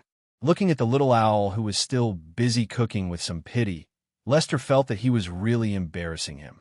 In order to prevent the occurrence of prison robbery, Azkaban was selected on an endless, isolated island, which is Dumbledore. It is difficult to find Azkaban at sea without navigation. Therefore, this shows the amazing power of the little owl. Talent. The back of the envelope is printed with a coat of arms. On the top of the coat of arms is an H as the center, surrounded by a lion, an eagle, a badger, and a snake, and the words are written above and below the coat of arms. The name of the school, Hogwarts, and the school motto, Sleeping Dragon, Never Disturb. Opening the envelope, Lester flipped through the parchment paper and gradually read the text on it. Dear Mr. Lester, we are delighted to inform you that you have been accepted to study at Hogwarts School of Witchcraft and Wizardry. A list of required books and supplies is enclosed with this letter. Semester begins on September 1st. We will wait for your owl reply before July 31st. Your loyal, Minerva McGonagall, Vice Chancellor. This is the main content of the letter, and at the bottom of the letter, there is an appendix that states the necessary supplies to bring to school. After confirming that it was correct, Lester put the admission notice back in his pocket with great care, looked around, and sighed that the environment was completely different from before. It's time to get out of Azkaban. Inside the Auror offices in Azkaban, Grandpa lied, there will be a ferry to escort the prisoners this afternoon, and you can return to the magic world with this ferry. Hafi said respectfully to Lester, who had packed his bags and was about to be released from prison. You will be completely free by then. Several months have passed since Lester was first imprisoned. Lester has also changed from a weak and helpless Azkaban prisoner to the actual ruler of the entire Azkaban. Godfather. It stands to reason that there are still 3 months before Lester is released after serving his sentence. But since he has received the Hogwarts admission letter in advance, and there is nothing to do in Azkaban, so Lester decided to go out and see the wizarding world. I'm ashamed to say that Lester has been in Azkaban since he crossed over. The only time he went out was to take the prisoners to work in the Ministry of Magic. He didn't have time to really see the real magic world. For example, Diagon Alley, the commercial center of the magic world, which is known as every inch of land, and Lester have been here for so long, but they have never been there once. You know, even the prisoners who were imprisoned in Azkaban spent some time in Diagon Alley when they were not wanted. Have you taken care of the Ministry of Magic? Lester nodded, indicating that he knew, but just to be on the safe side, he still asked Hafiz. His going out this time is very different from the previous ones.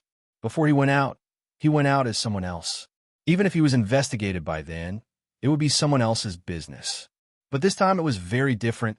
He went out with his real identity, so he couldn't sneak out to have fun just relying on the door key like before. Often the richer and more powerful the big shots are, the more they will pay attention to their resumes and strive to make their resumes as clean as a piece of white paper without any stains. If you use the portkey to go out, although no one will stop you, but if someone finds out, it will be a big stain in Lester's life, and Lester will have a prison escape record by then. Therefore, in order to make his resume impeccable, Lester would rather take the trouble to set up a medical parole policy and return to the magic world with the ferry that escorted the prisoners, rather than risking even the slightest risk to go outside secretly. After all, he is considered a big man, so he should pay attention to protecting his wings. Now the senior officials of the Ministry of Magic want to curry favor with me. Hafez said with a hint of complacency in his tone, I'm just saying that we need to implement a policy of release for medical treatment to make the management of our Azkaban prison more humane. And without even plugging in the money, they unanimously approved the policy of Azkaban's medical parole. At that time, as long as our brother from Azkaban wants to go out, I'll give him a note, and when the time comes, he could do whatever he wants when he goes out. Hearing this, Lester looked at Hafez in surprise. He thought that at Hafez's age in the system, he should be more stable, but this Hafez's mind still seems to be abnormal as always. Forget it. Anyway, the minds of those prisoners don't seem to be working well, so let them play together. Lester opened his mouth, wanting to tell Hafiz that bail for medical treatment is not the way to use it, but after thinking about it carefully, it seems that there is nothing wrong with using it like this. Therefore, he was too lazy to waste his tongue and chose to remain silent. While Hafez was still excitedly talking about the beautiful life in Azkaban in the future, a long whistle interrupted him. Apparently, this is the arrival of the new escort ship. Sure enough, through the window of the Azkaban Auror's office, a huge ferry could be seen slowly mooring in the port of the small island of Azkaban. On the deck, there were groups of prisoners, and there were several Aurors escorting them. Seeing this, Lester immediately took Hafiz over. He couldn't wait to see the outside world now. After staying in Azkaban for so long, he was already tired of staying there and had to go outside to see it. Seeing that Lester moved, Hafiz didn't dare to worry too much and immediately followed him quickly. And he is also very particular about the speed of his walking. Every time Lester takes a step, Hafiz only takes half a step. As long as he is always half a body behind Lester, this shows Lester's strength-lofty status. Soon, the two of Lester came to the ferry, and the Aurors on the ferry who were responsible for escorting the prisoners also saw Lester and Hafiz. Seeing Hafiz striding towards him and the others, those Aurors didn't even care about the prisoners who were in charge of escorting them. They all blushed with excitement and stared excitedly at Hafiz, who was gradually approaching. If it was before, they wouldn't bother to look at the jailers of Azkaban, because these people are some people who are not taken seriously. But now, the warden of Azkaban is the famous Hafiz. That was the legendary Auror who was able to defeat the invincible Songbiao in just 3 minutes. When Songbiao burned the Ministry of Magic, their group of Aurors were also present. In addition, those who do their hard work are usually muggles and half-blood wizards, so they are not like pure-blooded Aurors who have hatred against Hafiz. On the contrary, they also worship the powerful Hafiz very much. Or for nothing else, just because of Hafez's current status in the Ministry of Magic, they ordinary Aurors will lick Hafez. The Warden of Azkaban, the members of the Gamot Tribunal, and now Hafez, are veritable big shots, an existence that they have never been able to touch in a few lifetimes. At this moment, such a famous and important person is walking towards him at a fast pace. How could these little Aurors not feel excited? Even a few little Aurors couldn't even control their excitement and directly stepped forward to meet them. Immediately, under the bewildered gaze of a group of prisoners, the Aurors who were in charge of escorting them didn't even care about the prisoners, and all went to meet Hafiz. The Aurors who have been in the Ministry of Magic system for several years know that if they want to rise, they need to rely on their ability alone, but they still have to rely on their connections. As for Hafez's thigh, just plucking the hair on his leg is thicker than theirs.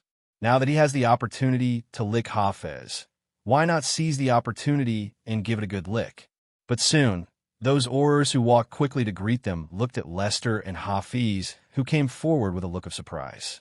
Because in their eyes, the powerful Hafiz seemed to be the pony of the little boy in front, always half a step behind. And with respectful expressions, it was difficult for them to associate the middle-aged man in front of them with the top white wizard, Hafiz, who had shined back then. Who was that brat in front? He looked so dick. Unanimously, this thought popped into the minds of all the Aurors. Soon, Lester also noticed that the group of Aurors were looking at him in a wrong way, and he immediately discovered the problem. Hafez, you should time travel to a zombie movie. Lester, who was speechless, looked back at Hafiz, who looked like a horse boy, half a body behind him every step, and was speechless. Question mark. Hafiz looked confused. He understands time travel. Isn't it that time travel is mentioned in the popular novels in the Muggle world? And he also understands zombies. Recently, the zombie movie of the beautiful country has also spread to in-country. We'll go to see. But how did these two nouns that he understood make him so confused when they were combined together? Seeing Hafiz's doubts, Lester said angrily, "Because zombies love to eat brains, and a brainless idiot like you will definitely live the longest." Hafiz, after a moment of silence, Hafez looked at Lester, who was not in a good mood, and said tentatively, "Masterly, zombies actually eat human flesh, right?" Hafiz's tone was very weak, but his belief was extremely firm, because he had seen zombie movies and knew that zombies cannibalize human flesh, so he felt it was necessary to remind Master Lai. "Lester, forget it. Hurry up and send me on board. I'm afraid it will affect my IQ after staying with you for a long time." Reluctantly, he wanted to tell Hafiz not to walk behind him, but now, seeing Hafiz's stupid look, Lester finally gave up. In this way, Lester looked like a gangster, wearing a prison uniform, walking casually in front, followed by Hafiz in Auror costume. Those who knew were sending prisoners out on parole for medical treatment, but those who didn't know that they thought it was a mafia boss who was out of prison with all hands and eyes, and even the warden wanted to lick him. Under the shocked eyes of all the Aurors and prisoners, Lester and Hafiz walked over slowly. The subsequent handover went smoothly, and Hafiz also started to perform normally, and the group of Aurors did not see anything unusual. Not only that, because Hafiz was also born in a Muggle family, and he has been frustrated after entering the Ministry of Magic, so he is very good at communicating with the bottom staff of the Ministry of Magic. Powerful, gentle, and not putting on airs, who doesn't like this kind of big man? And soon, those Aurors who are in charge of escorting have a good impression of Hafiz. In the Ministry of Magic, ordinary Aurors like them were not looked down upon at all, and they were allowed to do all the dirty work. When did you ever watch a pure blood lead a prisoner? That group of powerful, pure-blooded Aurors wouldn't do such a thankless job. Therefore, a group of Aurors cannot get the respect they deserve in the Ministry of Magic. However, here in Hafiz, they really realized what respect is. He is obviously a super big man who could be on the same level as the head of the Auror office, but he is such a virtuous corporal, which really moved the group of Aurors who have always been ignored. Not to mention Iwujwu, and even Lester, who was sent on board by Hafiz himself, was loved by them. Before, they thought that Lester was the child of some pure-blooded big shot. After his family put pressure on Hafez, Hafez had no choice but to send him out personally. However, after careful consideration, they discovered that in the entire magic world, who is so powerful that he can actually threaten Hafiz. You know, Hafez is now on the same level as Dumbledore in the magic world. It seems that Dumbledore's behavior of standing idly by angered the Ministry of Magic, and the power of the Ministry of Magic has Hafiz joining, so the group of families in power have sufficient confidence. Although they don't dare to slander Dumbledore yet, they can create momentum for Hafiz. Various popular newspapers in the market would praise Hafez's great achievements from time to time, and all kinds of shameless reporters who only wanted money even praised Hafez, the Auror who saved the Ministry of Magic. How could Hafiz, who is so awesome, be threatened? Therefore, without Lester's explanation, the other Aurors acquiesced that Lester was a good guy. Hafiz is a good person, so the Lester he helped must be a good person. That's right, the logic of this group of Aurors is that simple. As for Lester walking ahead and Hafiz walking behind, they simply thought that Hafiz cared about the children and did not link this behavior with Lester being Hafiz's elder brother at all. The location of Azkaban was very remote. Some people speculated that this prison should be located on a small island in the Atlantic Ocean, not far from the British mainland. Following the ship heading for the mainland of Ing country, Lester stared at the endless sea in front of him unfeelingly, feeling completely dazed. The last time he crossed over, it happened to be when the ship was about to reach Azkaban, so he didn't feel it was a long time at all. But now, he had been floating on the sea for 3 days, and there was nothing on board except the group of Aurors. The bored Lester really wanted to set the big ship on fire. "Little devil, don't put on such an expression. We'll be there in half a day." An Auror spotted the loveless Lester on the deck and said, "When I return to the magic world, I must have a good time. Great for a drink at the break bar." "Lester, you don't know, the owner of the Leaky Cauldron has a big background." Auror saw that Lester was not interested, so he deliberately told a little gossip, saying, "The owner of the bar is a real big shot. Their family, it's all over Nocturne Alley." As he said that, Auror gave Lester a thumbs up in a serious manner, indicating that this family is cowhide. Lester, who has heard this Auror brag all the way, only feels that the whole person is broken. He is a majestic Azkaban, and he can ignore even old pure-blood families like Malfoy. Not to mention a mere Ibla family. Yes, without such an Auror saying, Lester knows that the real owners of the Leaky Cauldron are the Abbots, Hannah Abbott. Almost all young wizards in the Muggle world would have to pass through the Leaky Cauldron if they wanted to enter Diagon Alley. Such an important place would definitely be controlled by veteran purebloods. And the Abbott family just controls this place that connects the lifeblood of the Muggle world and the magic world. But what does this have to do with Lester? Seeing that Lester was too lazy to talk to him, the Auror didn't bother himself and walked away.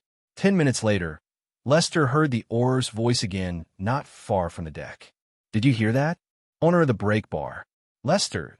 However, soon, Lester had no time to be speechless because in his sight, a long coastline was slowly approaching.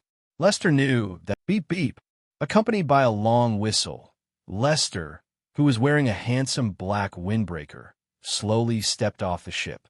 Since he wanted to live a good life in a magic world, he couldn't wear prison uniforms, so on the boat, Lester changed into the windbreaker he had prepared long ago. Magic world, here I come. The destination of the ship was a huge Muggle port. Following the crowded crowd, they bid farewell to the group of Auror Lester and went straight down. If it was the first time for a little wizard to come to London, he would definitely be extremely confused after entering an unfamiliar place. But Lester was different. He had read the guide. As soon as he left the crowd, Lester immediately came to a remote and deserted alley and raised his wand high. This time Lester would not make the same mistake as last time. This was the new wand he asked for Hafi's specially. Apart from not matching himself, he had no other criminal records. As soon as Lester raised his wand, he saw the space in front of him twist violently. Then, a long yellow bus rushed out and stopped firmly in front of him. The door of the bus opened slowly, revealing the face of the young man in the cab. "Welcome to the night bus, the emergency passenger transport for witches or wizards in distress. Just hold out your wand and step on board, and we'll take you wherever you want. My name is Stan Sampak, and I'm your conductor today. This young man seems to have just joined the job not long ago, and he is still full of passion for this job." Lester knew the fate of this young man. When Voldemort came to power, this young man who had managed to find a stable job lost his job again, but his life was saved. "I'm going to the Leaky Cauldron," Lester said to the driver as he stepped onto the bus quickly. "The Leaky Cauldron? You are a new young wizard, but where are your parents?" The driver, Stan Sampak, first glanced at Lester, who was alone in surprise, and then immediately noticed Lester's outstanding temperament. This must be a pure-blooded little wizard. Stan didn't say anything more and waited for Lester to sit firmly and immediately started the car. Stan, who has been in the society for a month, is no longer as simple as he was when he was a student. As a Muggle wizard, he knows how much power pure-blood wizards have in the wizarding world. When he was studying at Hogwarts, as a Hufflepuff, he always thought that the group of Slytherin wizards who thought they were superior to others were ridiculous. But after he came out of society, he understood that it was not the group of pure-bloods who were ridiculous, but Muggle wizards like them with no background. It took a lot of hard work for him to find this stable job, but Stan believed that he would be laid off immediately with just a word from that pure-blooded little wizard with amazing temperament. Since Lester has been giving orders to the prisoners since he crossed over, he has cultivated a temperament that only belongs to the superiors. This kind of temperament cannot be specially cultivated. Only the pure-blooded nobles who were born with a golden key in their urine and can command all kinds of servants will have this kind of temperament. In addition, Lester had once burned the Ministry of Magic, so he was considered a person who had seen the world, so now he would not feel panic in his heart when encountering any major events. A pair of eyes are always so confident and calm, like the endless sea, which will not easily cause any waves. Due to the distinguished guests in the car, Stan did not dare to drive as recklessly as before. After driving the car smoothly and steadily to the door of the leaky cauldron, Stan immediately opened the door. Lester is putting too much pressure on him now. As long as he stays in the car, he will feel uncomfortable, so now he doesn't want to stay with this pure-blood young master for a moment. Lester, seeing Stan who resisted him very much, Lester was a little speechless and then threw him 11 silver coins as the fare, and Lester jumped off directly.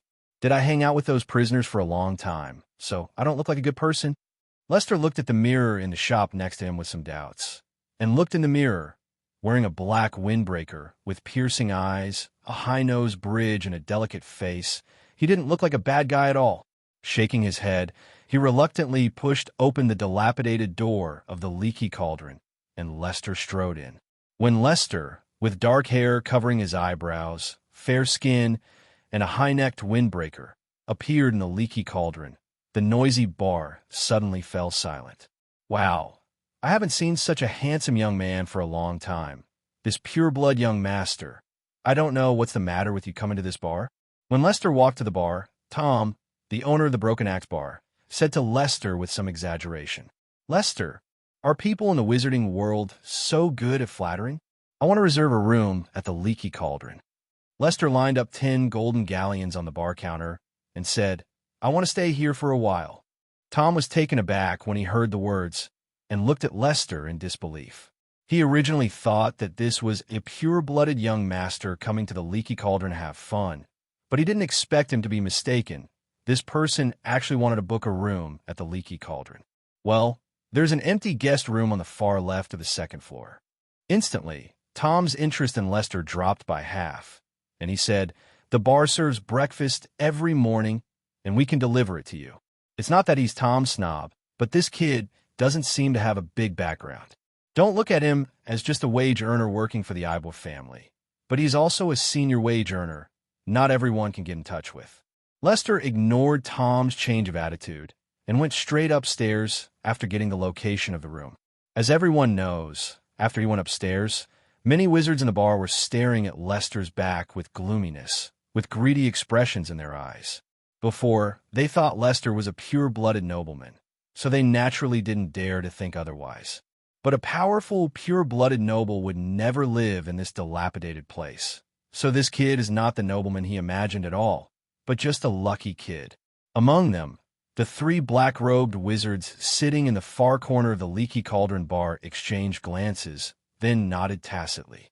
They obviously regarded Lester as a fat sheep and were about to slaughter him.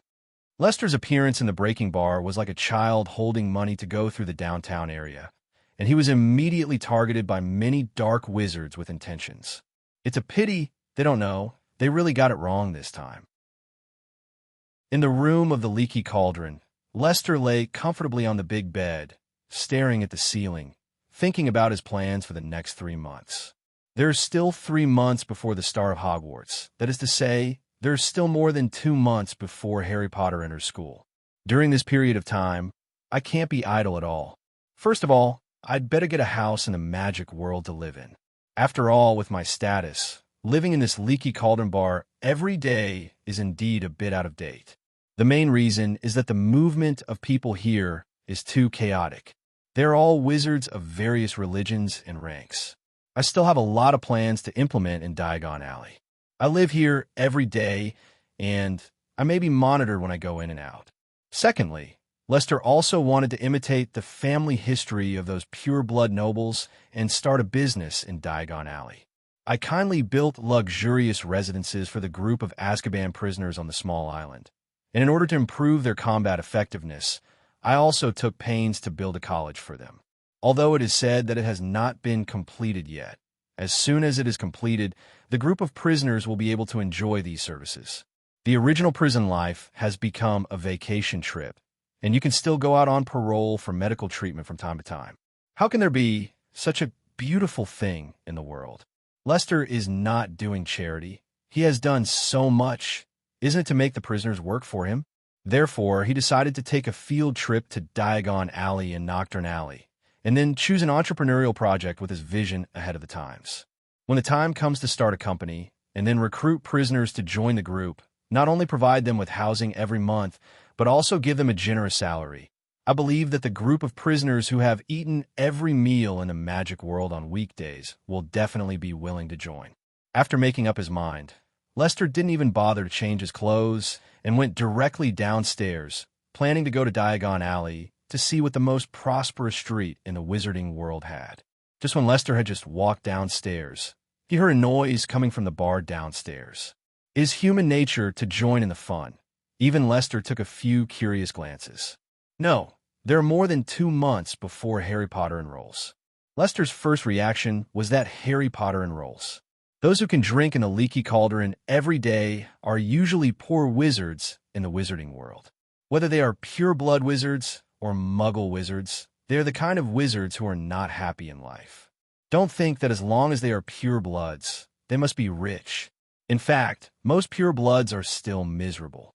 Like the veteran pure-bloods headed by Malfoy, their family property spreads all over the world, and their hands and eyes are all over the world.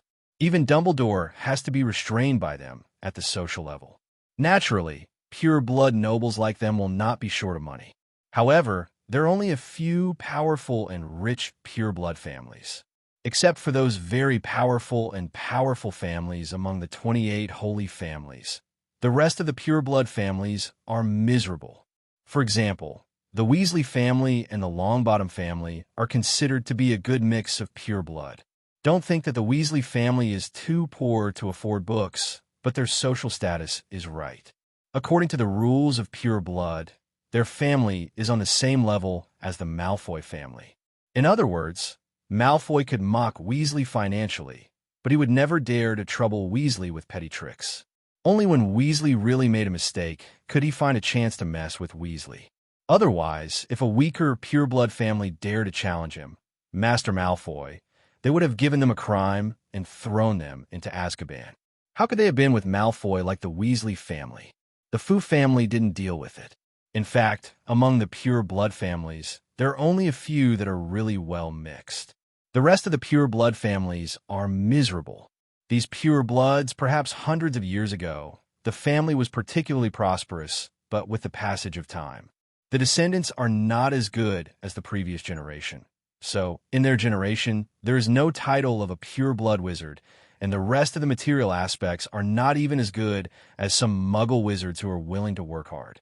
In the not-so-high-end bar, Breaking Hair Bar, there was a group of pure-blood wizards whose lives were not going well. Lester looked from afar and found that in the central area of the bar, there were 3 middle-aged wizards in black robes beating a young man with contempt and sarcasm.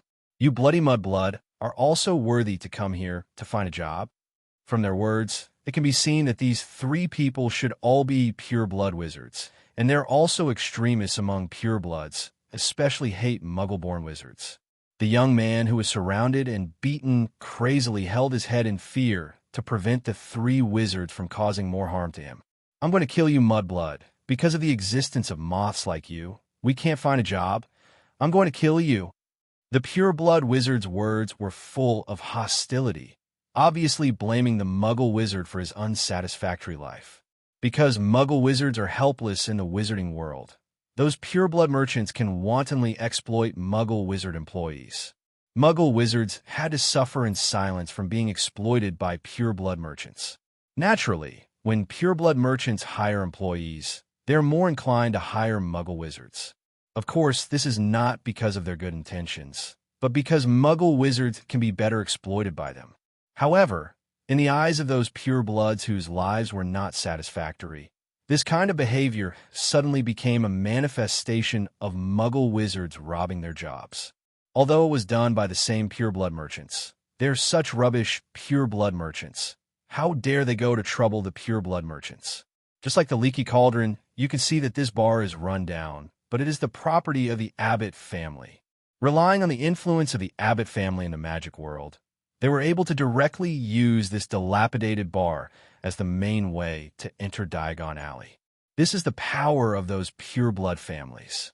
Again, all the businesses that can operate in Diagon Alley and Noctur Alley have a powerful pure-blood family behind them. If they, a group of pure-blooded garbage who can't even afford to eat, dare to provoke those nobles, don't worry, they'll have their wands broken the next day, and then they'll be thrown into the Thames with their wands to feed the fish. Therefore, this group of bullying garbage and pure blood did not hesitate to choose the object of venting as muggle wizards who had no status in the wizarding world. And as long as they see a muggle wizard looking for a job, they will be furious, ranging from cursing to beating. But now, the three purebloods obviously drank too much, and then this muggle wizard came to find a job, so he hit their guns. You despicable mudblood. It's a wrong decision for Hogwarts to recruit you trash. The leader of the pureblood was extremely vicious. He took the wine bottle and threw it at the muggle wizard. The wine bottle crackled and hit the muggle wizard, causing bursts of painful wailing. The other people in the Leaky Cauldron bar didn't intend to take care of it at all when they saw this situation. Those who had time to fool around in the bar every day were generally the same as the three pureblood wizards who did it. They couldn't find a job. A pureblood wizard whose life is not as good. Even if there are occasional muggle wizards, they dare not go up to stop them at all. This is not Hogwarts. There is no professor to uphold justice. Even if they go up to stop them, they will still be beaten. All they, a group of muggle wizards, could do for that compatriot was to secretly inform the Auror, hoping that the arrival of the Auror could end this farce as soon as possible. At this time, everyone in the bar, including the owner Tom, was watching the farce with great interest. Don't think that Tom is very friendly to Harry Potter in the original book, so you think he is a good person. But when you are strong, everyone is friendly, the whole world is good, and Harry Potter is a shining example. The reason why Tom treats Harry Potter preferentially is very simple. He is a famous savior. He is an ordinary little pureblood. Can he not lick his savior? But now the one who was beaten was just a powerless muggle wizard. Even if he was beaten to death, no one would defend him, so Tom didn't bother to care about it. In fact, those purebloods could know that this muggle wizard was an applicant for the waiter, and it was only because of him that Tom rejected him loudly before that other purebloods knew his identity. That's right, the wizarding world is so real and cruel. From Harry Potter's point of view, the wizarding world is a paradise where everyone is kind. Every wizard will greet you with a smile. Such is the case with the wizarding world. However, there is only one Harry Potter. In fact, the muggle wizards in the wizarding world are the majority. These wizards, what they see is a real and real magic world. On the stairs, Lester witnessed the expressions of everyone in the bar with a blank face, including the bar owner Tom. Everyone, except for those muggle wizards, had the mentality of watching the excitement, and no one wanted to step forward to block. However, this is only a superficial phenomenon. As a person in power, Lester will never look at things only on the surface.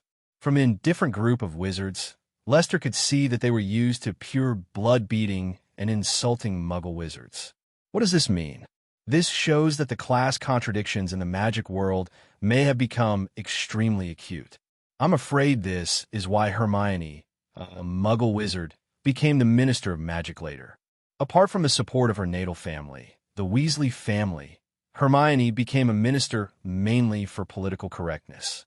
It's like Obama's donkey in the beautiful country, and there are also movies in the beautiful country. Why it is important to have a just black character is not to ease the contradiction.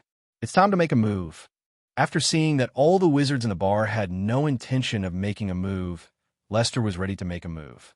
It's not that he likes to meddle in other people's business, but that he can't understand this kind of bullying. If he is just an ordinary little wizard, then he can do nothing but be dissatisfied. But now he is the godfather of Azkaban. Even if he burns all these pure-blood wizards to death with fierce fire, the Ministry of Magic will not dare to let one fart.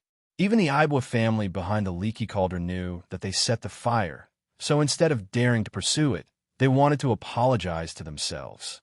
That's right, this is Lester's confidence, and this is the confidence brought to him by his strong strength. As for hiding your identity, naturally, he wouldn't foolishly put his face on his face to kill people, and Lester was not a fool. He was ready to transform into the Dark Lord at any time, Songbiao. When he entered the magic world, Lester thought about it. He is so powerful that he must not be wronged by others. As long as others dare to provoke him, he will turn into Songbiao and kill the whole family in the next second. Now in the entire magic world, except for Dang Bullado and those deans, Lester, are not afraid of anyone. Just when Lester was about to transform into Songbiao and teach those pure bloods a lesson, a cold and biting voice came out of the crowd very abruptly. All petrified. Afterwards, 3 dazzling light beams sprang out from the crowd and quickly hit the pure bloods of the 3 children who were still beating the Muggle wizards. The powerful petrification curse immediately fixed the 3 pure blood wizards in place, and the ferocious faces were still frozen on their faces, which looked very funny. "Who are you? Don't you know that magic is not allowed here?" Among the crowd, the bar owner looked at the 3 people who were petrified. He was stunned for a moment, and then he was extremely angry and directly shouted angrily at the black-robed man who shot. Although the man in black robe didn't look weak, but since he helped those mudbloods, it meant that he must not be a pure blood, so I was afraid that he would do nothing. "If you dare to attack a pure blood wizard, the Aurors will imprison you in Azkaban soon." As soon as this remark came out, all the pure blood wizards in the bar immediately drew out their wands and aimed at the black-robed wizard who suddenly shot and was suspected of being a mudblood. Facing so many wands, Professor Snape didn't panic in the slightest, but glanced at everyone present with his cold eyes. Swept by Professor Snape's piercing gaze like a poisonous snake, every pure-blood wizard felt subconsciously terrified. The wand in his hand was almost unsteady, and everyone even lowered their heads and dared not look at Snape. Whose eyes? Among them, the boss Tom regretted the most, because he felt as if he had offended the wrong person, and this black-robed wizard seemed a bit difficult to mess with. Snape stared coldly at the crowd present. Everyone subconsciously did not dare to look at him, and very tacitly gave way to Snape. Although they didn't know who was under the black robe, they knew that this guy must not be messed with. Snape didn't choose to leave. Instead, he came to the Muggle wizard who had just graduated a few months ago and was beaten up when he applied for a job. He took out a bottle of purple potion from his arms and threw it past. Then, without waiting for the Muggle wizard to thank him, he turned around and left on his own, leaving only the pure-blood wizards in the bar, as if they were frozen in place, dumbfounded all the time. That's right, this black-robed wizard is none other than the famous Half-Blood Prince, Professor Snape. He didn't speak just now to pretend to be coercive. The reason why he didn't speak and was wearing a black cloak was very simple. He didn't come out this time. He was just running privately. You know, a potion master is very expensive. Even a potion master like him needs to sell potions himself to subsidize his family. If it wasn't for the mudbloods in the mouths of those pure bloods, which reminded him of bad memories, he wouldn't bother to care about this matter. Of course, this was the Tsundere Professor Snape's interpretation to himself.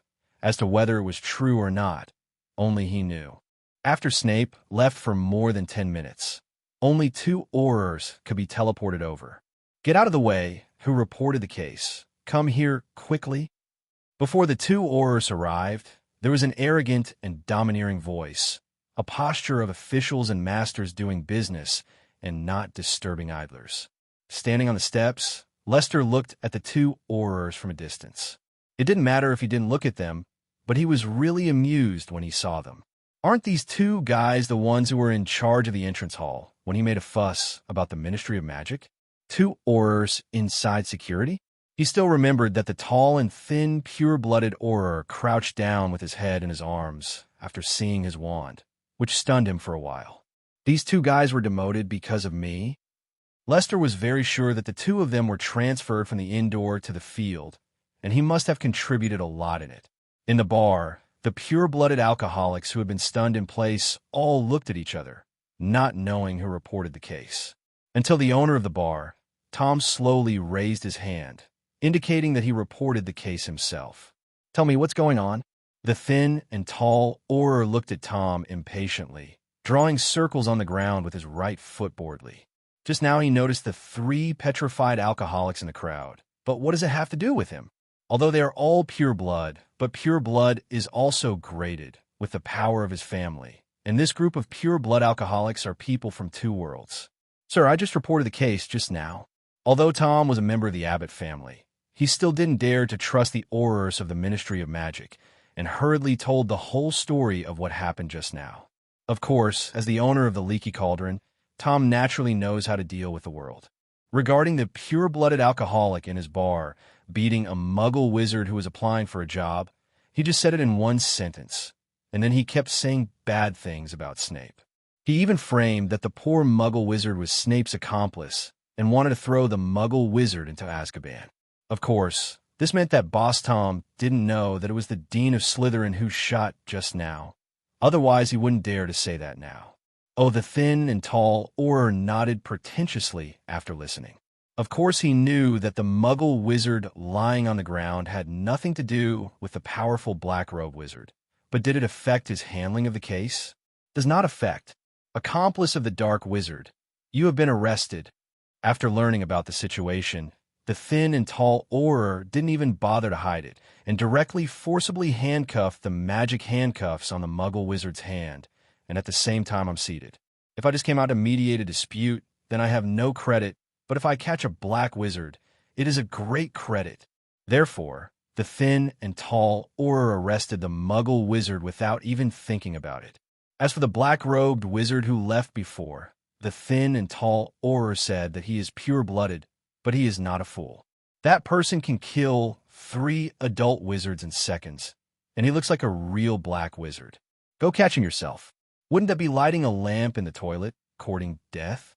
Anyway, as long as he can catch the black wizard, it will be a merit, killing the good and pretending to be meritorious. This is a trick they Aurors know too well. Seeing that he was regarded as an accomplice of a dark wizard, the muggle wizard became anxious and hurriedly said, "Sir, I was framed. I just graduated from Hogwarts. I just came here to find a job." As he spoke, the muggle wizard cried out in a grieved manner. When he was at Hogwarts before, he could feel the discrimination in the wizarding world, but because Hogwarts is Dumbledore's territory, although those pure-blood wizards are also very presumptuous, they dare not play too much at most. It's just to play tricks on the muggle wizards. But it wasn't until they walked out of the school that they realized that the real situation in the magic world was far more outrageous than imagined. The real magic world is completely different from the descriptions of people around the school. In the mouths of those pure-blood families, magic is magical, society is just, and officials serve the people. Many people work in the Ministry of Magic. But what about reality? There is more demand for jobs in the magic world than there is supply, often requiring several wizards to compete for a job as a waiter. It's ridiculous. I studied hard in a cold window, left my hometown, and stayed away from the muggle world I was familiar with. As a result, this is how the wizarding world rewarded me. Now, these damned pure-blooded Aurors are still indiscriminately slandering themselves as fellow dark. Why are you crying? The thin and tall Auror was very dissatisfied. He went up to the muggle wizard and said, "You damn muggle wizard, we gave you the opportunity to learn magic. Don't you thank me? The Ministry of Magic dared to become a dark wizard. I really don't know what to do." "Okay, good fight."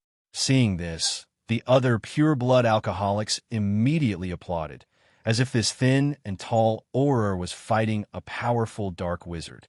Hearing the applause from the people around him, and seeing the muggle wizard screaming in pain under his feet, this thin and tall Auror was extremely proud. He casually stepped on the muggle wizard, and the thin and tall Auror turned around and shouted to Tom, "Boss, I have arrested this dark wizard now. If there is nothing else, I will leave first." Seeing this, the boss Tom hurriedly handed over a small bag obsequiously, and secretly stuffed it into the hands of the tall and thin Auror, the tall and thin Auror's companion. After witnessing the whole process of framing and accepting bribes by the tall and thin Auror, had no intention of stopping him at all. When Lester saw this, he knew that there was no need for him to read on. Before, he thought that there were good people in pure blood. When he went to the Ministry of Magic, the tall and thin Auror companion reminded him. Now it seems that it is just a little kindness of the master to the poor. In fact, all purebloods are the same. Don't look at some purebloods who seem to favor muggle wizards. But if something really happens, these pure bloods will definitely not stand in the Muggle camp. This is a troubled world. After witnessing the whole process, Lester did not speak out to stop him, but instead witnessed everything that happened in the bar expressionlessly. Before, he could only judge from his own experience and that of Hafi's that the Ministry of Magic was already very corrupt, but after arriving in the magic world, he found that not only the Ministry of Magic was sick, but the entire magic world was sick up. Perhaps if it wasn't for the revived Voldemort who started a war a few years later, I am afraid that these oppressed Muggle wizards would not be able to bear the oppression and stand up to resist.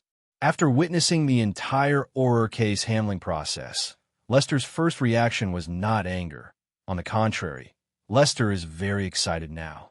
Only times make heroes, not heroes recruit times.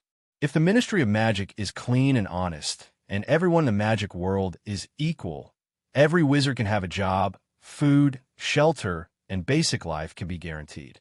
So no matter how powerful Lester is given, he will not be able to overthrow the Ministry of Magic and become a dictator. But now, all kinds of chaos in the magic world are telling Lester that a troubled world is coming, and his road to rise is about to begin. Time to check out Diagon Alley and Nocturne Alley. After the thin and tall Auror left with the Muggle wizard and the other pure-blood alcoholics dispersed, Lester also walked down the steps. Regarding the framed Muggle wizard, Lester said that he is welcome in Azkaban. As we all know, there is only one prison in the entire magic world of in-country, and that is the famous Azkaban prison.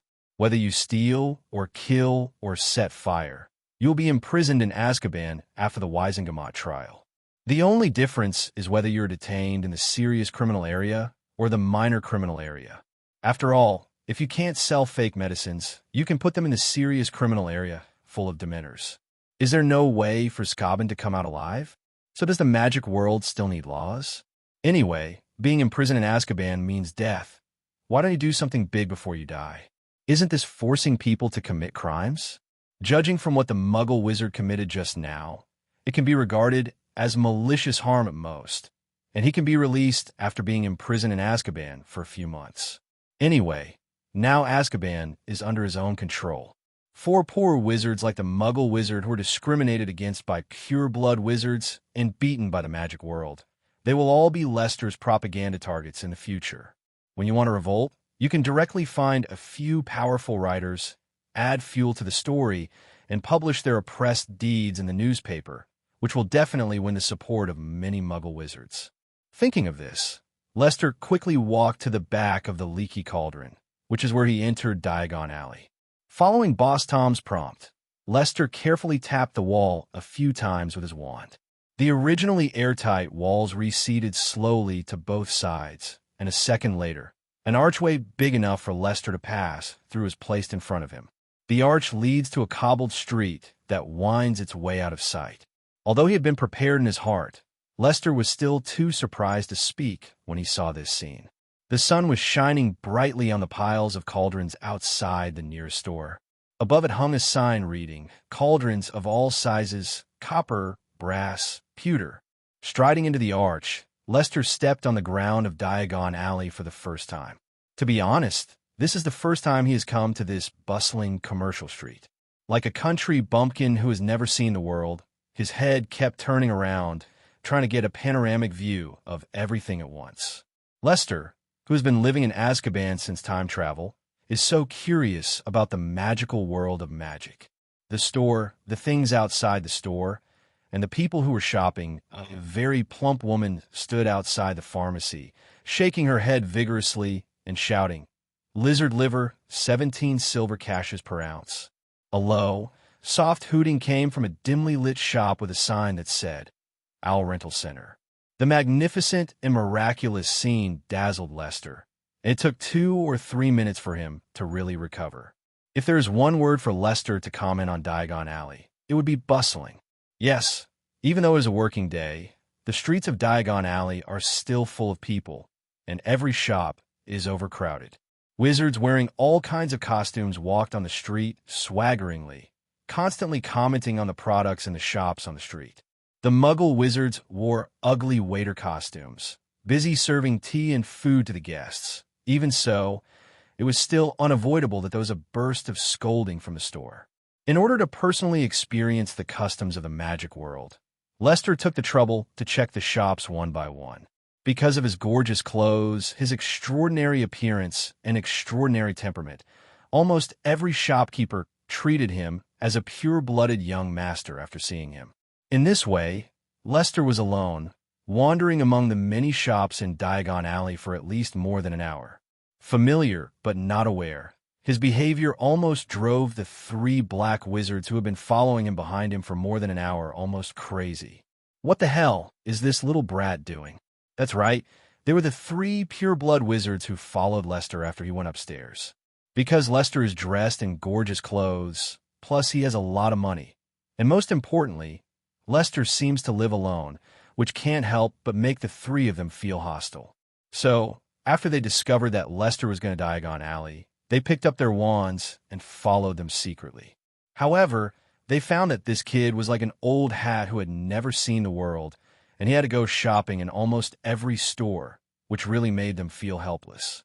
There's so many people in Diagon Alley, if they dare to do something in Diagon Alley, unless their surnames are Malfoy and Weasley, they will definitely not be able to go around.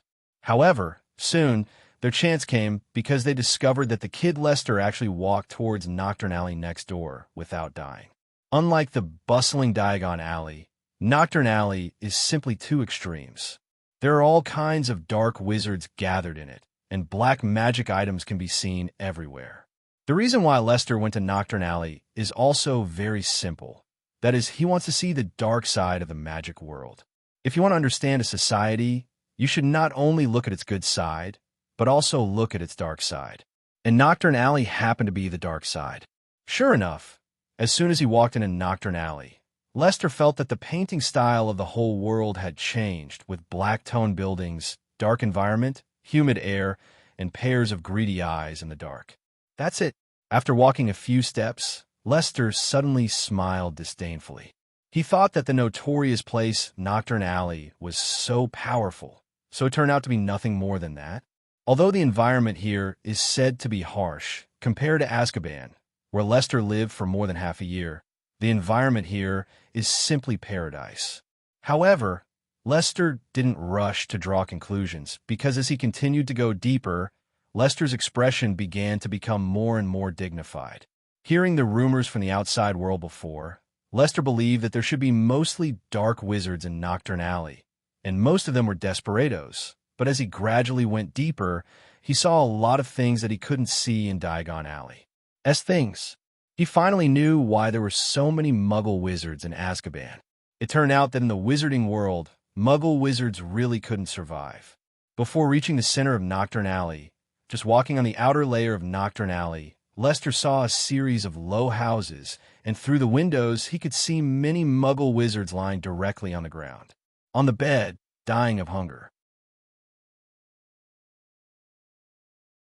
Don't think it's a joke that wizards can be dying of hunger. This is a cruel fact in the wizarding world. Here I have to mention the law that Grindelwald wants to abolish all his life, the Wizarding Secrecy Act. The content of this law is very simple. Wizards are not allowed to use magic in the Muggle world. Once they use magic, they will be wanted by the Ministry of Magic. After the Weisengamot trial, they will be directly imprisoned in Azkaban. This secrecy law is a joke for powerful pureblood wizards. Lester vividly remembers that Harry Potter turned a visiting guest into a human balloon in his second year and flew straight to the roof. Even so, Harry Potter still did not receive any punishment, but was also warmly received by the Minister of Magic. Even Harry Potter, the spellcaster, was released lightly without even going through the process of the Weisengamot. Based on what? Just because Harry Potter is the savior of the wizarding world and the heir to Dumbledore's power, no one dares to embarrass Harry Potter on the bright side. But then the Ministry of Magic fell out with Dumbledore. In order to test Dumbledore's attitude, Harry Potter only cast a Patronus charm to defend himself and was dragged to the Weisengamot for trial. Although relying on Dumbledore's influence, Harry Potter's trial was safe and sound.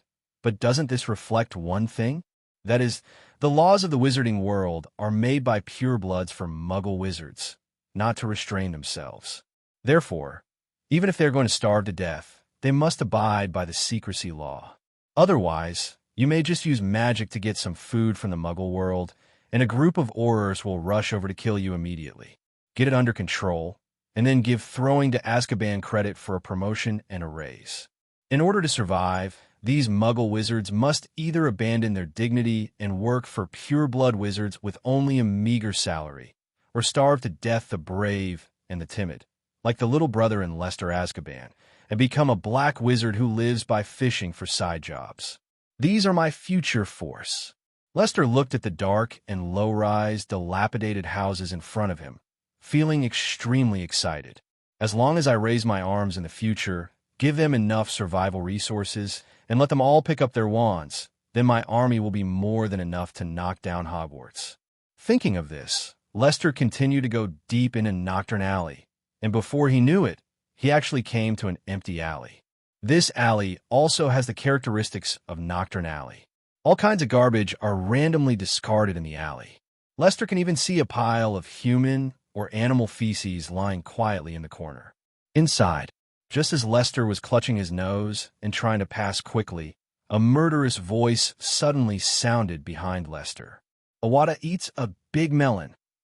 In an instant, a dazzling green light shot out directly from behind Lester, and at the same time, there were two other red lights following closely behind. All petrified. Damn! Facing these three curses that suddenly came from behind, if it was just an ordinary wizard, let alone resist, he would not even be able to react and would be instantly dropped by the killing curse. However, Lester is not an ordinary little wizard. He has been in Azkaban for so many years, plus his expatriate energy in the Ministry of Magic. Maybe his current understanding of magic is not very deep, but his understanding of combat can be said to be a batch of profound. The moment he cast the killing curse behind him, Lester subconsciously activated the fire shield. A mass of purple fiend flame instantly formed a huge Fiendfire wall, directly blocking Lester's back. Those three menacing curses hit the fierce fire barrier, and they dissipated on the spot without even a wave. Three pure-blood wizards.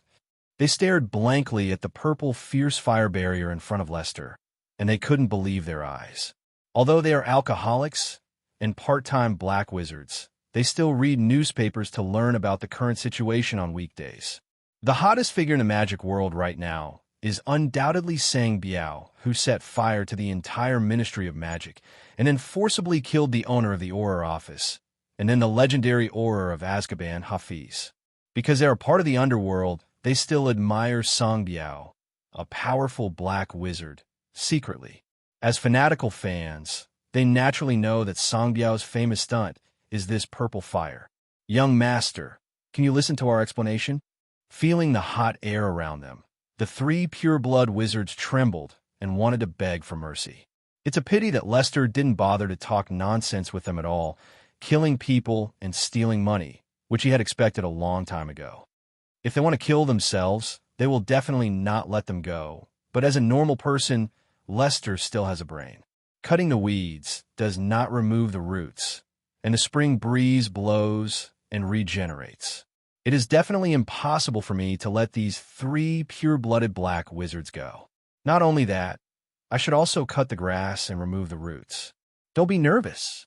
Lester turned around and asked with a smile, "Do you have any relatives or friends in the magic world?" According to Lester's years of reading experience in online novels, if he killed the three of them, their relatives and friends of the three rubbish would definitely retaliate against him. Although Lester is not afraid of their revenge, why should he be revenged by others? There is no reason to guard against thieves for 1,000 days, so Lester must ask about their family situation, so that it will be convenient for them to eradicate the roots. "My lord, please spare us." One of the purebloods didn't understand Lester's meaning and begged for mercy directly. "I am willing to give you my ancestral house, and I only hope that you can spare my life." It seemed that Lester was directly murdered and seized the title deed. The pureblood also added, "As long as you let me go, I will go to the Ministry of Magic to transfer the title deed with you." That's right, The pureblood wizard's reliance was that the transfer of the title deed required both of them to be present. So he was confident that as long as he took out the title deed, Lester would definitely save his life. The title deed! Lester's eyes lit up. Isn't there something missing? I'm ashamed to say that although I am the godfather of Azkaban and have a group of desperados behind him, it still does not affect his shyness. When I took prisoners to work at the Ministry of Magic, the only profitable part was to check whether the group of hapless wizards had weapons. The other prisoners were earning a lot of money, and all of them robbed their mouths with joy. But Lester, didn't participate. As the big brother of Azkaban, how could he have the guts to go and grab it himself? Isn't that too outrageous? As a result, Lester, missed the only profitable link. Not to mention what happened after that. He was busy fighting Ununice to the death and burned the entire Ministry of Magic, so he didn't have the energy to make money during the period. Therefore, after the Ministry of Magic's first battle, although he obtained the entire Azkaban as a territory, he has no money on hand. He can't still share with the prisoners under his command. So should he lead his own team? Therefore, although Lester is very powerful now, he only has 90 galleons on him. And this is what the wretched old man Leonard gave to himself in order to bribe him in exchange for a place on parole for medical treatment. Otherwise, he would have not a penny left. Originally, Lester was going to wait for Quirrell to sneak into Gringotts, take the opportunity to sneak in and plunder it. But now, it seems that there is no need to do so. Your title deed is in that location in Diagon Alley? Lester said in a kind tone, trying to make himself look a little more approachable. The pureblood said tremblingly, "No, it's not in Diagon Alley. It's in Nocturne Alley." Lester, he said, "Where did this trash pureblood get the title deed?" It turned out to be the house in Nocturne Alley. Although the two blocks are only separated by a wall, the housing prices on both sides are very different. Diagon Alley is a commercial street, and the monthly rent of any small, inconspicuous shop alone costs 100 galleons, which is still priceless. But Nocturne Alley is completely different. Here TM is a residential area, and it is also a poor residential area. Lester could guess without looking that the title deed that this pureblood was talking about was nothing more than a dilapidated bungalow on the outskirts of Nocturne Alley, just like the one he had seen before. That kind of house can be bought with a gold galleon. So what does he want to come here? It would be better to go back to Azkaban to live there. No. Seemed to see Lester's impatience. Pureblood quickly explained, "My lord, that is the ancestral house left to me by my ancestors. It is located in the commercial area of Nocturne Alley." Hearing this, Lester stopped casting spells in his hands and began to think with great interest. Although most of Nocturne Alley are unsatisfactory muggle wizards, he is famous as a dark wizard. Lester had learned from his inmates that there were still several powerful pureblood families in the central area of Nocturne Alley. They often run a shop and are responsible for doing some illegal business. For example, the Ibwa family and the Blog family, which are the pureblood families mentioned in the original book. These two families are members of the pureblood 28 family. The main family residence is in Nocturne Alley, and most of the businesses they are responsible for are illegal businesses. However, in the last few hundred years, the Ibwa family has gradually begun to wash their hands and started to operate a legitimate business. With the golden sign of the leaky cauldron, the Ibwa family has also begun to enter other fields and has broken away from the dark wizard family category. But the Bourgeois family is still engaged in a legal business and assumes the role of communication between the surface world and the underground world. If the sphere of influence of Diagon Alley is intricate and complicated, then the division of influence in Nocturne Alley is very clear. Several powerful underworld pureblood families divided the entire Nocturne Alley into two parts. One is a slum area for muggle wizards, and the inside is a commercial area where their dark wizards run rampant. But it is different from Diagon Alley. The trades in the Nocturne Alley business district are all illegal magic items. "Bring me the title deed," Lester said coldly. In order to survive, the pureblood immediately took out the land deed that he carried close to him and put it on his hands respectfully. Lester waved his hand, and the title deed flew directly into his hand involuntarily. It can be seen that this title deed should be some years old. Carefully touching the corner of the title deed, Lester can feel that it should be made of parchment. On the top of the title deed, there are densely packed words, which generally mean that the piece of land belongs to the Pushy family and is protected by the laws of the Ministry of Magic, which is sacred and inviolable. At the bottom of the title deed, the address of the shop is written very intimately, and the house number and location are clearly written. Are you really willing to give this to me?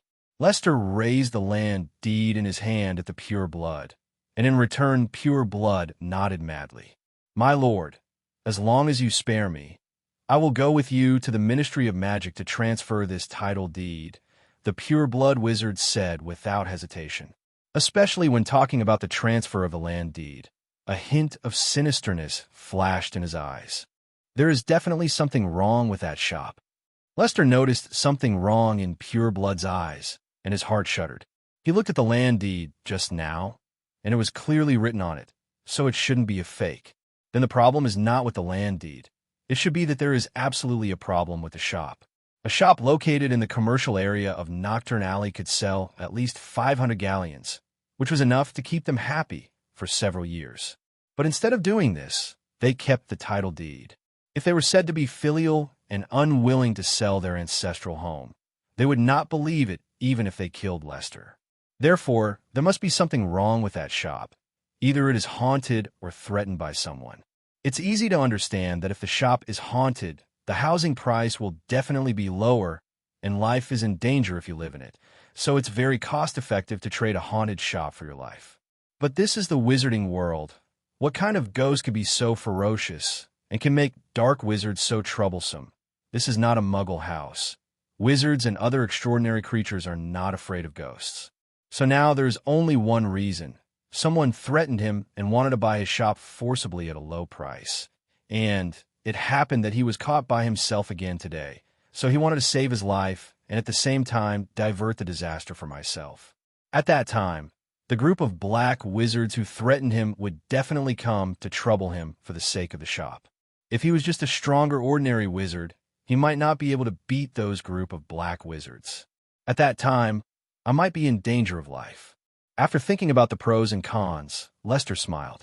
Just like some unscrupulous developers forced demolition in later generations, the group of black wizards who want to get shops, they have power and underworld power, so they can bully ordinary wizards like this down-and-out pure blood.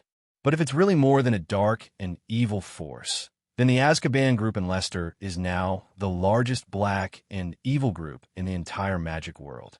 If those black wizards dared to ask him to buy and sell by force, then they would really hang themselves and die. So under the expectant eyes of the pure blood, Lester nodded fiercely and then burned them all to death with a fire. In other words, the laws of the magic world are made for the weak. At that time, he would hold the title deed and directly ask Hafiz to go to the relevant department to go through the transfer procedures. He would not believe that the pure-blooded official dared not give Hafiz face if he wanted to die. We ordinary people, we are so happy today. Lester, who got a shop for nothing without doing anything, hummed a cheerful ditty, changed direction directly, and walked according to the address written on the land deed. Although I'm not legally the owner of that shop now, but now the previous owner has been burned to death by me, and that shop will be my own sooner or later, so it's okay to go and have a look first. Some people may think that this land deed is useless, but if Lester does not have this land deed, he would rather go to Gringotts and buy another shop at his own expense, rather than want this free shop. To give a simple example, if he doesn't have a title deed in his hand, if he falls out with the Ministry of Magic at that time, the officials of the Ministry of Magic will have a reason to rectify themselves. Wouldn't he be unreasonable by then? So Lester felt that it was very important to have this title deed. After all, he wanted to develop his influence, and this shop would be his base camp in Nocturne Alley in the future. If even the base camp had to be illegally occupied, would he still be a Lester? Taking joyful steps, Lester quickly walked out of the alley, and then he received dozens of jealous eyes. A young child, dressed well, came to Nocturne Alley alone. This group of black wizards dreamed of robbery. Unfortunately, due to the trailing of the 3 pure-blooded dark wizards, the others could only give up silently. After seeing Lester enter the alley with the 3 black wizards, many black wizards who were about to make a move gave up, thinking that Lester would definitely die. But unexpectedly, he came out alive now. Ignoring the apprehensive gazes of others, Lester took the title deed and kept looking for it according to the address above and the house number on the street. In fact, Nocturne Alley is a very big place, at least far bigger than Diagon Alley, which is a commercial street. After all, it is a commercial area where every inch of land is expensive, and Nocturne Alley is a slum. The nature of these two places is very different. I don't know how many alleys he walked through, and Lester went through the halls and alleys, walking through the slums on the periphery of Nocturne Alley, and walked towards the central area of Nocturne Alley. On the way, countless pairs of gloomy eyes kept staring at Lester, but none of them chose to act hastily. Because Lester was able to walk to this place alone, it showed that he was extraordinary. None of them who could become a dark wizard was a fool. There are many opportunities to make money, but there is only one life, so they all just salivate at Lester and dare not have the idea of making a move. After all, they didn't know if Lester was the young master of that pure-blooded family. If they really intercepted and killed a young master of a pure-blooded nobleman, then they would experience the true execution ability of the Ministry of Magic. At that time, the entire magic world will not be able to tolerate their existence. In this way, Lester went all the way smoothly and came to the inner area of Nocturne Alley, which is the commercial area of Nocturne Alley. It can be seen that this place is well run by the pure-blood families rooted in Nocturne Alley. From a distance, there are many shops looking out for customers. Pedestrians on the street also began to improve their attire, but most of these pedestrians were in a hurry, and they often left quickly after making transactions in the shop in a hurry. Lester guessed that this group of people should be the backbone of the dark wizards in a magic world. That's right, black wizards are also divided into levels. Just like those dark wizards on the outskirts of Nocturne Alley just now, they often know a few simple black magic, or even black magic. The reason why they became black wizards was not because of their desire for wealth. They simply couldn't survive on their own, and they would starve to death if they didn't become black wizards, so they were forced to do the work of black wizards. As it is said in ancient Chinese books, if the granary is real, you will know etiquette, and if you have enough food and clothing, you will know honor and disgrace. Low-level dark wizards like them are just making up for the numbers, and they don't even bother to be pawns for those pure-blood families. And these dark wizards who are constantly passing through the commercial street of Nocturne Alley, they're not ordinary. Most of these people have no worries about food and clothing. But because of their ambitions, they're often not satisfied with their current lives. Becoming a black wizard is all their own choice because black wizards come in quickly, and if they really do a few big orders, maybe their own family can prosper. Most of these wizards are wizards from pure-blood families, but unlike those old-fashioned purebloods and purebloods who are in power in the Ministry of Magic, their families are not so powerful, and they cannot leave them with huge wealth, and some families are even very poor. However, although these pure-blood families are not strong enough, they still have some magic inheritance and social connections after so many years of inheritance. With these, they can still get along well in Nocturne Alley. Number 23, number 24, number 25, number 46-inch. As soon as he arrived at the commercial street of Nocturne Alley, Lester began to go door to door to match his sect number. Soon, the industrious Lester found his own shop, a small 3-story building. You can really boast this location is still in the center of Nocturne Alley. If you didn't come here in person, you would have been fooled by you. Lester looked at the outer slums not far away, and then at the very old 2 building in front of him, feeling that his feelings had been deceived. In his impression, although the shops in the wizarding world can't be as magnificent as Diagon Alley, at least they should look like a shop. But for the 2 building in front of him, if it wasn't for the title deed in his hand, Lester would have doubted whether it was an illegal building. Forget it. Something is better than nothing. After complaining a little, Lester came to the door of the shop honestly. Although the outside of the shop looks very dilapidated, it has to be said that the door is still very particular about workmanship. The thick pearwood door with exquisite patterns carved on it made Lester raise a little expectation for the interior of the shop. As a result, after pushing open the door, Lester found that his expectations just now were really fed to the dogs. Not only did this dilapidated building look dilapidated from the outside, but the decoration inside was even more dilapidated. Because this is the magic world, any shop will be cast with a traceless expansion spell. Although the shop is very broken, it still has a traceless expansion spell. With the blessing of the Wuhan expansion mantra, the first floor of the entire store is about 200 square meters, which is large enough in terms of area, but the environment inside is really not optimistic. All kinds of rubbish were randomly thrown on the ground, and more than half of the wall covering was peeled off, not to mention the little bugs that were trashing in the hall. It's no wonder that Pureblood Wizard is going to the broken bar to drink away his worries. Who doesn't worry? Of course, Lester still has a way. He slowly took out a large brick from his pocket and then tapped it very regularly. A few seconds later, the brick began to tremble violently, and then two figures appeared directly in Lester's shop. That's right, these two people are Lester's right-hand man, Crouching Dragon, and Phoenix Chick, black and white spokesman, Sang Biao and Hafiz. After briefly negotiating with the two of them, Lester was not polite and said directly, "You guys will go back and find a few prisoners and clean up this shop for me. It is impossible to clean up by yourself, but I have a vote of prisoners, so it is not for nothing. It is better to let them clean up." Sure enough, the prisoners did not disappoint Lester. In just 5 minutes, dozens of prisoners rushed over and cleaned up the garbage. If someone else dared to let them clean up this group of murderous Azkaban prisoners, they would just eat a big melon and beat them. They don't even know their mothers, but this is Lie's shop, and it's their pleasure to let them clean. Since the Ministry of Magic War, the life of their group of prisoners began to rise in a straight line. In order to win people's hearts, Lester allocated a piece of land to each of them in the autonomous region north of Azkaban, provided them with materials, let them build their own houses, and finally went to build public facilities together.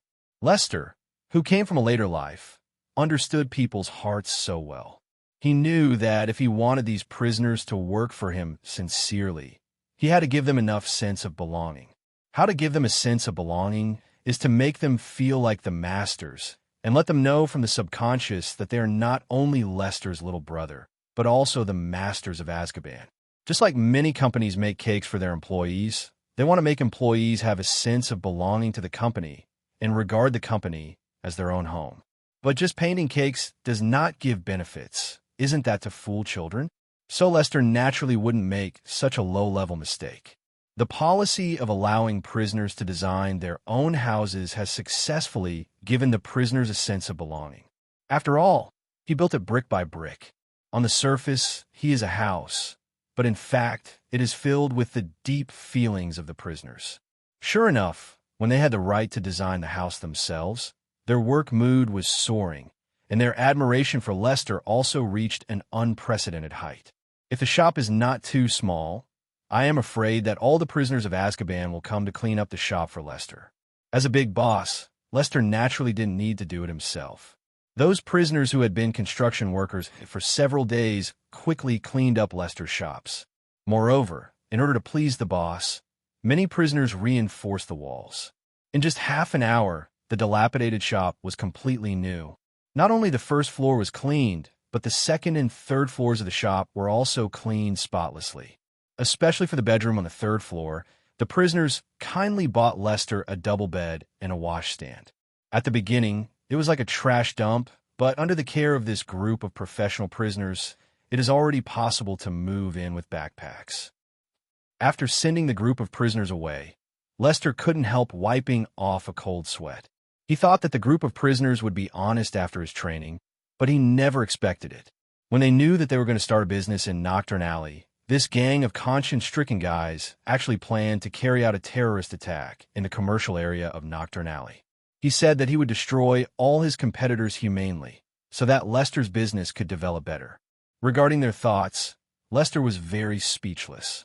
What he wanted to do was not an ordinary business, and he didn't even bother to do ordinary business. This big shop in Diagon Alley if nothing else happened, would be his second base camp in the magic world in the future.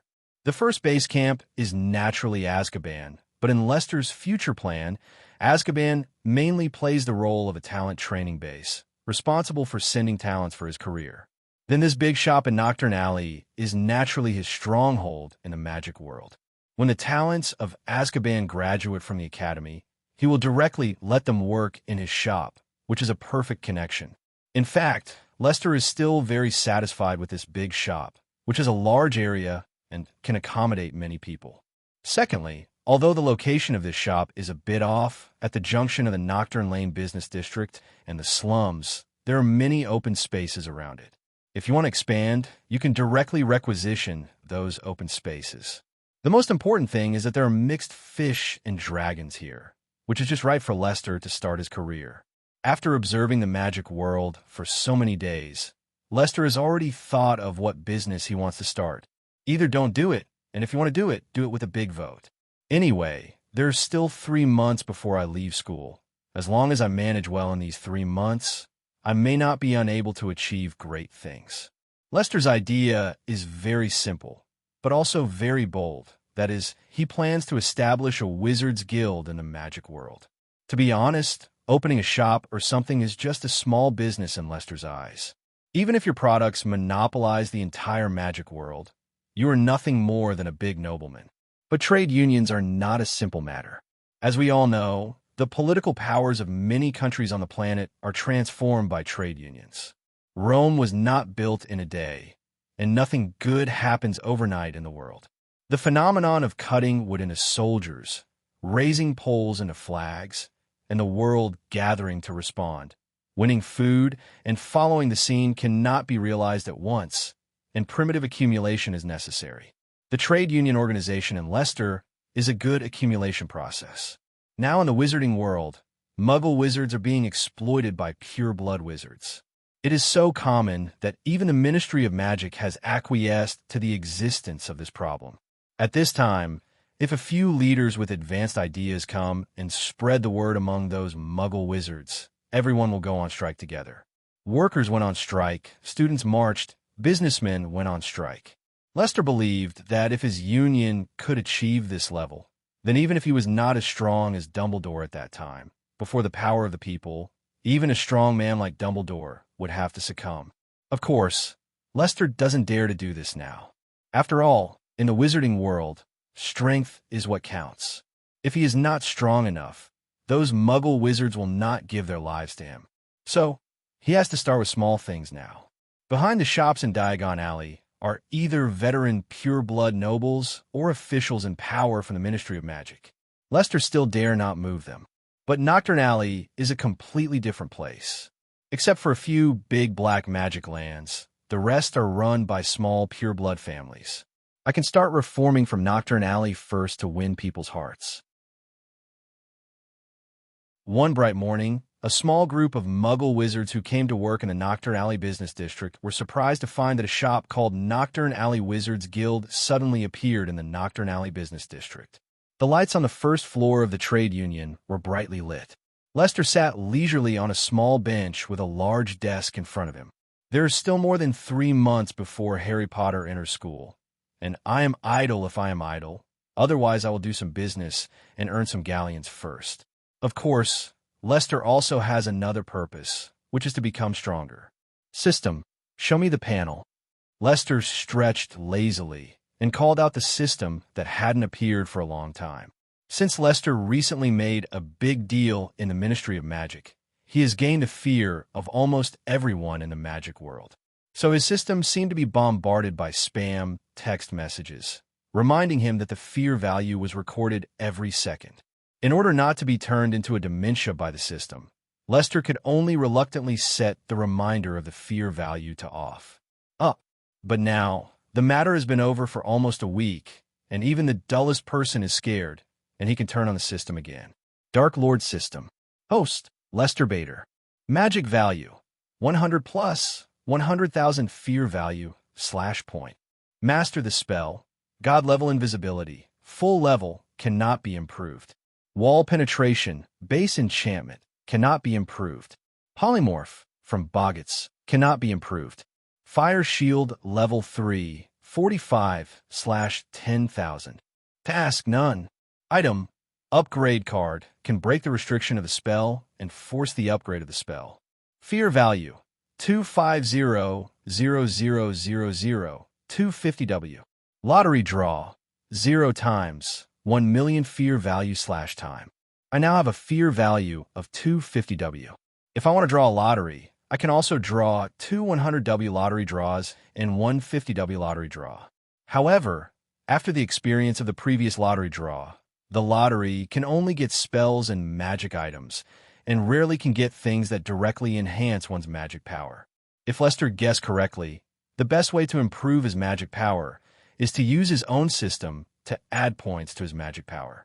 10W fear value can add 1 point of magic power, and 250W can add 25 points of magic power. As long as you take your time, and when you have accumulated enough 1,000 magic points, it's time for you to punch Dumbledore, kick Grindelwald, and dominate the magic world. When could a few people come to find trouble? Now that I don't have any fear points in my account every day, I can't live on any longer. Looking at his system panel, since reaching 250W, the fear value has not jumped much, and Lester is very uncomfortable. Before I was in Azkaban, although I was a little tired, I could have a lot of fear points in my account every day. That feeling really made Lester extremely intoxicated. But now, although life is gradually improving, Lester's spiritual life is plummeting, and a long-term lack of fear points makes him feel a little out of shape. Just when Lester was bored, the door on the first floor of the trade union was kicked open with a brutal kick. Afterwards, several black wizards in black robes with unkind faces came in front of Lester. The moment these arrogant dark wizards appeared, Lester's eyes turned cold. He seemed to have found a channel for him to obtain fear value recently. Little ghost, who are you from Pushy? The leading wizard was very arrogant and directly questioned Lester. Tell him to get down and see me. After finishing speaking, the wizard looked greedily at the nice decoration in the room, obviously very satisfied with the decoration. The few black-robed wizards behind him went too far, touching the building on the first floor with their hands, and even took down a piece of the wall that the prisoners had just painted. Seeing this scene, Lester's face turned black. Looking for trouble if you wanted to die. Why are you demolishing my house? Pushy is dead. Now I'm the owner of this shop. You can tell me anything. Lester squinted his eyes slightly, staring closely at the few black-robed wizards who were not friendly. It is even more ready to go. The leading wizard gave Lester a very surprised look. He really couldn't connect the kid in front of him with the owner of the shop. Pushy, this trash. Do you think you can frighten me by finding a brat? The black wizard Nonka Hunter stared at Lester with a look of disdain. He took out an agreement from his arms and slapped it heavily on Lester's desk. In Nonka's view, the brat Lester was just a shield that Pushy found. As for Pushy's death, he wouldn't believe it if he was killed. He was alive a few days ago, so how could he be dead now? No matter who is the owner of this shop, now this shop belongs to our Hunter family. Sign this agreement quickly, and then take the money and leave. All the other dark wizards also surrounded him, staring at Lester aggressively, trying to put pressure on the little devil. But Lester was not afraid of this. He picked up the agreement in a calm manner and looked at it casually. After watching, Lester finally understood why the robber named Pushy was willing to trade this shop for his own life. Because this dark wizard named Hunter family was too dark. 1 gold galleon.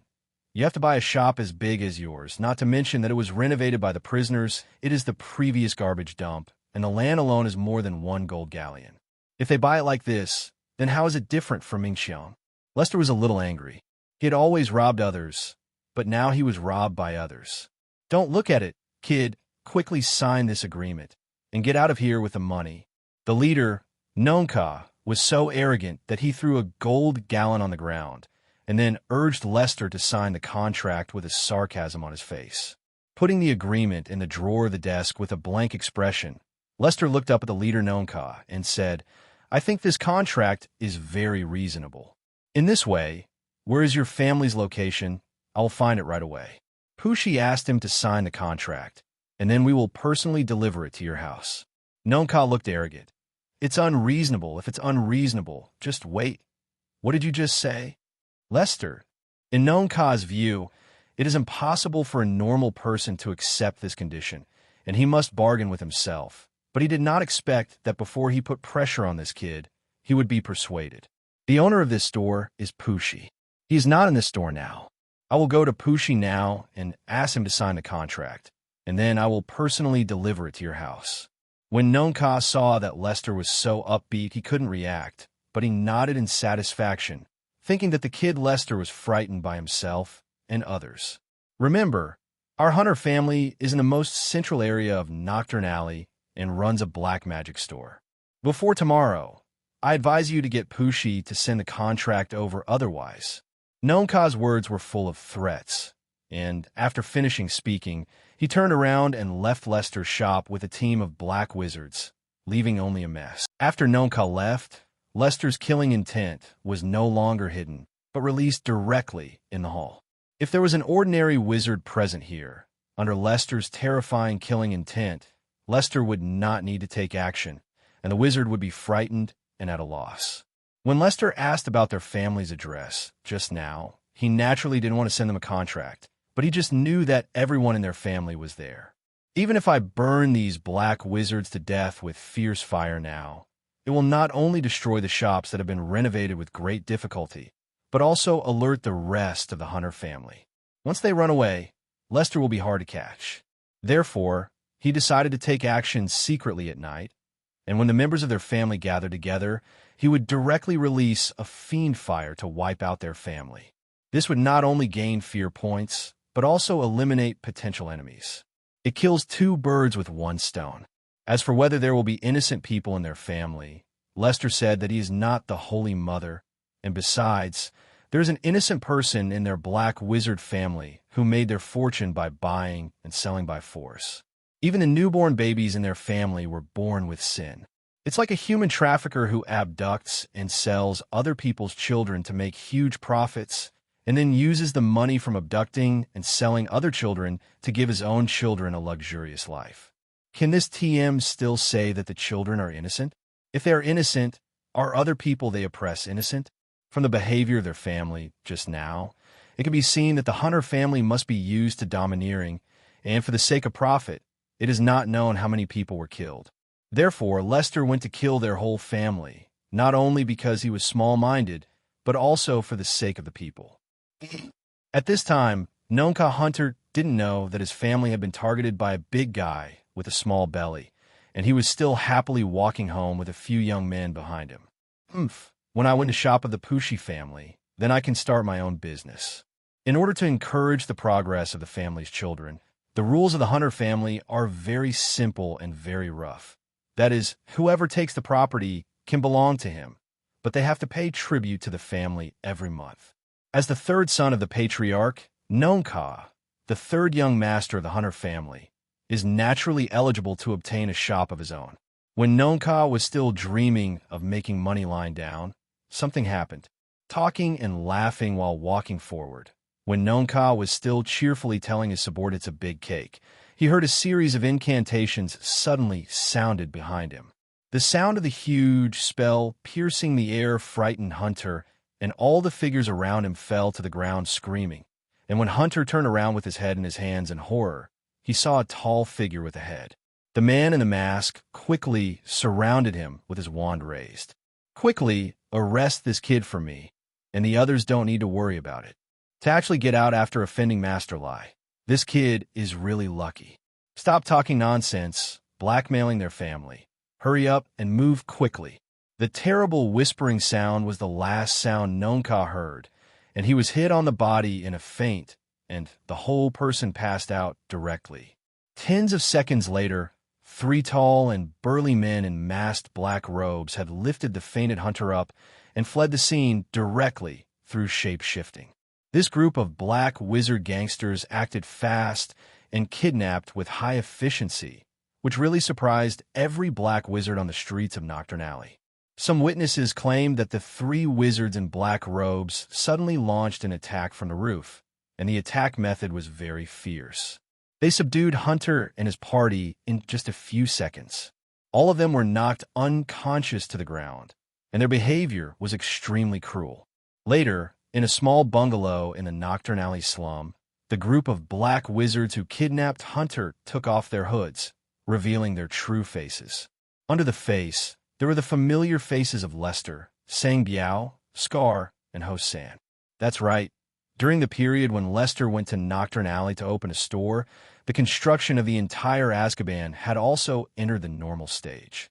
Each prisoner's own house has also been built, including the supporting infrastructure, which is clearly built by them. The only thing left is the Azkaban Academy that Lester personally ordered to build. Since Lester built the Azkaban Academy in order to imitate the ancient Chinese buildings, and the educational model of the academy also imitated the Jixia Academy, so naturally this building cannot be sloppy, and it needs to be designed by a professional design master. This is not the case. The group of prisoners can do it themselves. As a result, this group of prisoners started to have nothing to do. Although Azkaban is like home to them now, they can't stay at home all the time, right? Although they are prisoners, they still need to eat, and the accommodation is free. He can't eat for free, right? And even though they robbed in the magic world last time, with so many prisoners, only a few robs can be robbed. Gradually, all the prisoners fell into the predicament of having no money. Of course, there's also a free prison meal package in Azkaban, but how can a prisoner who is living well now eat that kind of thing? Therefore, a few active prisoners are going to start a business together, and Sang Biao, Daoskar, and Hosan are an Azkaban entrepreneurial group. That is the kidnapper. It is impossible to work part-time, and it is impossible to work part-time in this life, but in order to make money, they still decided to engage in illegal activities, that is, to be kidnappers. The cost is low, the income is high, and the work is easy. Where can they find this job? No, just after getting out of Azkaban through medical parole, Sang Biao saw Nonka, who was yelling at Lester. He originally thought that with Master Lai's character, Nonka would definitely not be able to get out alive. But the fact is on the contrary. Master Lai seemed to have changed his personality, and he actually spared his life. However, Master Lai can let him go, so he can't be Sang Biao and directly lead the team to kidnap him. I was really worried that there was no kidnapping target, and the unlucky Nonka bumped into him. It was really someone who gave me a pillow when I was sleepy. Ding! Get the fear value of Nonka Hunter plus 100. Lester. Looking at the system prompt with a confused face, Lester was a little confused. Didn't he let Nonka go home just now? Now I haven't given their family a pot. So he gave me a gross fear value. If Lester was just confused, then Nonka, who had just been kidnapped, collapsed. As soon as he opened his eyes, there were 3 menacing robbers who would not collapse. In the dark room, Nonka looked at the 3 smiling kidnappers in horror, feeling an ominous premonition in his heart. Look at your mother. Sang Biao had a bad temper and slapped Nonka with a slap. Don't look at the group of Sang Biao who counseled in front of Lester, but he is also a black wizard who can provide Lester with 1,000 fear points. It is absolutely impossible to say that he is not cruel. Biao, don't be too impulsive. If you order later, he will exchange money with the Hunter family. Seeing this, the Scarface on the side hurriedly stopped Sang Biao, for fear that Sang Biao would destroy the unlucky Nonka. Hearing Scar's words, even though Sang Biao was irritable, he still endured it. Although his strength is definitely stronger than Scar, but he is the team leader appointed by Master Lai himself, so I still have to give him some face.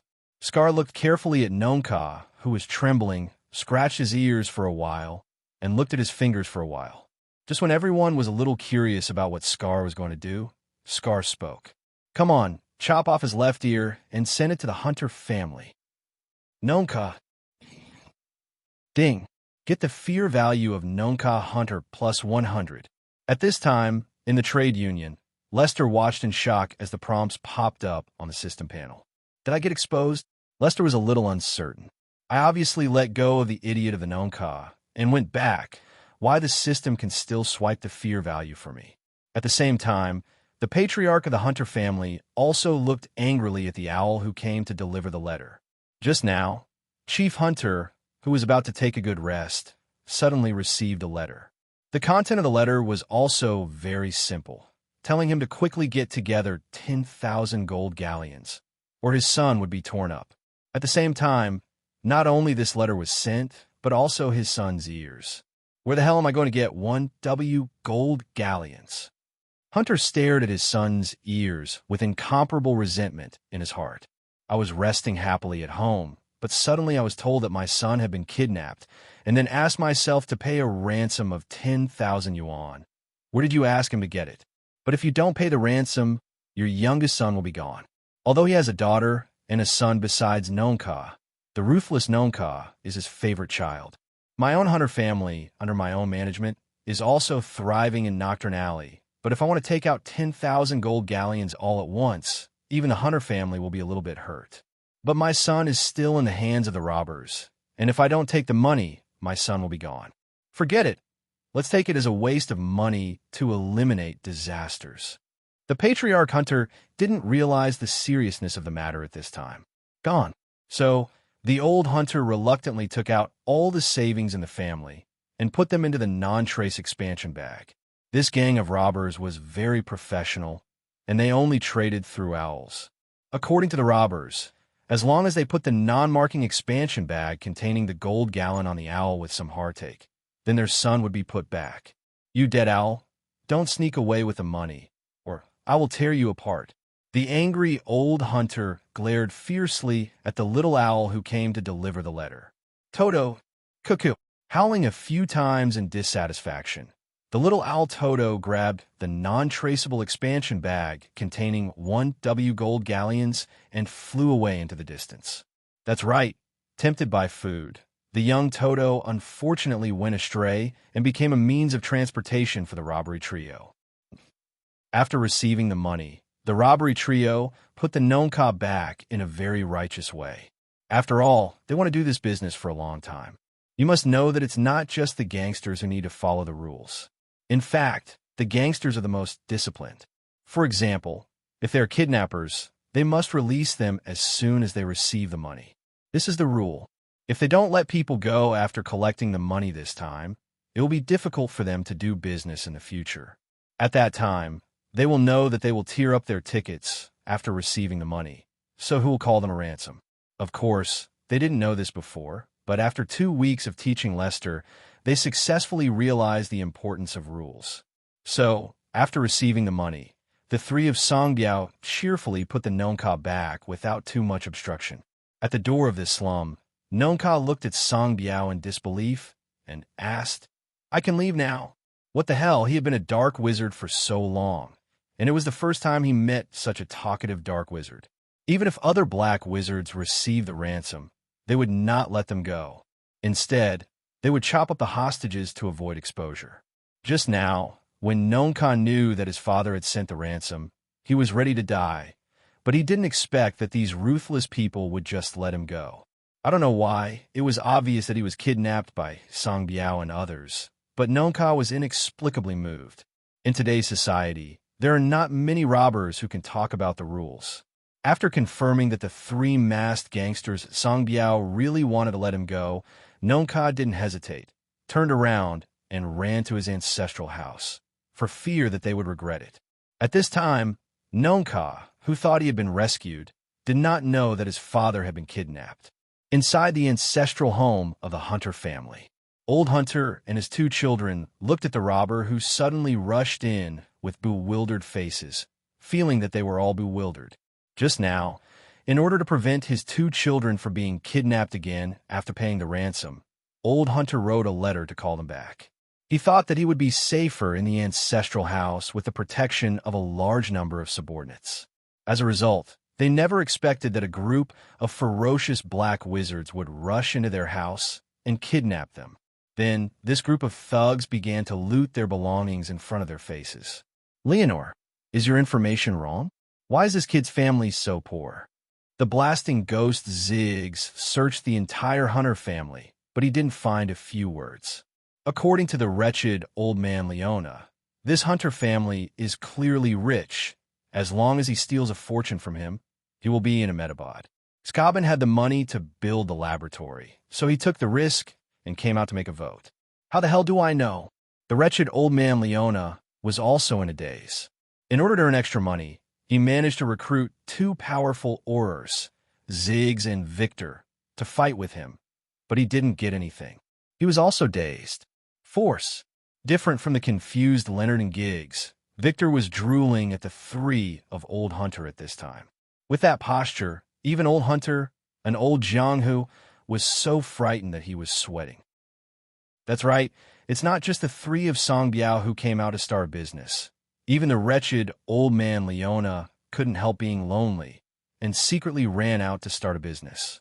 Relying on Lester's detached position as the representative of the Analects of Confucius' small classroom, Leonard easily won Giggs and Victor, two super powerful but somewhat abnormal Aurors.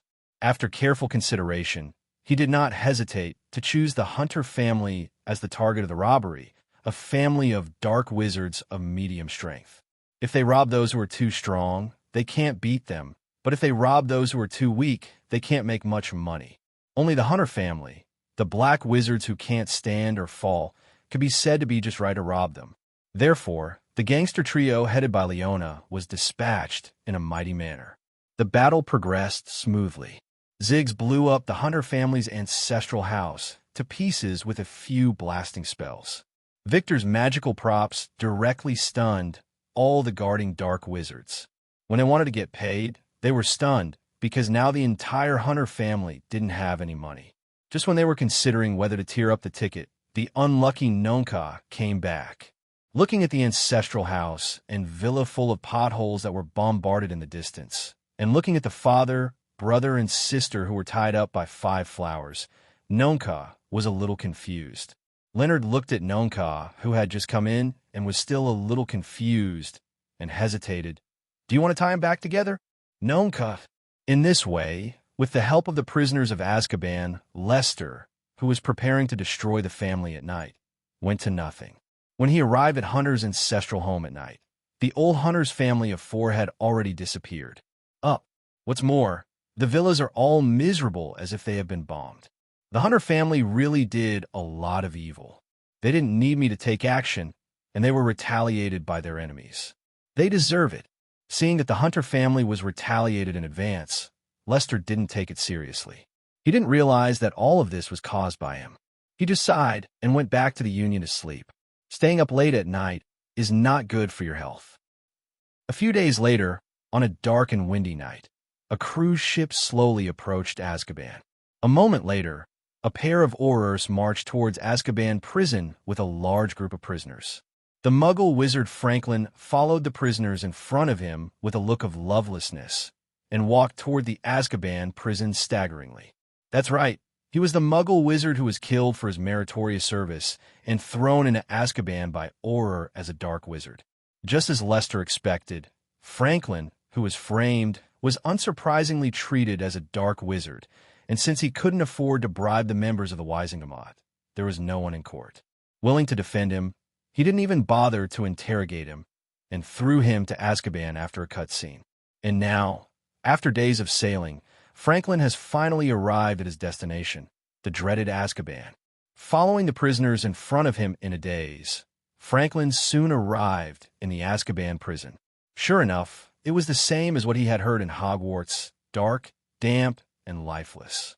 Just when Franklin thought his life would be like this, an accident happened. The next morning, when Franklin woke up, he saw a strong man staring at him. Franklin, who had just graduated from Hogwarts, felt nervous. He was no longer a good boy in the ivory tower. He naturally knew how dark the prison was. Sure enough, under his terrified gaze, the strong man slowly took out a small notebook from his pocket and handed it to him.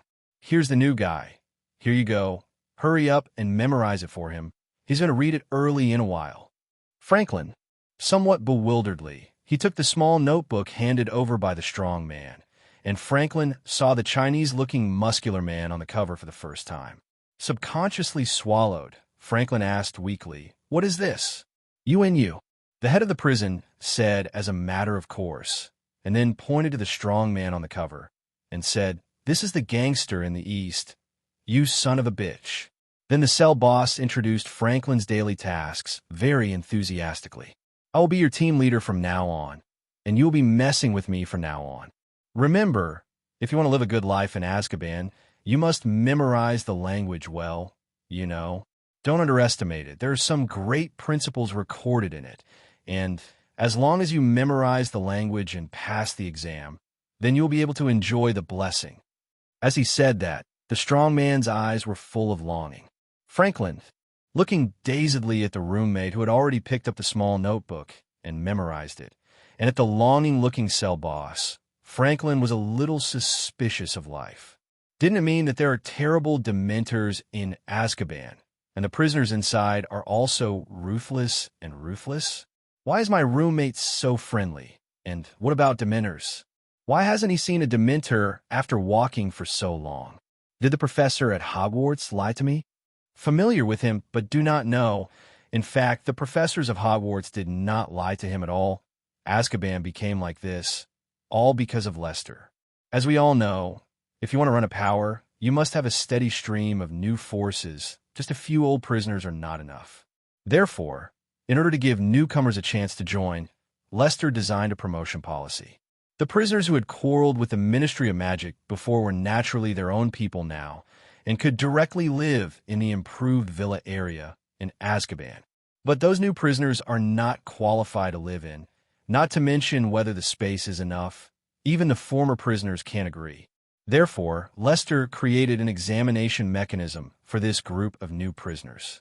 There is a big language examination every month. As long as they pass the examination, they can be qualified to study at the Azkaban Vocational and Technical College. If the new prisoner behaves well in the college, he could be officially regarded as one of his own, and he is allowed to have a house of his own in the northern villa area with a good environment. In this way, Lester can continuously select young men from among the new prisoners, first brainwash them through language, and then send them directly to the Azkaban Vocational and Technical College to improve their professional skills, and finally get a job, became Lester's pawn. All the prisoners, including Franklin, were a little surprised at first, and then immediately joined in the morning reading. However, the difference is that some prisoners don't bother to read Luan Yu at all, and they're completely fooling around when they read in the morning. However, some prisoners have sealed Luan Yu as a classic, and they read it with great enthusiasm. Especially Franklin, who was falsely imprisoned. The more he read, the more enthusiastic he was in learning than at Hogwarts. The sun is shining brightly and the sky is cloudless. Today is August 11th, Ministry of Magic time. There are still 20 days before Hogwarts starts. It has been 2 weeks since the last time the Hunter family came to find fault. Now, all the prominent families in Nocturne Alley almost knew that the Hunter family disappeared inexplicably after they were looking for trouble for Lester. All of a sudden, the whole Nocturne Alley was full of opinions about the incident of the Hunter family. Some people said that their family offended a powerful dark wizard because of their domineering style. Out of this big drama, to prepare for the future retirement. However, this kind of statement is often only spread among ordinary dark wizards. For example, the famous dark wizard families in Nocturne Alley know that the disappearance of the Hunter family is definitely related to the strange shop in the Nocturne Alley business district. Therefore, it seems to be a fear of Lester's power. Even though Lester is an 11-year-old boy, those big families have a tacit understanding and did not choose to take action against Lester. After all, no one can guarantee that they will not be inferior. A Hunter family. At this time, in the hall on the first floor of the trade union, Lester, who was being missed by all the bosses in Nocturne Alley, sat on the bench with a sad face, looking helplessly at the deserted environment in the hall. According to his thinking, how could the trade union hall that he worked so hard to build be so deserted? Isn't it because Muggle wizards who have been wronged and cannot be redressed come to him every day? Why is it deserted now? Just like the ruffian bosses Haijiba, he can't even see a single person. Let's start school now.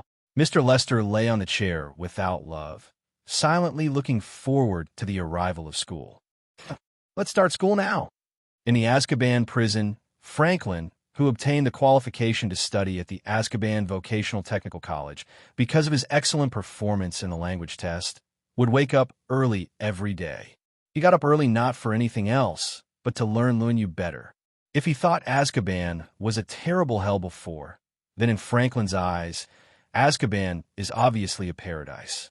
Everyone is equal here, whether you're a new prisoner or an old prisoner. Everyone has a chance to reform, except for some animals who come in because of child trafficking and rape of women. Everyone can be treated equally. Most importantly, Franklin saw hope from Azkaban, giving him a bright future. It's ridiculous to say that there is no part of the huge wizarding world that belongs to their muggle wizards. No matter where they go, they will be discriminated against by pure-blood wizards, and even when they are working, they will be exploited by pure-blood wizards. At that time, the future was a terrible term for Franklin, because in his eyes, a muggle wizard like himself had no future in the wizarding world. Even if one's magic level is high, unless he can beat the Aurors of the Ministry of Magic, he still has to obey the laws of the Ministry of Magic that are only valid for muggle wizards, and become a leek harvested by purebloods. In that cruel magical world, Franklin could not see any hope, but in this cold prison, Franklin saw hope instead. Since he had just graduated from Hogwarts, his mind was still good, and he learned new things very quickly. In addition, he was fascinated by the knowledge of language. In the second week after Franklin came in, he passed the exam smoothly. He became a college of the Azkaban Vocational and Technical College. At first, Franklin was afraid that the old students would bully him because he was a newcomer, but soon Franklin realized that he was worrying too much. Although the students here are all prisoners in the Azkaban Vocational and Technical College, everyone is united and friendly, and every student helps each other. Watsner will never be taught. It's not like Hogwarts here. There is no pure blood discrimination against muggle races. Everyone is muggle wizard, even if they're downcast pure blood, but everyone will not discriminate against each other. And Hogwarts completely different. Mike, it's time to get up, and I have to go to the college to take a Chinese class in a while. After a brief sigh, Franklin looked at the cell leader who was still sleeping soundly on the bed and helplessly pushed him awake, telling him that class was about to begin. After Mike woke up, Franklin simply washed up and then set foot on the way to school with his cell boss under the envious eyes of other prisoners. It was not only myself who passed the exam last week, but also my prison boss, the one who taught me how to speak. Hearing from Mike that he was cheating on his wife because of his yoga instructor, and then he ran into him at home on the spot.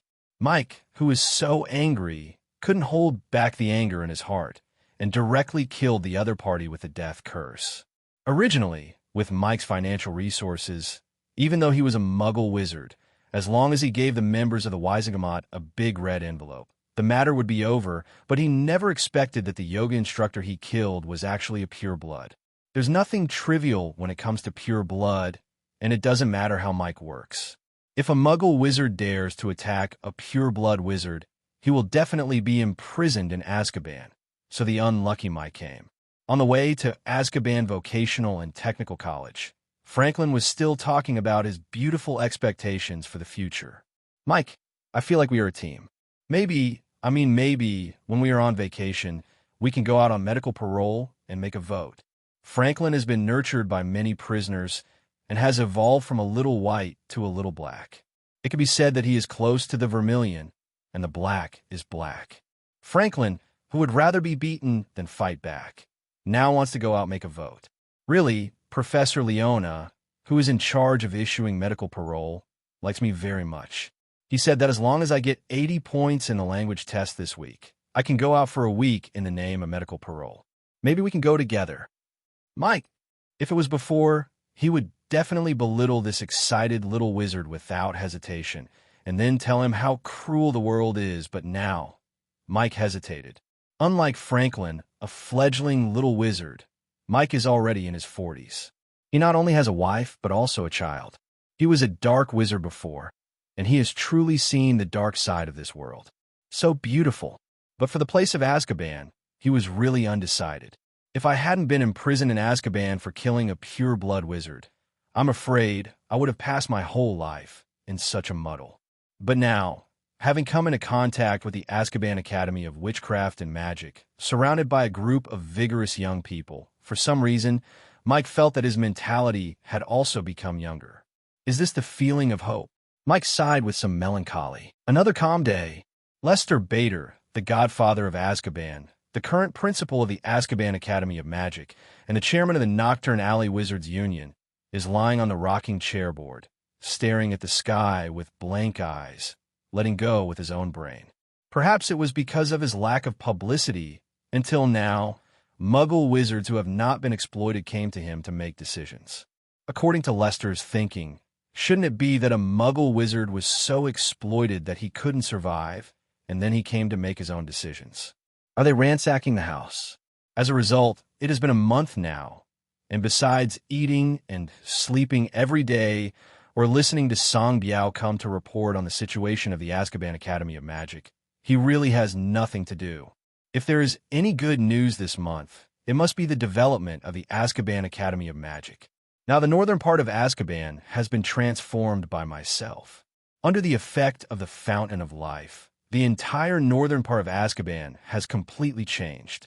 It can be said that the birds are singing and the flowers are fragrant, and the greenery is full of greenery. It has directly become the most suitable place for human beings. Living environment. The lives of the prisoners are also on the right track. As long as they can complete their study tasks at the Azkaban Academy of Magic, they can get a week of medical parole from the wretched old man Leonard. Speaking of this, I have to mention the curriculum of the Azkaban Academy of Magic. First of all, the quality education of Luan Yu must not be left behind. Every morning, there will be 2 large classes of Luan Yu. Every prisoner is willing to participate. Language is closely related to your chances of going out. As for the afternoon, their courses are random. The current Azkaban Academy of Witchcraft and Magic has a lot of talents, and it has opened many elective courses for the prisoners to choose. There are 2 Aurors in the Advanced Blasting class and the Human Body Modification class, and Giggs and Victor are teaching respectively. There is also a crash course on gangsters taught by Song Biao, which is the public elective course with the largest number of applicants in the entire Azkaban Academy of Magic and Magic except for the language course. In this class, Song Biao will vividly teach the prisoners all kinds of terrible spells, and then tell them how to become a powerful gangster. You know, at Hogwarts, those professors are afraid that students will make trouble after graduation, so they usually don't allow students to teach combat spells. Only those pure-blood wizards, although the school does not pay, but they can teach at home, so for a long time, the combat effectiveness of pure-blood wizards is much higher than that of Muggle wizards, which is one of the big reasons. Now, there's a big black wizard who is willing to teach himself and others the battle spell, and the other prisoners are naturally eager to ask for it. Of course, in addition to these abnormal classes, Azkaban still has some normal classes, such as Scar's potion class.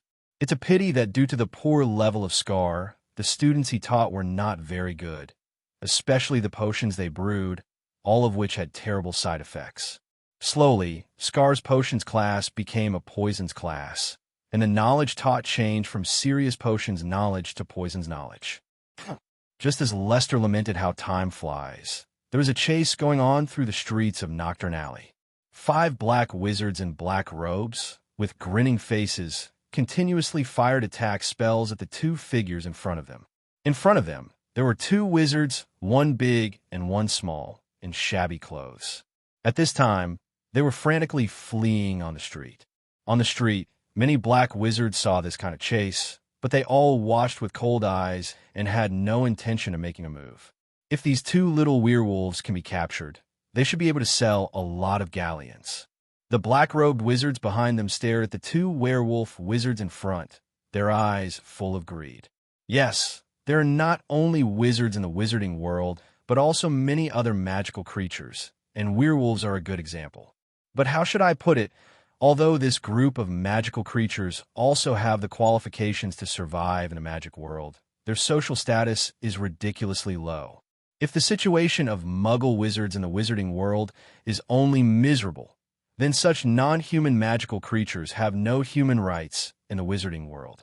At least Muggle wizards are allowed to use wands, and they can go to Hogwarts to go to school. In name, they are equal to pure-blood wizards. But those non-human magical creatures are miserable.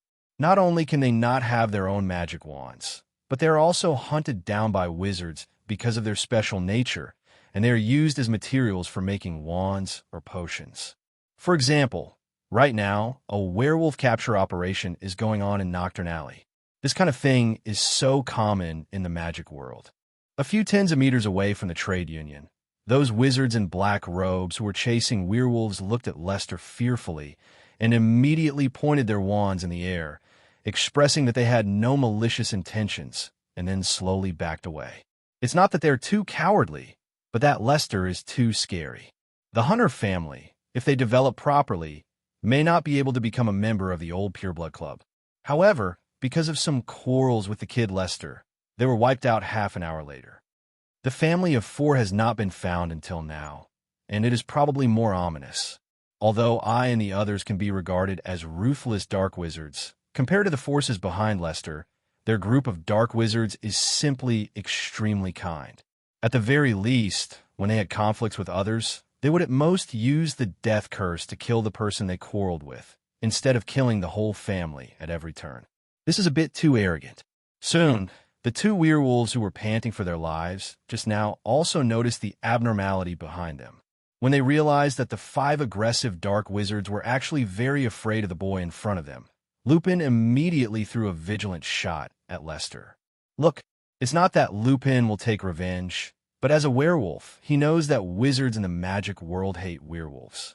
Basically, if they can kill werewolves, no one will choose to take pity on them. Therefore, even though the dark wizards retreated because of the threat of the boy in front of them, Lupin couldn't confirm whether the boy was a good person or not. Of course, in Lupin's eyes, the boy is more likely to be not a good person. He should come from a very powerful pure-blood family, so that those dark wizards would rather give up chasing them than go near this shop. If it was a pure-blood wizard, Lupin would really have a headache.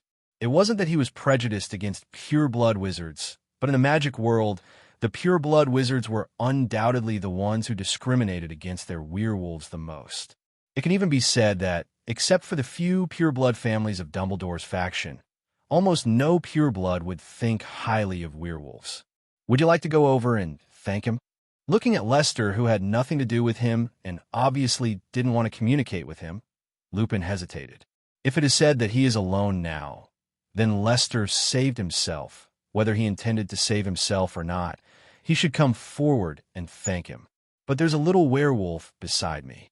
In the eyes of a good old man like Lupin, it is okay for him to be at risk, but the child is innocent. If Lester found out about their werewolf status and howled at that time, with the power of their family, it is estimated that half of the wizards in Nocturne Alley would come out to kill them. Just when Lupin was hesitating whether to thank Lester, Lester was looking at his system panel with a puzzled expression. Ding! Gain Liska's fear value plus 100. Ding! Get Karora's fear value plus 100. Ding! Obtain Oni's fear value plus 100. Lester looked a little surprised at the black-robed wizards who were smiling apologetically and slowly retreating. For the first time, Lester felt a little confused. If this is Azkaban, then it is understandable for these dark wizards to be so afraid of themselves. But isn't this Nocturne Alley? Could there be a traitor in Azkaban? Lester said to himself with some doubts. Unless a prisoner deliberately exposed his existence, it is impossible for anyone to know his name. And even if some prisoner really has something wrong with his brain, he exposed Lester, saying that he is the Dark Lord, and he is responsible for everything. So what? An 11-year-old Dark Lord? Who could believe such nonsense? What's more, it came from a prisoner, and no one believed it. So Lester is not afraid of the prisoners betraying and leaking secrets. No one will believe what the ordinary prisoners say. The interests of those core prisoners are closely related to him, and it is impossible for him to betray, so Lester doesn't have to worry about others betraying him at all. Of course, Lester also has one of the most important reliances, and that is interests. In order to control their subordinates, some people may cast loyalty magic on them. For example, Voldemort usually casts the dark mark on his subordinates to maintain their loyalty. But in the eyes of Lester, this is undoubtedly a very stupid approach. No wonder Voldemort's own strength is obviously stronger than Dumbledore's. But in the end, he couldn't deal with Dumbledore because his brain is obviously not working well. If you want the absolute loyalty of your subordinates, You don't rely on any magic, but a related interest. And now, Lester and the prisoners of Azkaban are undoubtedly an Azkaban interest group. There is no need for Lester to cast a curse on the prisoners. If they use the curse to threaten them to become their own subordinates, they will only regard themselves as their subordinates and work for themselves as part-time jobs. But what if they are regarded as part of an interest group? Then they themselves would regard themselves as the masters of Azkaban. Once the interests of Azkaban were threatened, those prisoners would immediately launch a violent counterattack without Lester speaking. After the black-robed wizards retreated, Lester looked at Lupin, who had been standing in the middle of the road with some hesitation in his eyes. Under normal circumstances, Lester didn't bother him. After all, he was not related to him, and he was rescued by accident, so he didn't care about him at all. But when he looked at Lupin, he immediately changed his mind. Ding! Remus Lupin's fear value plus 500. Lester, am I so *king scary? Lester looked at the system's notification tone and then glanced at the ragged Lupin, feeling a little uneasy. Perhaps because Lester stayed with the prisoners every day, Lester's temperament seemed very outstanding. If it's just a matter of superior temperament, this is still a good thing, but his eyes are indeed a bit sturdy. As the saying goes, the eyes are the windows of the heart, and Lester thinks that there is nothing wrong with his heart. But after staying with those prisoners for a long time, my mentality has changed unconsciously. As a result, there is now a trace of indifference towards life unconsciously in Lester's eyes. This kind of eyes may not be seen by ordinary people, but Lupin, an old world, can definitely see it. After seeing Lester's eyes, Lupin's heart sank to the bottom. Originally thought that even though Lester was a child of a pure-blood family, he was a child after all. Even though he was influenced by the family elders from time to time, his nature should still be good. However, when he saw Lester's eyes, he hesitated. Lupin, who followed Dumbledore in the fight against Voldemort, had seen this kind of look. Only those pure-blooded dark wizards in high positions would have such terrifying eyes. Just when Lupin was hesitating whether to run away now, Lester's mentality also changed following the system's prompt. The werewolf wizard Lupin, this is definitely a talent. And he is a very miserable talent. As long as you give him what he wants, then he can use it for himself. It's not that because Lupin is a member of the good guys faction, Lester wants to recruit him, but that Lupin is really one of the few talents in the wizarding world. Why are wizards in the wizarding world so weak in attack power? One is because of the control of the Ministry of Magic. Hogwarts is not allowed to teach students combat magic, and the other is the serious shortage of defense against the dark arts. After all, no one wants to take a class and risk their lives. So except for those with ulterior motives, very few people are willing to be the professor of defense against the dark arts. The reason for Lupin to be the professor of defense against the dark arts is very simple. One is to help Dumbledore, the big brother, and the other is that he really can't get along in the wizarding world, so he went to Hogwarts to rest. Speaking of this, Lester has to mention Dumbledore, the greatest white wizard of the 20th century. The other big bosses led the team, and they all took the younger brothers to eat and drink hot food. In order to win people's hearts, they even promised the younger brothers to do whatever they wanted. For example, the veteran pure-blood wizards led by Voldemort, when Voldemort gained power, immediately gave benefits to his younger brothers so that they could violate the law and discipline, arbitrarily annex other people's property, and do not need to be arrested if they broke the law. There are also those high-ranking officials of the Ministry of Magic. After defeating Voldemort, they immediately ruled the world. Every family in power who contributes has now become a senior official of the Ministry of Magic. The entire Wisingamot is full of their people, and the old pure blood war reparations also entered their pockets. But the Dumbledore faction that really contributed the most, although it defeated Voldemort, Dumbledore, a good old man, didn't get any benefits. It doesn't matter if you want to be a good person yourself. After all, you have super magical powers and everything else is just floating clouds. But you're out of this world, but your little brother still has to eat. For example, the Weasley family fought against you with their lives, but you won't give them any benefits after winning the battle. Now, several members of the family are still living in the borough. In the Potter family, this one is the worst. They are obviously a great hero, but they fostered him in his uncle's house. If Harry had to be fostered at his mother's house because of the magic left by Harry's mother, then you, as the most powerful person in the wizarding world, would arrange for a few wizard bodyguards to live directly in his house together. Uncle's family. Do you think they still dare to bully Harry and use Harry, a hero, as a servant? Worst of all, UTM gave some galleons to his uncle's family, saying it was Harry Potter's living expenses, but his uncle would not treat Harry like this if you gave him a little money. As for the werewolf wizard, Lupin, there is no need to mention the treatment. Even if Voldemort promised to let his werewolves bite muggles casually, although it was unethical, he was still willing to give his subordinates a good ear.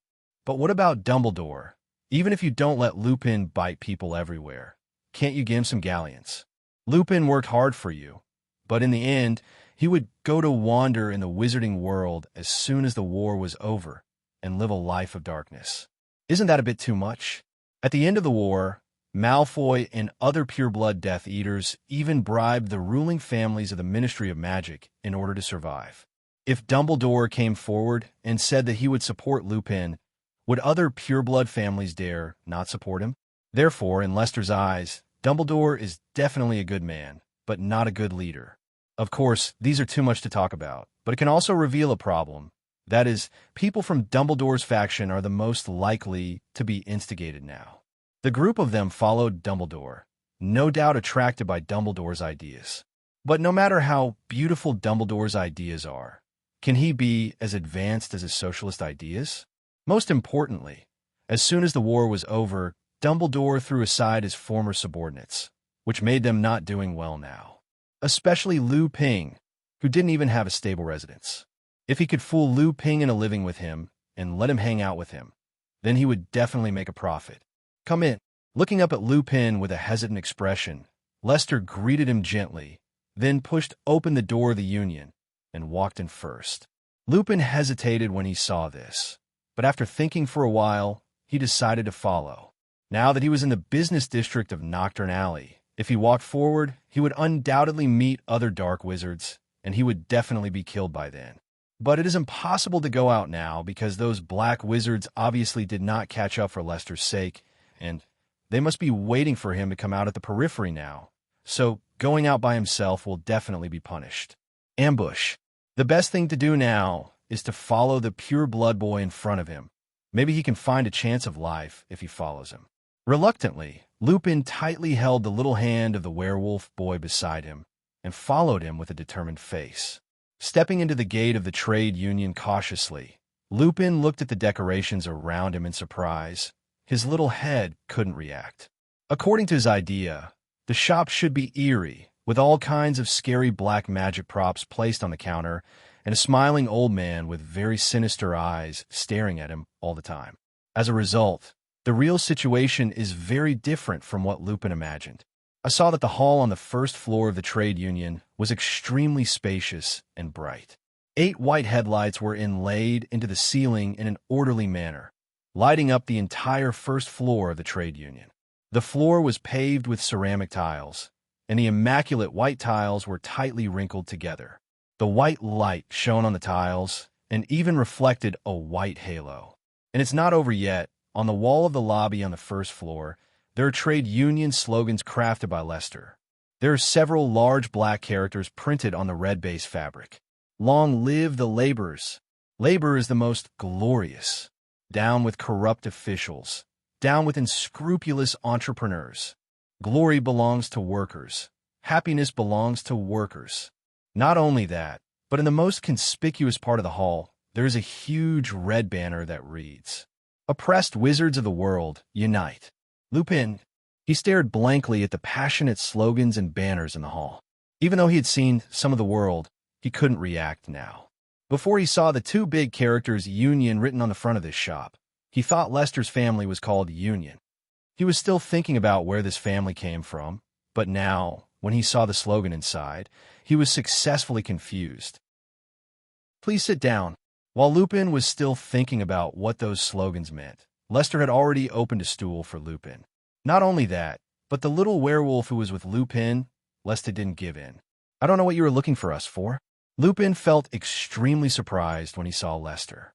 The long-term wandering life, coupled with his status as a werewolf, made him not get the slightest respect outside, let alone someone pulling a stool for him. Even letting him enter a shop is rare. The werewolf boy next to Lupin also looked at Lester in shock. Lupin could still go to Hogwarts, so he is already a highly educated talent in the werewolf group. Ordinary werewolves, even if there is no qualification to go to school in the school. As a little werewolf, Jacob has been living at the bottom of Nocturne Alley since he was born by his werewolf parents. He can't even guarantee daily food and clothing, let alone gain the respect of others. Therefore, seeing Lester, a young master of extraordinary background, treat him so courteously, Jacob instantly felt flattered. The reason why I came to invite you is very simple. Lester did not explain, but pointed to a slogan in the hall. No self-interest. Only benefit others. Serve the people. Lupin, a trade union like ours was established to help people like you who are suffering. Of course, you must not regard this help as charity, because the role of the trade union is not to help everyone, but to unite everyone. The more Lupin listened, the more confused he became. Obviously, he knew all these words, but after combining them into a sentence, he was so confused. Not to mention the little werewolf Jacob. He understood that it was not a charity, but a union.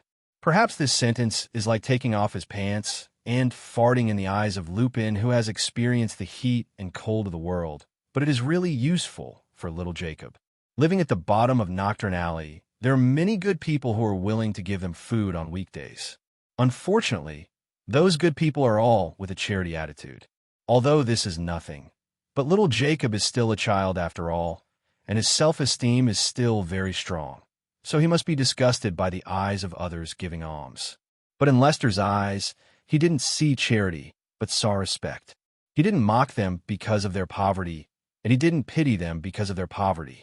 He just regarded them as normal people, equal chat. It doesn't mean anything else. I think you should not have a very happy time in a magic world with your clothes. Seeing that Lupin was not so good at fooling, Lester immediately turned his gun to the little werewolf, ready to fool him. Sure enough, after hearing Lester's words, both the little werewolves with strong self-esteem bowed their heads in shame. Their mess was not only unpleasant, it could be described as horrible. Because of their status as werewolves, no one can look down on them, not even the garbage positions that muggle wizards can hold. Even Lupin, a werewolf wizard with explosive combat power, couldn't find a job in the magic world, let alone other ordinary werewolves. Then have you ever thought about why you are so poor? And what is the reason for your poverty? Is it because you're lazy? Or because you don't want to make progress? Hearing Lester's straightforward question, the little werewolf immediately became anxious and said, "We are not lazy idiots. Those bloody purebloods are lazy. We work hard, but in the end we will be exploited by them." As he spoke, the little werewolf's eyes turned red with grievance. The werewolves living in Nocturne Alley, in order to survive, they had to work as handymen in Nocturne Alley. Because of their status as werewolves, those purebloods can exploit them wantonly. Often they need to work 12 hours a day in exchange for meager remuneration. I'm not talking about you. I'm talking about the purebloods in Nocturne Alley. I know. In fact, I am not a veteran pure-blood wizard. In fact, my grandparents are all muggle-born. Are you saying that your grandparents are all people who can't cast spells? Then why do I see that group of pure-blooded dark wizards are so afraid of you, and they don't even dare to come to your shop union? The little werewolf immediately raised questions, and at the same time Lupin looked at Lester curiously. Who knows? Maybe they're afraid of the name of my union? Regarding the little werewolf's question, Lester naturally couldn't tell the truth, such as telling him that he was actually not a good person. He was a member of the underworld, and he was doing well in the underworld. This may not matter to the little werewolf, but it is absolutely unacceptable to Lupin. Seeing that the topic was getting off track, Lester immediately brought it back. Well, what do you think about the future? Lupin, to be honest, when he first joined his trade union, he felt that the slogans in the store were a bit outrageous. Although the vigorous slogans on the slogans made him feel extremely passionate, but the slogans seemed to be about overthrowing magic. Ministry of Speech, Before, he just had an ominous premonition, but now after Lester forcibly changed the subject, his ominous premonition increased even more. It must be difficult for this little boy named Lester to be able to get along so well in Diagon Alley. In addition, now that Lester is talking nonsense, he feels that Lester is not in serious business. So, the cautious Lupin decided to leave without him. Lester's words and the slogan on the banner gave him a very dangerous feeling. As a member of the Order of the Phoenix back then, he had seen Voldemort's team building activities. In the same spacious and bright hall, all kinds of slogans saying that pure blood is supreme were posted everywhere, and they were all the same, but Voldemort's main action plan was also to overthrow magic. Department. The difference is that Lester seems to be taking the Muggle wizard route, but Voldemort is taking the pure blood wizard route. No matter which route it is, in Lupin's view, it is extremely dangerous, and it will cause many casualties of innocent wizards. Revolutions require bloodshed. Although Lester agrees with the slogan very much, Lupin, as a good old man, is still unwilling to cause troubles. Master, it's not good. I didn't fool Lupin. Lester, who was talking about the future with the little werewolf, had actually been focusing on Lupin. By observing Lupin's expression, Lester soon knew that Lupin was leaving. It seems that my level of deception still needs to be improved. Lester sighed helplessly after looking at the little werewolf who had stared at him and admired him very much. Ordinary people may be easily influenced by him, but a man like Xiang Lupin who has experienced ups and downs in life has seen too many scenery and experienced too many deceptions, so he is naturally immune to his own foolishness. Hello, everyone! As we wrap up this video, I want to share a quick note. I have a Patreon account. If you'd like to support me and enjoy on-demand audiobooks, you can become a Patreon member. Alternatively, you can check out my Google Drive link, which has 500-plus novel audiobooks available through my Ko-fi or Patreon shop. I appreciate your support.